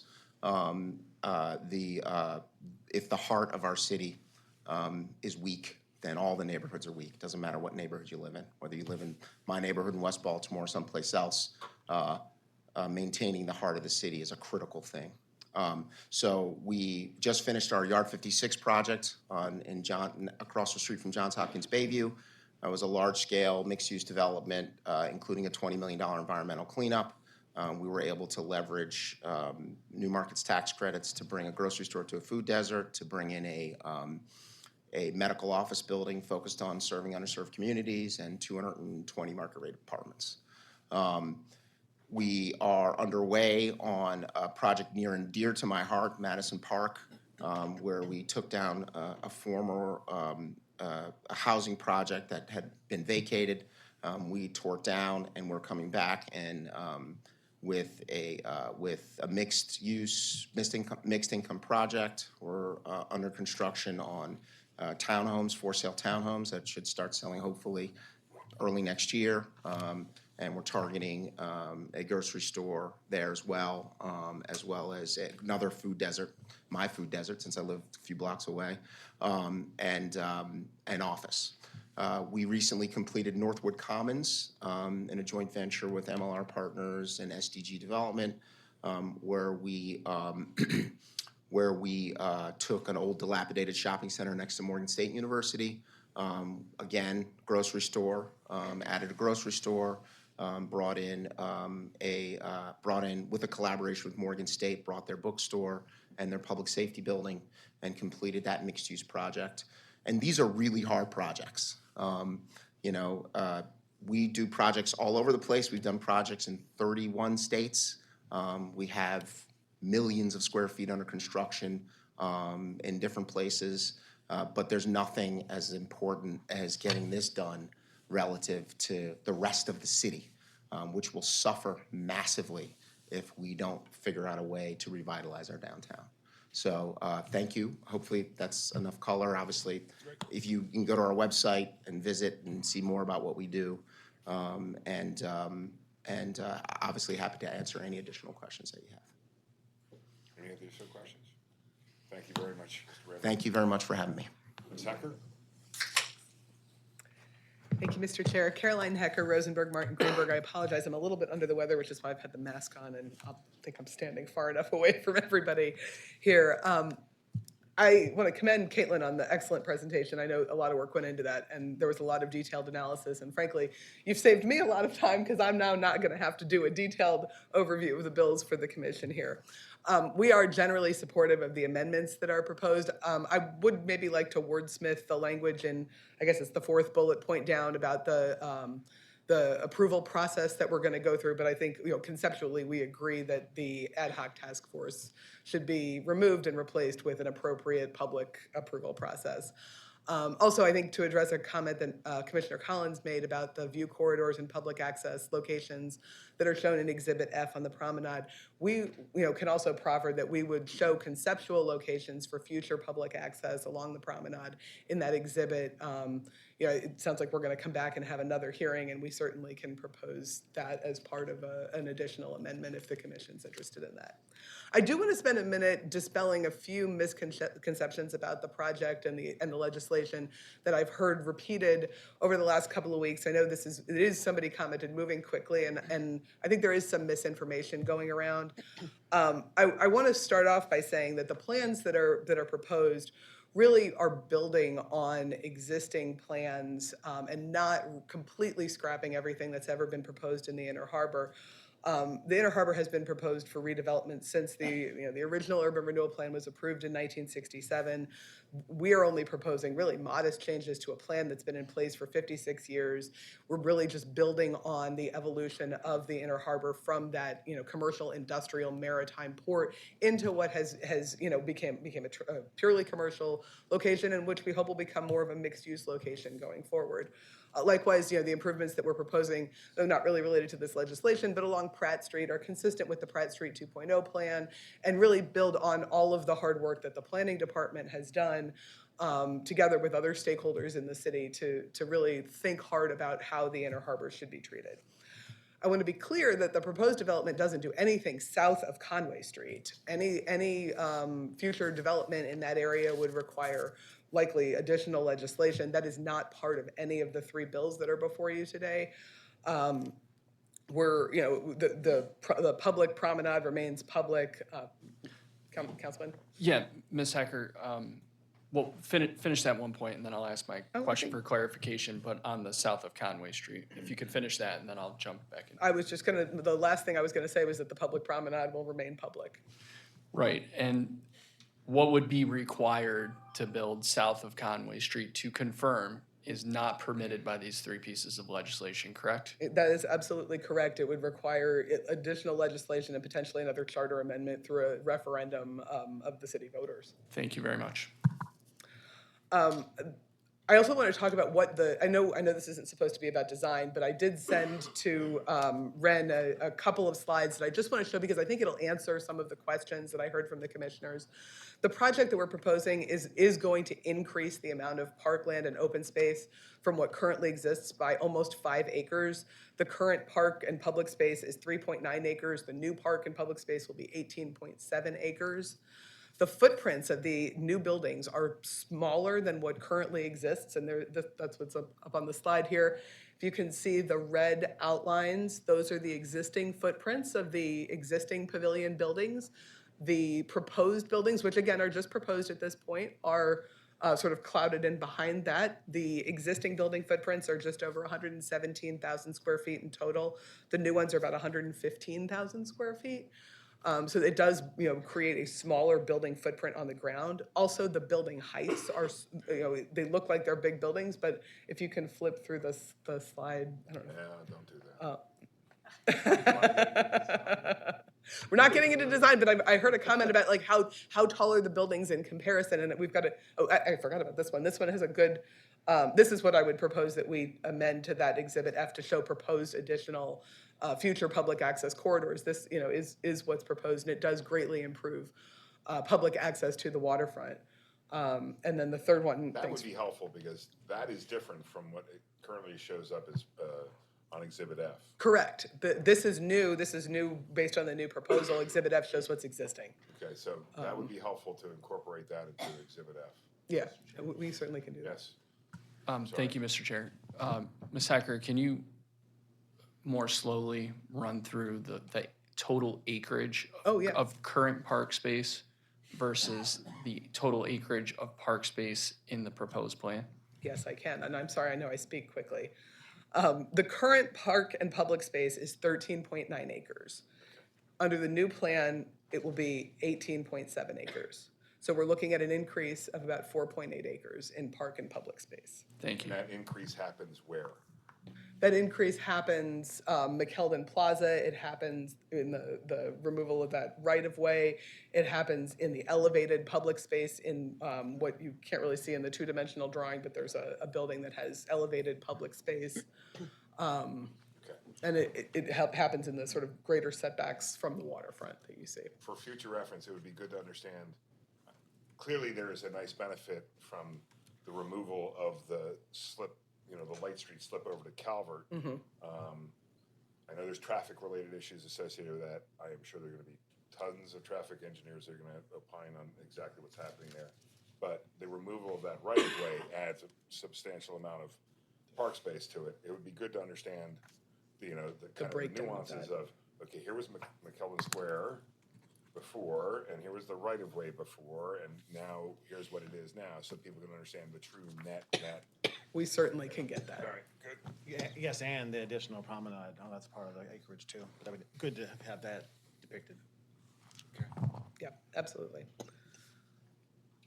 And then if you want to flip to the final slide, which again, this is just for demonstrative purposes, the building heights, comparatively, the proposed residential structures are 355 feet high, much lower than the Transamerica Building, 414 Light Street, the World Trade Center.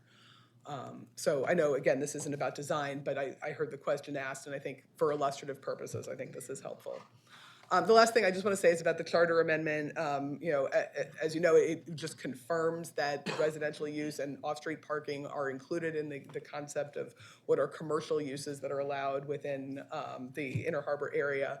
We're increasing the size of the developable parcels, but also increasing the park square footage. And then also with regard to the charter amendment, again, this is a charter amendment that would have to be approved through a referendum of the voters. So the voters of Baltimore City ultimately get the last word in whether that gets approved. So Is it helpful to talk about the timing of, if it's going to be a charter amendment and it has to go on the ballot in November, it has to step back to a certain point, right? Yeah, I can answer because that. I think that would help people understand, although some people may think this is being rushed, the reality is you're trying to meet specific timeframes in a process that's pretty lengthy. That's absolutely true. So there are two ways that an item can end up on the ballot for approval by the voters. One is through a private petition. I believe, but please don't quote me, that it requires 12 or 15,000 signatures. The other is through through the city council ordinance process. And a charter amendment is introduced to the city council, and this happens about a dozen times per 4-year term on various issues where council members seek to amend the city charter. And it goes through the normal bill process. So the bill is introduced, the council president refers it to a committee. The committee, he also refers it to agencies for their comments, in this case, planning department. Because it's a land use matter, it goes to the planning commission, this body, to make a recommendation to the council. It then goes through a council committee hearing. It then goes to second and third reader, and then it goes to the mayor's desk for signature. In order to get a ballot question, a charter amendment ballot question on the ballot, keep in mind, the election is the first Tuesday in November. Board of Elections has to produce the ballots, right? So the law department requires that the language that will go on the ballot is provided to them no later than on or around the first week of August. So it has to go through that entire legislative process and requires mayor's signature in order to then go through legal review internally within the law department and then have that language prepared by the first week of August in order to give the Board of Elections the appropriate amount of time to effectively administer the election, i.e. including that information in the form of a question on the ballot. Thank you, Mr. Chair. Yeah, I mean, it's similar for those of you who've been involved in the capital improvement program. The capital improvement program for the city starts in December, actually probably earlier, like September, where the planning department is going out to city agencies with, you know, estimated amounts and, you know, a whole bunch of information. It ends in March. So it's a rather lengthy approval, you know, process to get through that entire process. So. And we'll be hearing the capital budget on this body in January. Multiple times. Multiple. A lot of fun. Please, for those here just for this issue, please come back for the capital budget hearings. They are tantalizing.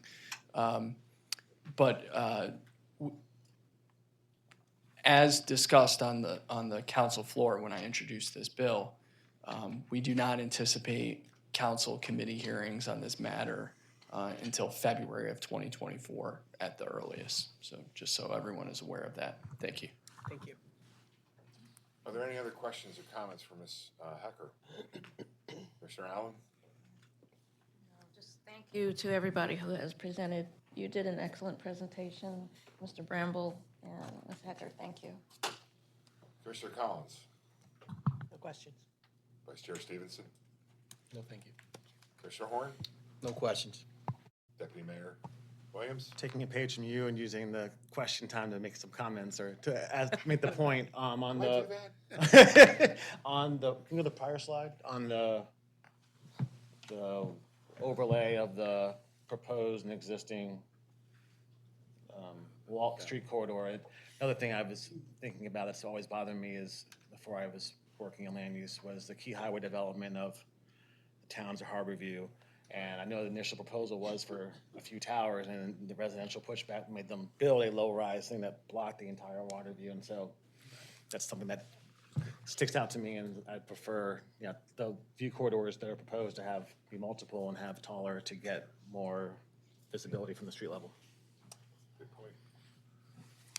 Commissioner McCoach? No comments. Commissioner Jolene? I think Councilman Costello has spoken. All right. With that, Can I make okay, please. I do want to make one correction to the record that there was a comment that the developer was not planning on including affordable housing. That's not the key. We are expecting that the city will be passing an inclusionary housing bill shortly. I know it's on second reader, I think, or something like that. So we do anticipate that there will be a component of affordable housing as part of the development. Just want to make sure that's on the record. Commissioner Horn? Oh, thank you for that. I would just see if staff could just address that in the equity impact statement. Yep. Thank you. All right. Now, I'm going to open it up to the public. I think anybody who's interested, come up. If you're, yes, you with your hand up in the back. There was a list of people who signed up when we came in at 12:30, thereabouts. I'm not familiar, this is the first time I've ever seen or heard of a list, but if there is a list that you've signed up, I will go by that list. No, he said it was good. I don't care. Could we get that address, please? As the list comes in, it will be addressed. I would assume you're one of the first people on that list then. Would it be fair to assume you are the first person on that list? Not quite, almost. Okay. So, I'm gonna go through this list. If you don't feel it's necessary to speak right now, you can just say, I'll defer to the 21st. And by the way, we're just gonna set it at the 21st. December 21st is going to be it's our regularly scheduled planning commission meeting. This will be up on the 21st. So please, for the love of God, Eric, make sure the rest of the agenda is relatively light. It's the end of the year. It's the end of the year stuff. Okay, but this will be first on the agenda then. Let's make sure that we do that.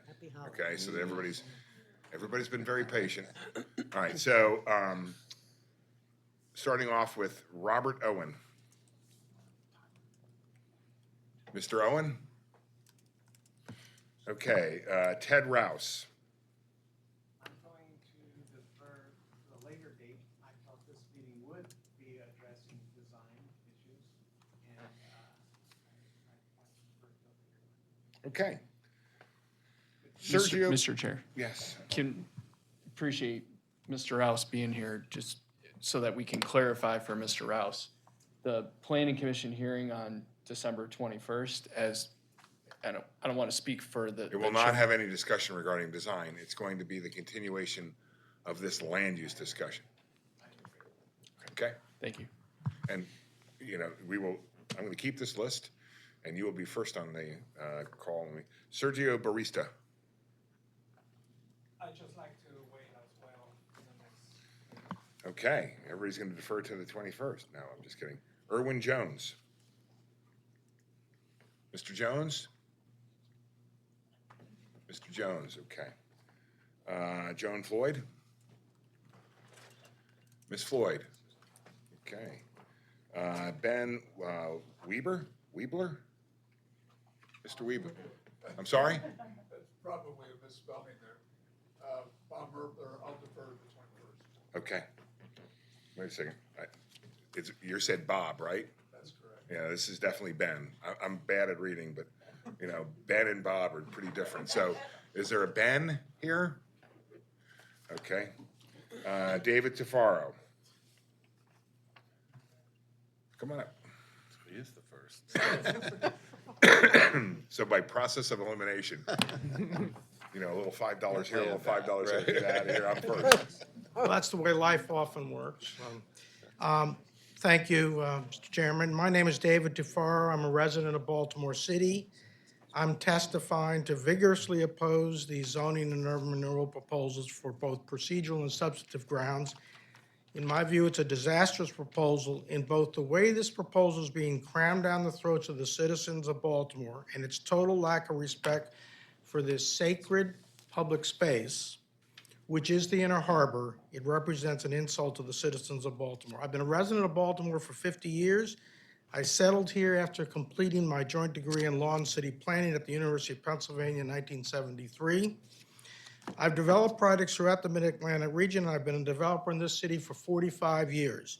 My projects in the city include the historic mills, Mill Number 1 and Whitehall Mill, Montgomery Park, Waterloo Place, Sharp Leadenhall Courts, Mount Clair Overlook, Holland's House, and Foxwell Housing for the Deaf. October 30th, in my view, was a sad day for this city. That was the day, out of left field, MCB publicly revealed its monstrous apartment tower plan to replace Harbor Place. In our land, Mr. Bramble and Company presented its plans for the, quote, salvation and revitalization of Baltimore City with the backdrop of the largest array of public officials, state and local, we've seen in a long, long time. It was an arrogant, orchestrated display of power intended to communicate to the public that this plan is going forward regardless of how the citizens of Baltimore feel. The Inner Harbor and Harbor Place is sacred public space. It belongs to us, the citizens of all of Baltimore, not to a private developer, be it David Bramble, David Cordish, David Tufaro, or anyone else. I speak for an awful lot of people who are truly upset with this plan. Architects, landscape architects, planners, even some people inside city government and in quasi-public entities whose names I will not say.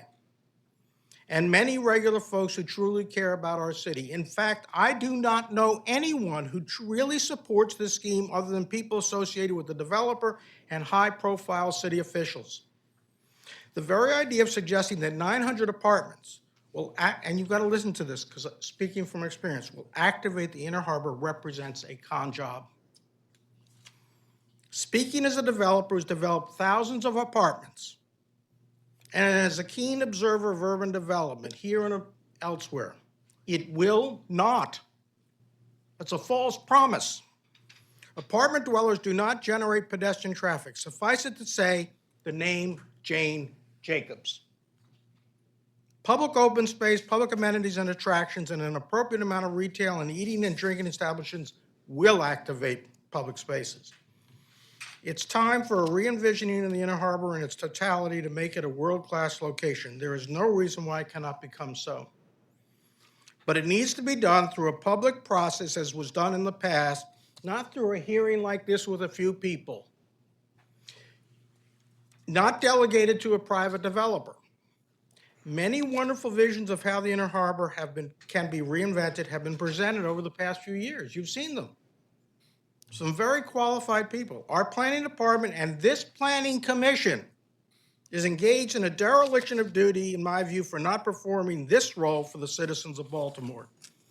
You should not even be holding this hearing unless it is to reject the entire plan in this process. The Bramble plan is a classic case of the cart before the horse. The process so far has been a clear example of how not to conduct the public's business. Board of Estimates gives a deal to MCB without an RFP, an obvious violation of public policy. There were listening forums, I concede, but were these 900 units, high-rise towers, presented to those people before this plan was even being worked on? Clearly not. Councilman Costello introduced the legislation the day that the plans were revealed to the public. UDEP held a hearing on the design, and we don't even have a plan that's approved. We don't even have a referendum approving the changes to the use. Why the rush? Why the attempted cram down? The expenditure of $400 million in public dollars or whatever the amount is to support a private developer's private scheme does not constitute equity under anybody's definition for the citizens of Baltimore. Everybody knows it. To say otherwise is frankly a cruel lie. In conclusion, I would urge this commission to reject these council bills and return the process to the planning department. We should have a commission to oversee the creation of a new master plan for the reinvention of the Inner Harbor that will serve the citizens of Baltimore for the next 100 years. We should gather the best urban waterfront ideas from around the country and the world. We should get the best and the brightest to participate in this process in order to create the new world-class Baltimore Inner Harbor. And I thank you. I'll answer questions. I have copies of my testimony along with the article that was published in the BBJ on October 13th regarding this subject before the plans were revealed to the public. But it was about the process. Questions for the speaker, Councilman Costello. Thank you, Mr. Chairman. Mr. Safaro, thank you for being here. I know we've had some email communication. Correct. About this proposal. I did invite you to the community forum that I hosted on November 6th. A couple points of clarification I'd like to make, Mr. Chairman. Number one, the bills weren't introduced on the date of the announcement. The announcement was made on the date the bills were introduced, and that was intentional, and I think that's important to note. And I had considered introducing the bills about 3 or 4 weeks earlier and had held off on that. I do want to point out that while there is a perception of a compressed schedule here, that I've been extremely transparent each and every step of the way, whether it be at that public meeting on November 6th, whether it be on the council floor on, I believe, October 30th, explaining the schedule, a months-long schedule that is to occur after months and months and months of public participation and helping to inform these plans. Thank Thank you, Mr. Chairman. Commissioner Jolene. No questions. I'm sorry. Joe? No, no, okay. Commissioner Horn. Just a clarifying question. When you talk about lack of community engagement, could you just clarify in your term what a successful community engagement activity or activities would look like? Well, as best I can, since I've been doing it for a long time. I guess when the public reveal was done on October 30th, there was an immediate reaction around the community. Tons of phone calls, emails, back and forth. They were very upset. It was the first time they had seen that. They knew MCB was working on ideas to redo the Inner Harbor. They had no idea that this is what it's going to be. And I would contend if they had done that, because I know this from, there would have been an explosion and the MCB team would have been chased out of the town hall. Engagement, we're not talking about a single site. We're talking about the heart of Baltimore City, which went through a planning process starting in the 50s and the 60s. David Wallace was my planning professor my first year in law school. He was part of the team. He brought us down to Baltimore, and I learned, and I ended up living here. And I've watched the growth of the city, and for a 100-year plan, you don't condense it to a few meetings with a few people. It needs to be a process. Now, to say that, to Councilman, to Eric's comment about the process, what's the rush to get it done by next year? Why don't we engage over a long period of time, get a commission to investigate plans around the country and the world and come up with recommendations to the city, present plans that get vetted, and then we have a referendum on it. That's, in my view, the way public participation should take place in public engagement. Anything further, Commissioner Horn? Vice Chair Stevenson. No questions, thank you. Commissioner Collins. No questions. Commissioner Allen. I'll refrain. Thank you. So a couple of thoughts, not necessarily questions, but for you and for all the speakers.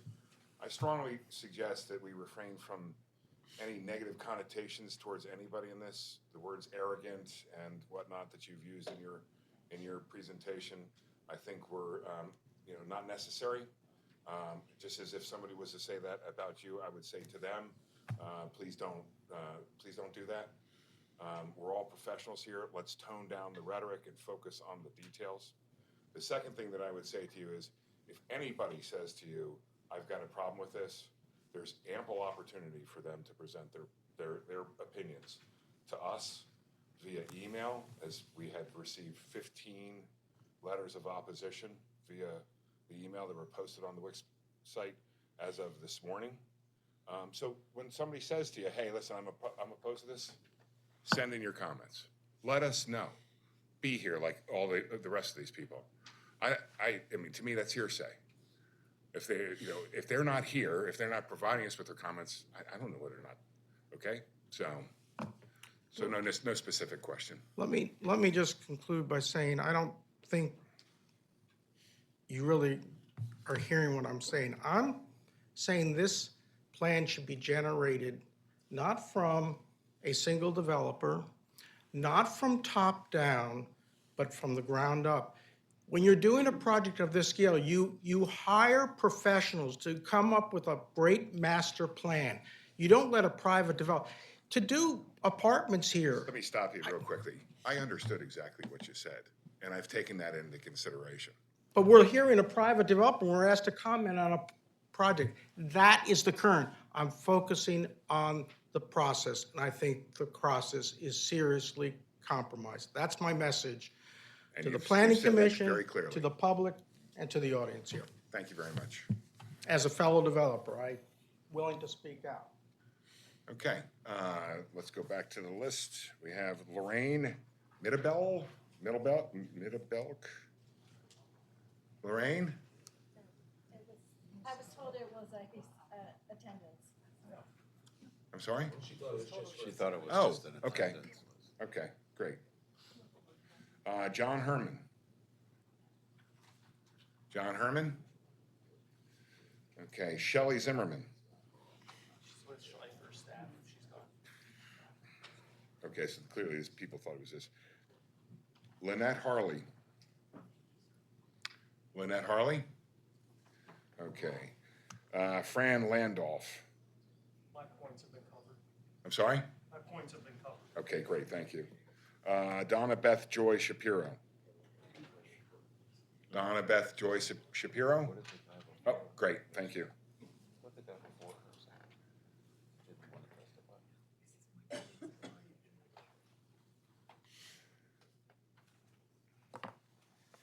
Thank you for giving me this opportunity to speak. I'm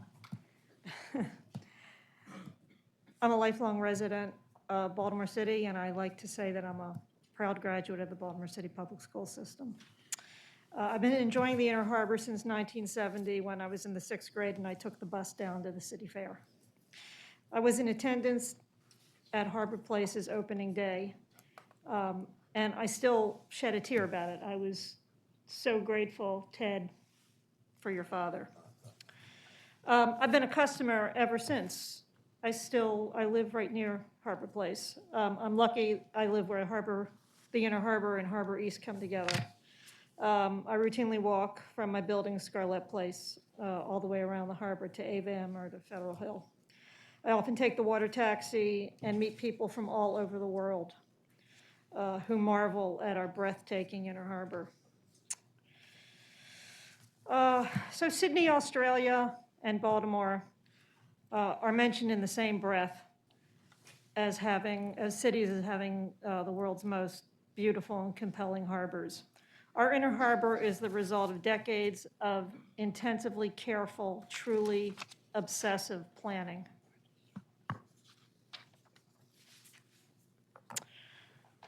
What is being proposed here today would wipe away that legacy. Pratt Street at Light Street is the most important and valuable address in Baltimore City, as well as in the entire United States. It is not a piece of meat to be pounced on. This process needs to be slowed down. Diminished pedestrian use, diminished retail activity, perceived high crime rate at the Inner Harbor are largely the result of the Ashkenazi group's bottom feeder management approach. We would not be here today if Harbor Place had not fallen into its current state. We have a problem that is solvable without the nuclear option of losing so many of the guardrails and guidelines that have served us so well. I want to thank Mr. Bramble for being here today and for having the listening sessions. I went to maybe the first one. But I have to say that what I heard at those sessions is not reflected in the plan that was generated and announced last month. And in fact, questions regarding tall buildings were batted away. And of course, these listening sessions were going on while what he's proposing was largely already designed. I'm still grateful that he had the sessions, and I want to make a comment about tall buildings, and it's not a design comment, so you don't tell me to shush. I'm not against tall buildings, but I'm against tall buildings at the location that is driving this train. Because, the loss of the height restriction is so upsetting. I'm not going to comment on the particular design. I'll save that for another time. But when he says that the building isn't going to impact the promenade, it actually comes to the edge of the promenade, so it does impact the promenade. This great big I forget how many stories high, just looming over the Inner Harbor and the promenade. I'm imploring you to slow down. Thank you. Thank you very much. No, don't walk away, please. Just gives us a chance. Are there any questions for the speaker? Thank you very much. Thank you. Chu Shin. Chu Shin? Okay. Brooke McDonald. Okay. Michael Brassert. I'll defer till next week. Okay. Oh gosh, I'm gonna murder this. I'm sorry. Thurston. No. Last name is W-I-J-E. Okay. How do you spell? How do you pronounce your name? BJ Saker. Okay.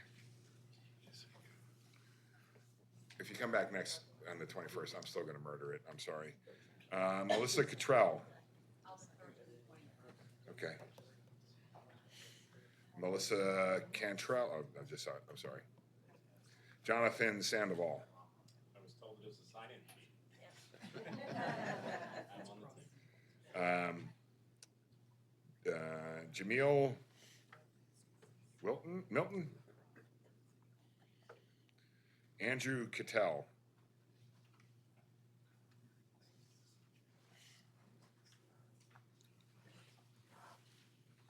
I just have a couple of quick questions. By way of introduction, I've been living in Baltimore City about 30 years. That's most of my adult life. Chose to raise my family here. I've committed to the community in a number of ways, including public service, fundraising for great causes and such. This probably isn't the purview of this particular group or meeting, but I heard mention, Ms. Audette, that there is ample parking. In fact, a plethora, I love that word, plethora of parking. But has there been any analysis or investigation, evidence-based presentation that would confirm that? And then the next question is, as I understand, there'll be a restriction of Light Street at the corner of Light and Pratt. And likewise, when will we hear about traffic analysis and the impact that that will have on north, and particularly north and westbound traffic? Those are the questions. All right, so those are great questions. I think the parking analysis, I think, is a great one because it does raise a number of questions that we should, as opposed to just a general statement, we should really understand a little bit more. There should be some more meat on that bone. On the traffic analysis, this isn't a traffic zone, isn't it?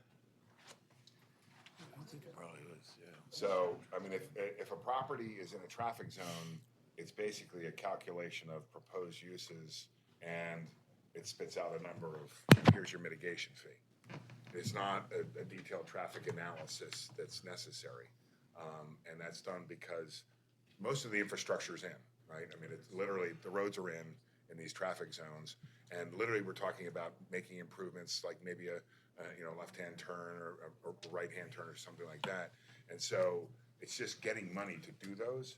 So the traffic analysis or the traffic zone just says, okay, what's your proposed development, and then how close are you to transit and a variety of other things. So we'll confirm it.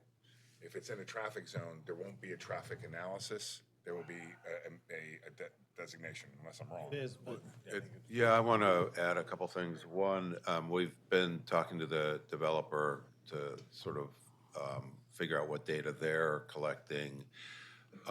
We are, the Department of Transportation submitting a CIP request, I think, for $500,000 for traffic analysis. But most importantly, within the next 90 days or so, the MTA will make an alignment decision for the red line. And so we want to work to make sure that this development, the red line, and all the existing problems get managed together. Perfect. All right, so it's more holistic, but it's a great question. And the fees are for the project development, like the actual building development, but I think his point was about the spur being. Yeah, I can address the, Andrew, thank you for the question about the spur. So the Calvert Street spur, just for those that may not be familiar, when you're heading northbound on Light Street from the South Baltimore Peninsula, as you go north of East Conway Street, when Light Street starts to veer right, and you will see McKeldin Plaza, formerly McKeldin Fountain, directly to your left or west. That is the Calvert Street spur. It's one of the most dangerous pedestrian crossings in the city. The Downtown Partnership conducted a study of that and the benefit of closing that. And that's something that was completed probably 13 or 14 years ago and was always part of Downtown Partnership's plan in conjunction with Waterfront Partnership as part of the larger McKeldin Plaza improvements. The first phase of it, of course, was demolition of the fountain and construction of the plaza. But that is something that Downtown Partnership and others have been planning for an extensive period of time.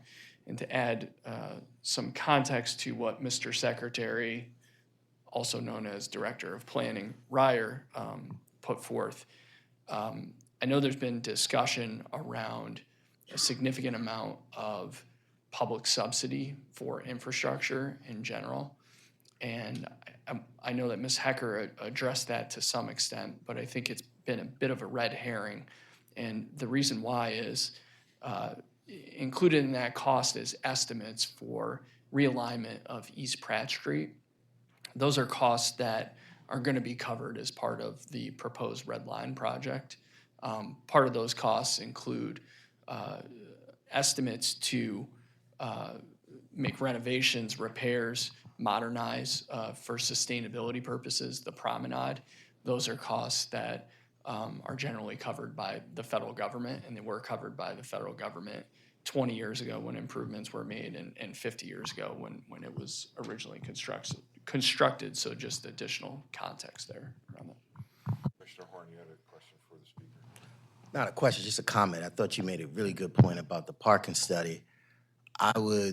My question is in terms of speed and cost. One is, how long usually does that type of study take place? And two, who would pay for it? Is that the city's responsibility or the developer? Do we have to go through a whole RFP to find, so I'm just trying to get clarity in terms of the reasonableness of that request. Right. It would be a guess if I gave you an answer on the time. What we're trying to do is be ready when the MTA makes an alignment decision. They will need a traffic study also for that alignment decision. We'll need it for this Calvert cutoff. And Talking about parking. are we talking about? Yeah, the parking analysis. Who's going to pay for it? Who's going to pay for the parking analysis? Yeah, who would pay for it? The developer typically pays for the parking I think analysis. that's We something wouldn't we should pay for that. request. I mean, the parking in the area is pretty straightforward. It is what it is. Okay. Okay. Thank you very much. Thank you. Very helpful. Okay. Next and last on this list is Charles Cunning. Almost got my name right. What is it? Cuning. Oh, come on. Yeah, I was going to say, that was pretty damn close. You really were. Hi, my name is Charles Cuning. I came to Hopkins in 1970 as a freshman. Phoebe Stanton, a name that is familiar to all of you, was absolutely my favorite professor. I thought she walked on water. Hopkins had a program in urban planning called the Metro Center back then. I guess I should be standing closer to the mic. And I participated in a number of the seminars. As part of that, they would put us on a bus and take us around the city, they being the planning department. And for example, 1972, January, they brought us down to the Constellation Pier, which was the only brick anywhere around the harbor. Everything else was just the cleared land. And the planning department gave us maps, and they said, there's 140 acres, this is what we're gonna do. At that time, the 10 acres of Charles Center, which was 10 years earlier, hadn't even been completed. And I'm thinking, there's just no way. Well, when I graduated, I commuted down Light Street from up at Waverly, and I saw the pile drivers driving the pilings. And then I saw what was then the C&P Telephone Company building getting built. So there was a huge amount of excitement in what was going on in Baltimore. And indeed, I was one of those people that was bidding on houses in Otterbein 3 months out of graduate school. And I didn't get a house in Otterbein, but I ended up over in Ridgely's Delight for 4 years. So in 1977, I became a downtown resident with my parents saying, "You're going to get murdered." And by the way, that went on until Harbor Place opened. People would say, "Oh, you live downtown. Aren't you scared?" Harbor Place opened and a magic thing happened. People from Carroll County, people from Harford County came down because they heard about this thing in the harbor. Now, a lot of people don't know how to science, and some don't know how to aquarium, but everybody knew how to shop. So people from the suburbs came into the city, and all of a sudden, the kind of narrative that we've had in the last several years since the tragic Freddie Gray riots, that narrative disappeared, and people started saying, "Oh, you live in a city, that's so cool." What was it about Harbor Place? It was not just retail. You go over to Harbor East, they have retail and they have high rises. Very much what is proposed for this area of Harbor Place. And it's great retail and it's well supportive and it's productive to the tax base of the city, but it's not drawing crowds of people. It's drawing the residents that are right there. And I think everybody in this room agrees what we are missing are those crowds of people. We want people from the suburbs to get to know the city so that they stop paying attention to the toxic narrative that they get on a certain TV station. We want somebody from Des Moines who is here on a convention to come out of their hotel, not because there's retail, but because there's distinct buildings that stand out as an object of curiosity filled with 100, not just 5 Urban Outfitters and H&Ms, but 100 different small merchants that they can go in and when little Susie says, "Mommy, what did you bring me from your trip to Baltimore?" They went to Arthur Watson's Embraceable Zoo and bought a stuffed animal. Now, they didn't know they were going to buy a stuffed animal, but they went in there because they were curious and they bought a stuffed animal. And they went back to Des Moines and they said, "You know, Baltimore's a really cool place." That's what we've lost. Again, everybody in this room, and I'd say almost everybody that's thinking about this wants to see people back downtown. What happened? Well, a goose was created by Ted Rouse's father.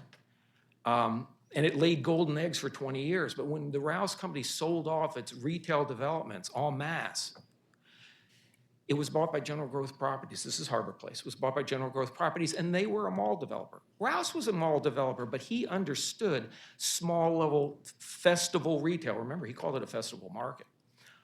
Harbor Place comes from marketplace. It wasn't a mall. Unfortunately, General Growth Properties only understood malls.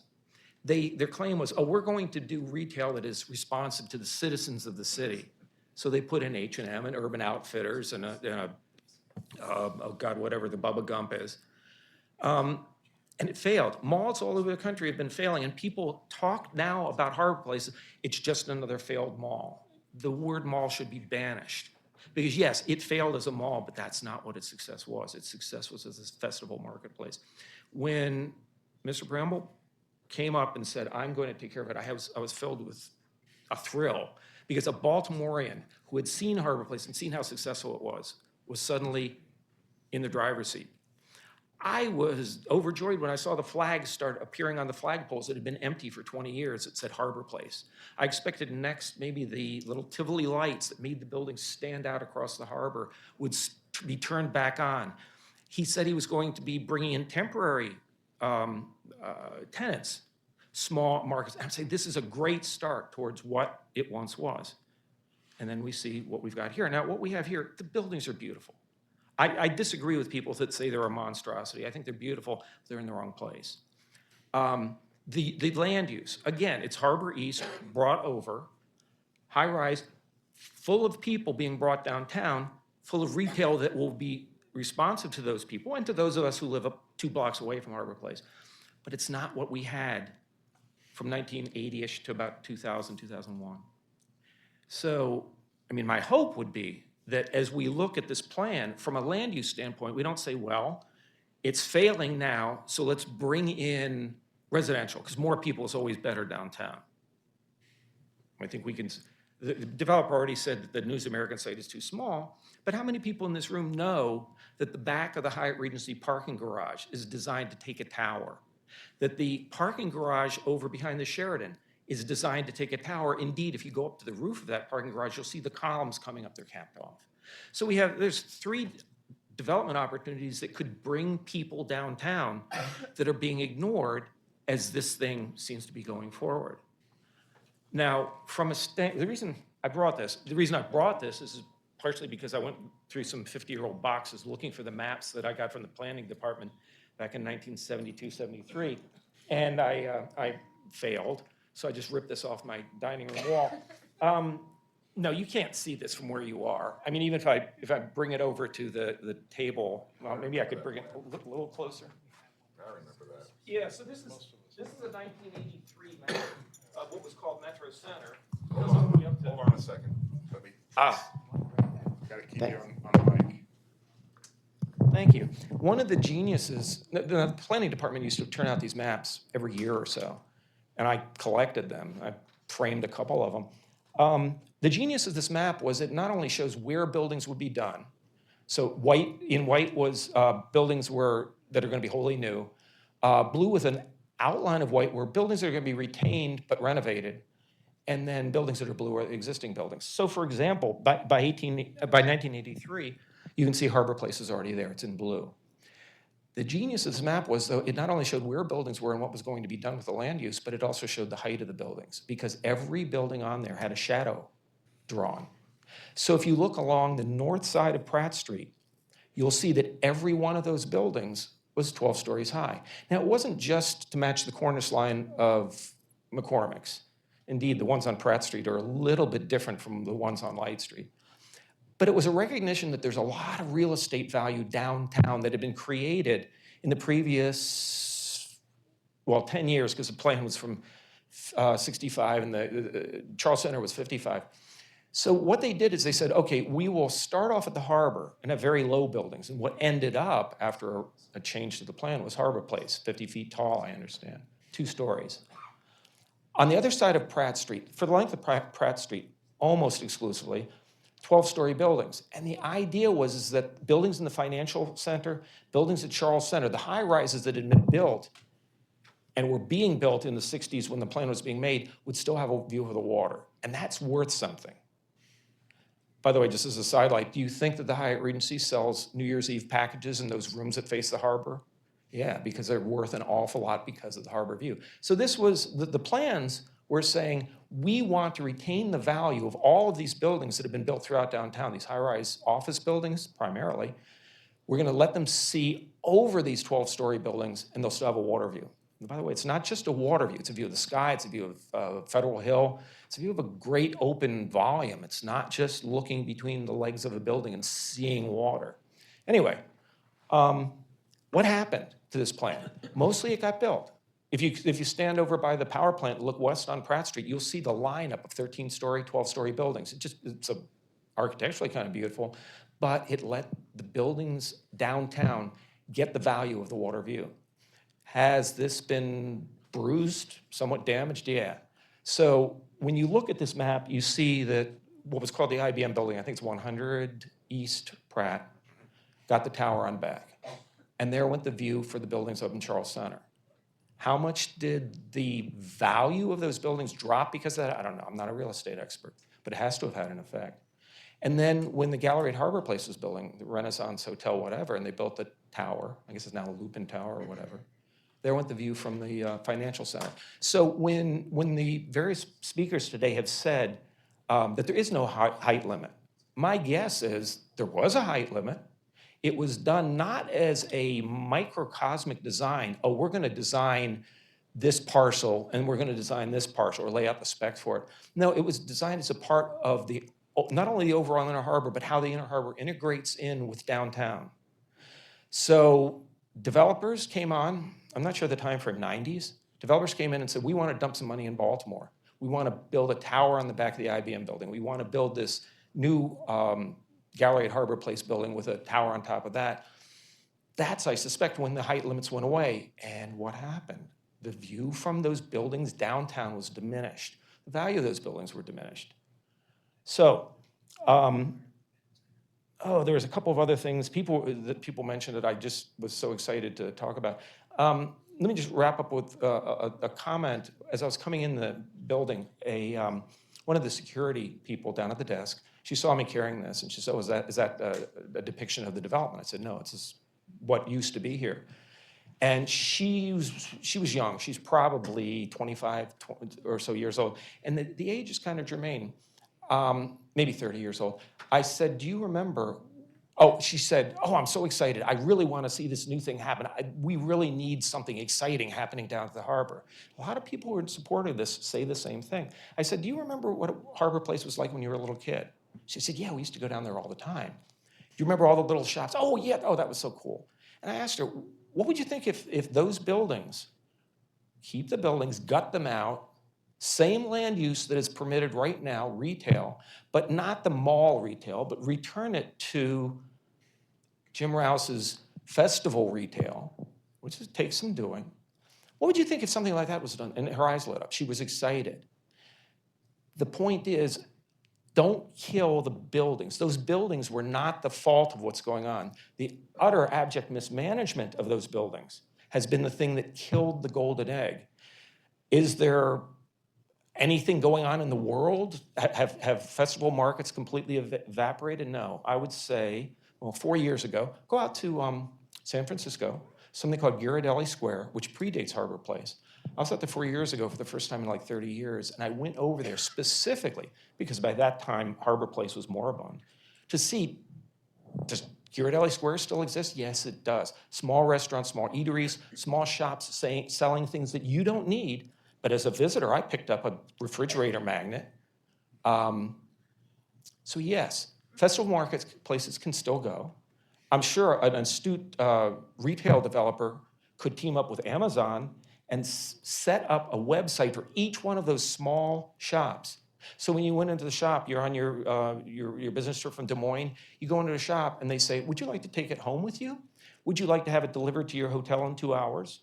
Would you like it to have it delivered to your house in Des Moines in 2 days?" So there's a way of bringing modern retail into the Harbor Place model, but regenerating the excitement that was there before. So, Thank you any very much. questions? I want to make sure, that's a great map. Can you please put it down so the rest of the audience? Yes. So anybody wants to look at it afterwards can, and look at the shadows. I really, really appreciate what you had to say and the story that you wove, because it's the story that I experienced when I moved here in 1986. And you're 100% correct. What I would caution you and anybody else about it, I have no idea what retail uses they're going to propose down there. I really have no idea. I don't think they know what their retail uses they're gonna propose down there. I think they've got retail uses in there now. They're trying the small businesses. They're acting. But I think it would be unfair to categorize it as, oh, they're gonna bring mall type, national chains back. Good point. Well, okay, they may. I mean, Ghirardelli, the wonderful thing about Ghirardelli is it's a national chain of chocolate stores, right? And that's the anchor of Ghirardelli Square. But you're right, they do have this wonderful mix of a large anchor, a national anchor, along with a lot of smaller folks that can come along and do really, really well because of that big national anchor. So, but I really, really appreciate the story that you wove, because it really does, it kind of resonates, I think, with everybody to say, yeah, that's exactly what we want. I still have great images of my mind going down there at lunch and just seeing how bustling it was and how incredibly active it was and how diverse it was. So great. And you wouldn't notice a group of 10 high school kids running around because they were surrounded by hundreds and hundreds of everybody else's. Yeah, I agree. I'm sorry, I kind of butted in there. Is there any other questions for the speaker? Thank you very, very much. That's the last name we have on our list, but I'm going to open up. Yes, please. Say something. If you want to just come up, please come up. Tell us your name. No. You got to come up. Okay. Because we got to put you on the speaker. But if you are interested in speaking, if you want to start a queue behind this speaker, please do. And go ahead, sir. Of course. Amir Yazdi. I have been a resident of downtown and a business owner and a tenant at Harbor Place for the last 5 years. And with all due respect to everything I'm hearing, this can't happen fast enough. There's nowhere to go, there's nowhere to eat, there's nowhere to drink. My own personal, I own the Unos. And we've been closed because we have some mechanical issues. But I'm loath to reopen it because why? Who's here? Who's gonna come? Right? Just make that kind of investment to reopen this unit for whose benefit? So, and I'm not talking about, I understand the overall, I didn't grow up here, right? I've been here for 5 years. I understand the overall pangs of nostalgia and what it used to be, but what it used to be is not what it is. And what it could be is what I think needs to be top of mind for everybody. So I just personally, as a resident, and I've never met David Brown before in my life, just for the first time ever yesterday, so I'm not shilling for anybody. But this can't happen fast enough. I am wholly supportive of this plan. Thank you very much. Are there questions for the speaker? Thank you, sir. Yes. Tell us your name. Good afternoon. I'm Barbara Valeri, longtime resident of Baltimore City. Moved here in 1986. Live at 10 East Lee Street. We moved here the same year. And visited the Inner Harbor. And I'm going to come here with an open mind and say, basically, I'm with Commissioner Allen. You know, I'm not going to wax poetic about Harbor Place of the past because I loved that experience, all right, for many, many, many years. But I see and encourage the need for improvement, for change in the Inner Harbor. My question to you in my written testimony was, why rush this process? As it seems to residents of the inner city that the process is being rushed, okay? I think your consideration of the 3 bills is premature. I think those should be put on hold for a bit. And certainly, you know, the UDAP has asked Mr. Bramble to come back to it with alternative design plans. I don't know if he's going to do that. I don't know if he's going to simply tweak it around the edges as other plans have been tweaked in the past. But, you know, we'll see what manifests itself, I hope very shortly from that request. You know, give the UDAP its deference. They looked at this plan and they had some very serious concerns and some issues that they raised. So, Sorry, who? the UDAP.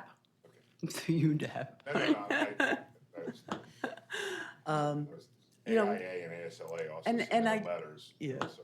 and you know, it's Eric was talking, Councilman Costello was talking about the amount of time it takes for the legislation to pass, to go through the committee process, et cetera.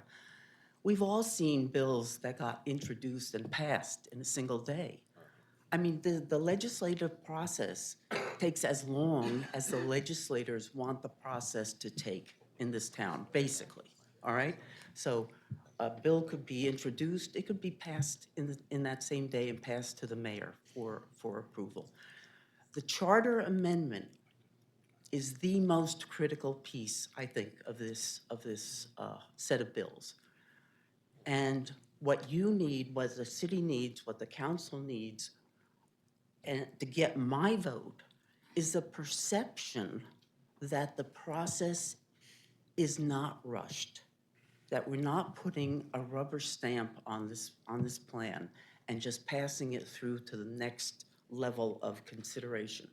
So I just urge you, for the purposes of getting my vote on that charter amendment and the votes that I will see if I can get on that charter amendment, you know, just take a little more time, get more input, let the UDAP do what it needs to do, and listen to smart planners like Caitlin, who I am amazed that you absorbed all of this and were able to comment on this in the comprehensive way that you did. So thank you very much for that. But I think it would be very good and beneficial for everyone if at the December 21st hearing, we were to kind of lay out a schedule of where we go. You know, what are we talking about from here through whenever? Because it's really important, I think. A lot of people say, well, this is being rushed, and in some instances it may be. Being in the land development industry myself, I realize that although to some it's being rushed, there's nothing that's gonna happen to this property probably for a couple of years. Because of, you've got a whole bunch of things that are gonna be happening, in terms of the charter amendments, and then you've got, all kinds of plan approvals and design approvals. I mean, it's not happening really, really quickly. So I think it would be beneficial if we were to just pull together a schedule, which may or may not address what you're concerned about. I just think it's going to take time to build. If we don't see something that is carefully explained on the front end, it's going to take a lot of time and effort to get the support we need for a charter amendment. And that charter amendment is critical to any further development being proposed by Mr. Bramble or probably any other developer. And it's a very good point. So- I think that, the applicants here, and I'm sure that they're recognizing that, it is a public resolution. There is gonna be a public element to it, so, it has to be approved. Director Rauer, you were gonna say something that? Well, I was just gonna maybe explain the UDAP process a little bit. The UDAP process typically would be, for a master plan, a three-stage process. I think the comments UDAP made last time were really to show that thought process. They felt like the presentation didn't demonstrate the thought process around site plan or massing or sections. So we're going to work with a team so they understand what UDAP's looking for. But it typically is a three-part process for the master plan, and then each building is looked at individually. So it will be a vigorous process. I hope so. Good. And I hope it's well advertised in terms of getting that information out to the public. Well, I think one of the things that I didn't really realize, is that the UDAP process is not a public input process. No. Which I understand why.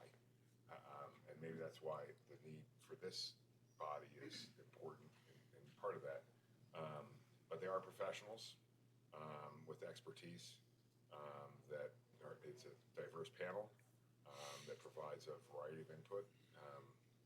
Sometimes much to my chagrin, but sometimes it's absolutely necessary.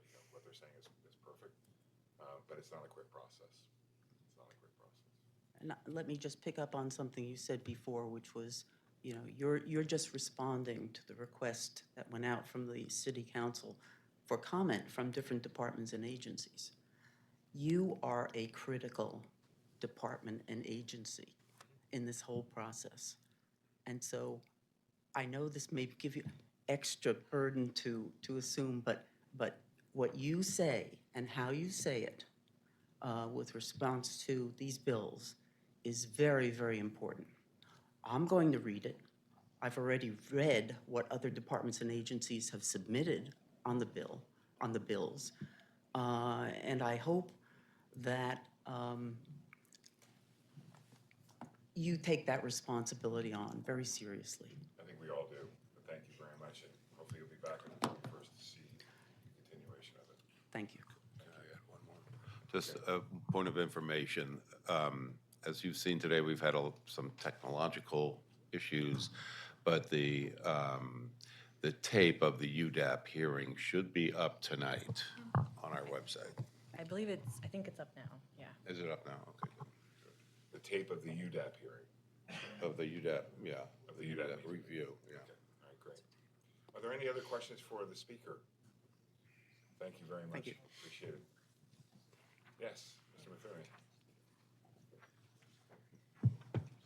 All right. Good evening, everyone. I am Chris Mfume. I am founder of the Civic Group. We build a wide range of housing and community development projects here in the city and throughout the region. I am also a board member of the Downtown Partnership, an owner of downtown property, and also a city resident. I will try to keep this short. This is our crown jewel, and a public process is absolutely essential. I love how many people are here engaged in that process. I especially enjoy the gentleman in the Greens comments. I thought the personal tax on someone that's dedicated their life to helping the city were a little bit childish, but I digress. We need to be thoughtful, we need to get it right, and I hope it continues.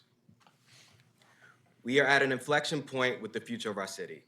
Downtown faces many economic headwinds, including a large shortfall in tax revenue.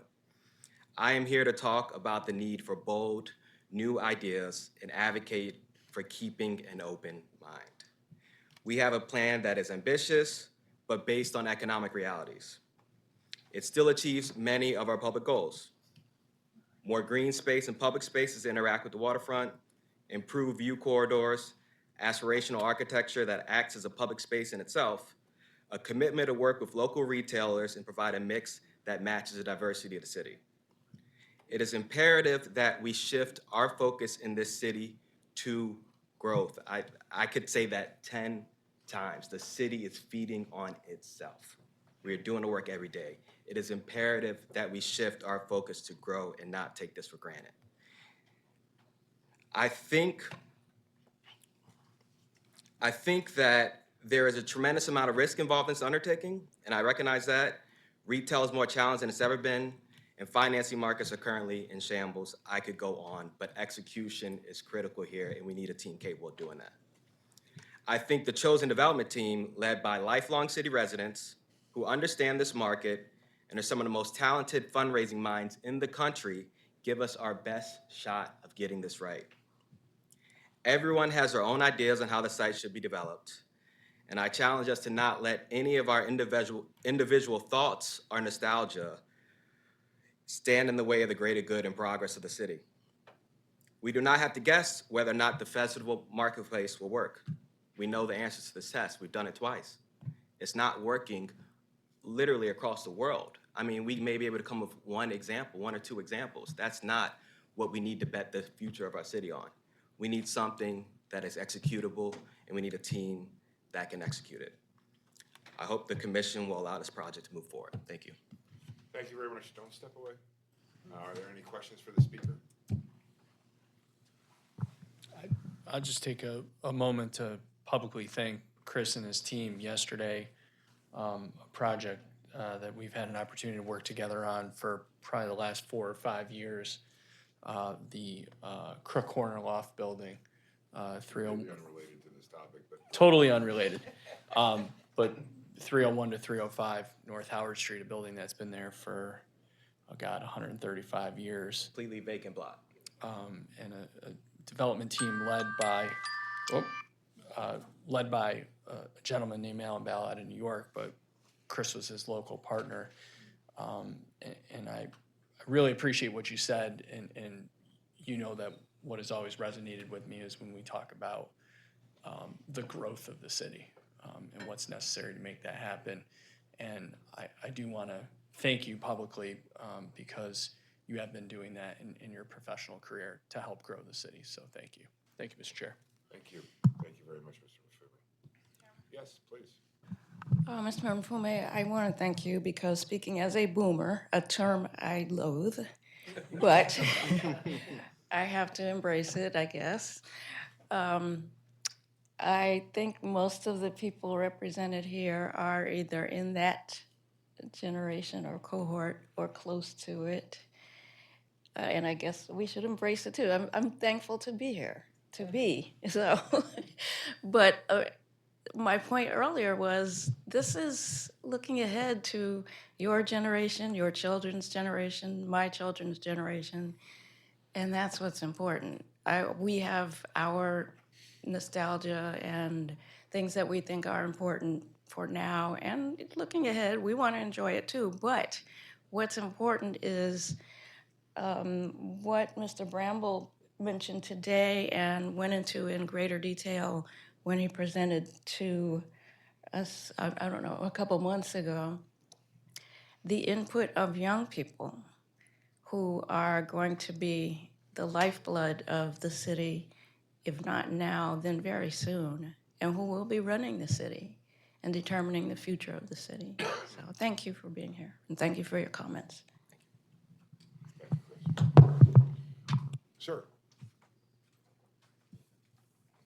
Thank you, Commissioners. My name is Chip Place. I'm a member of the AIA Baltimore Urban Design Committee, and so I won't repeat the comments that the committee made. Yeah, we did get those in our Right. next page, so. Good. We have those. Good, and I want to just express my appreciation to the council member and to this body for extending the comment period, because I've heard from some of my colleagues that they really wanted to participate via the WEDX, so it's great that you all are extending that.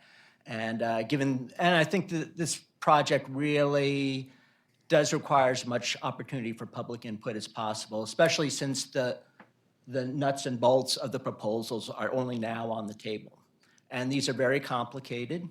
The zoning amendments, there's an array of things that you really have to focus on very carefully. It's very hard to do over the Thanksgiving weekend. So we appreciate that opportunity. One clarification, I saw mention that the spur would be eliminated as part of this legislative package. I did not see anywhere in the package where that was included. It's a update to the Exhibit E, I believe, of the Urban Renewal Plan. Okay, so that was just what was provided yesterday. Is that right? Yeah, that wasn't provided initially. I think, and I don't know if the exhibits were on the Legistar initially either. So yeah, that is something that is being updated. All right, well, all this is really important, and it's complicated. I'm going to ask you a really a special favor. Sure. Okay? We want all this stuff uploaded to the web, to the public Wix page tomorrow. Can it be done tomorrow? I mean, that's your staff report, all the comments, everything. So those are already on there. The only, and I believe the only thing that isn't is probably the exhibits, which is a separate PDF, so I can do that. I'd like to get everything up on that site as soon as possible, get the email out to the 18,500 people. on it. Right. Talk to the AIA Urban Design Committee.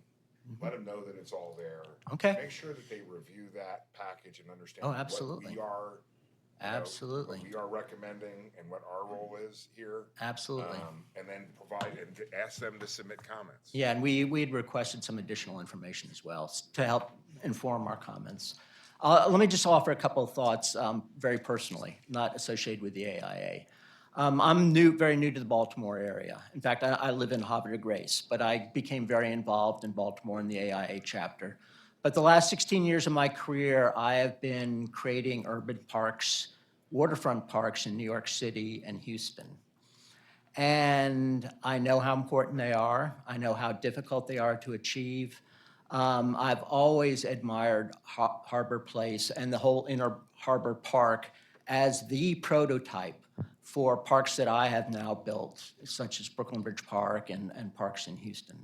So it's a very important precedent. And just preserving open space and parks is very important. They provide a city with incredible value. The value you think of socializing, of health, but they create real economic value too. And I think everybody has to be very careful that we don't eliminate the value broadly that parks create in order to create a particular value within a park. And I just looked at the urban development plan just yesterday because it was posted on the site. It's really a very sound scheme. You line Pratt Street and Light Street with high-rise buildings which frame a waterfront park. And yes, you have a couple of small commercial buildings, 15 feet in height, not 100 feet, and certainly not unlimited, but that's, provide activities that activate the park. And probably they have not been well run, as people have said. But it's basically a park first. And I would hope that this group, I hope the city would consider Inner Harbor Park as a park first, and then consider what level of commercial development is appropriate to support the park, and how financially that commercial development can support the park as well. So thank you very much. Thank you. Are there any questions for the speaker? Thank you very much, sir. Is there anyone else here who would like to speak on this agenda item tonight? All right, how many of y'all are gonna speak on the 21st, just so I can get? Yeah. All right, great. So if there's no additional public testimony tonight, we're going to close the testimony tonight, but keep it open for public comment and have it on our agenda for the 21st, ideally as the first agenda item. I'll leave that up to the planning department because they have to deal with some stuff that I don't understand. And so we will see you all back on the 21st. And I would again invite now that all of you to participate, if you could get that last slide up again, in the DCRP Recreation and Parks Survey and whatnot. So thank you all very much. We'll see you on the 21st.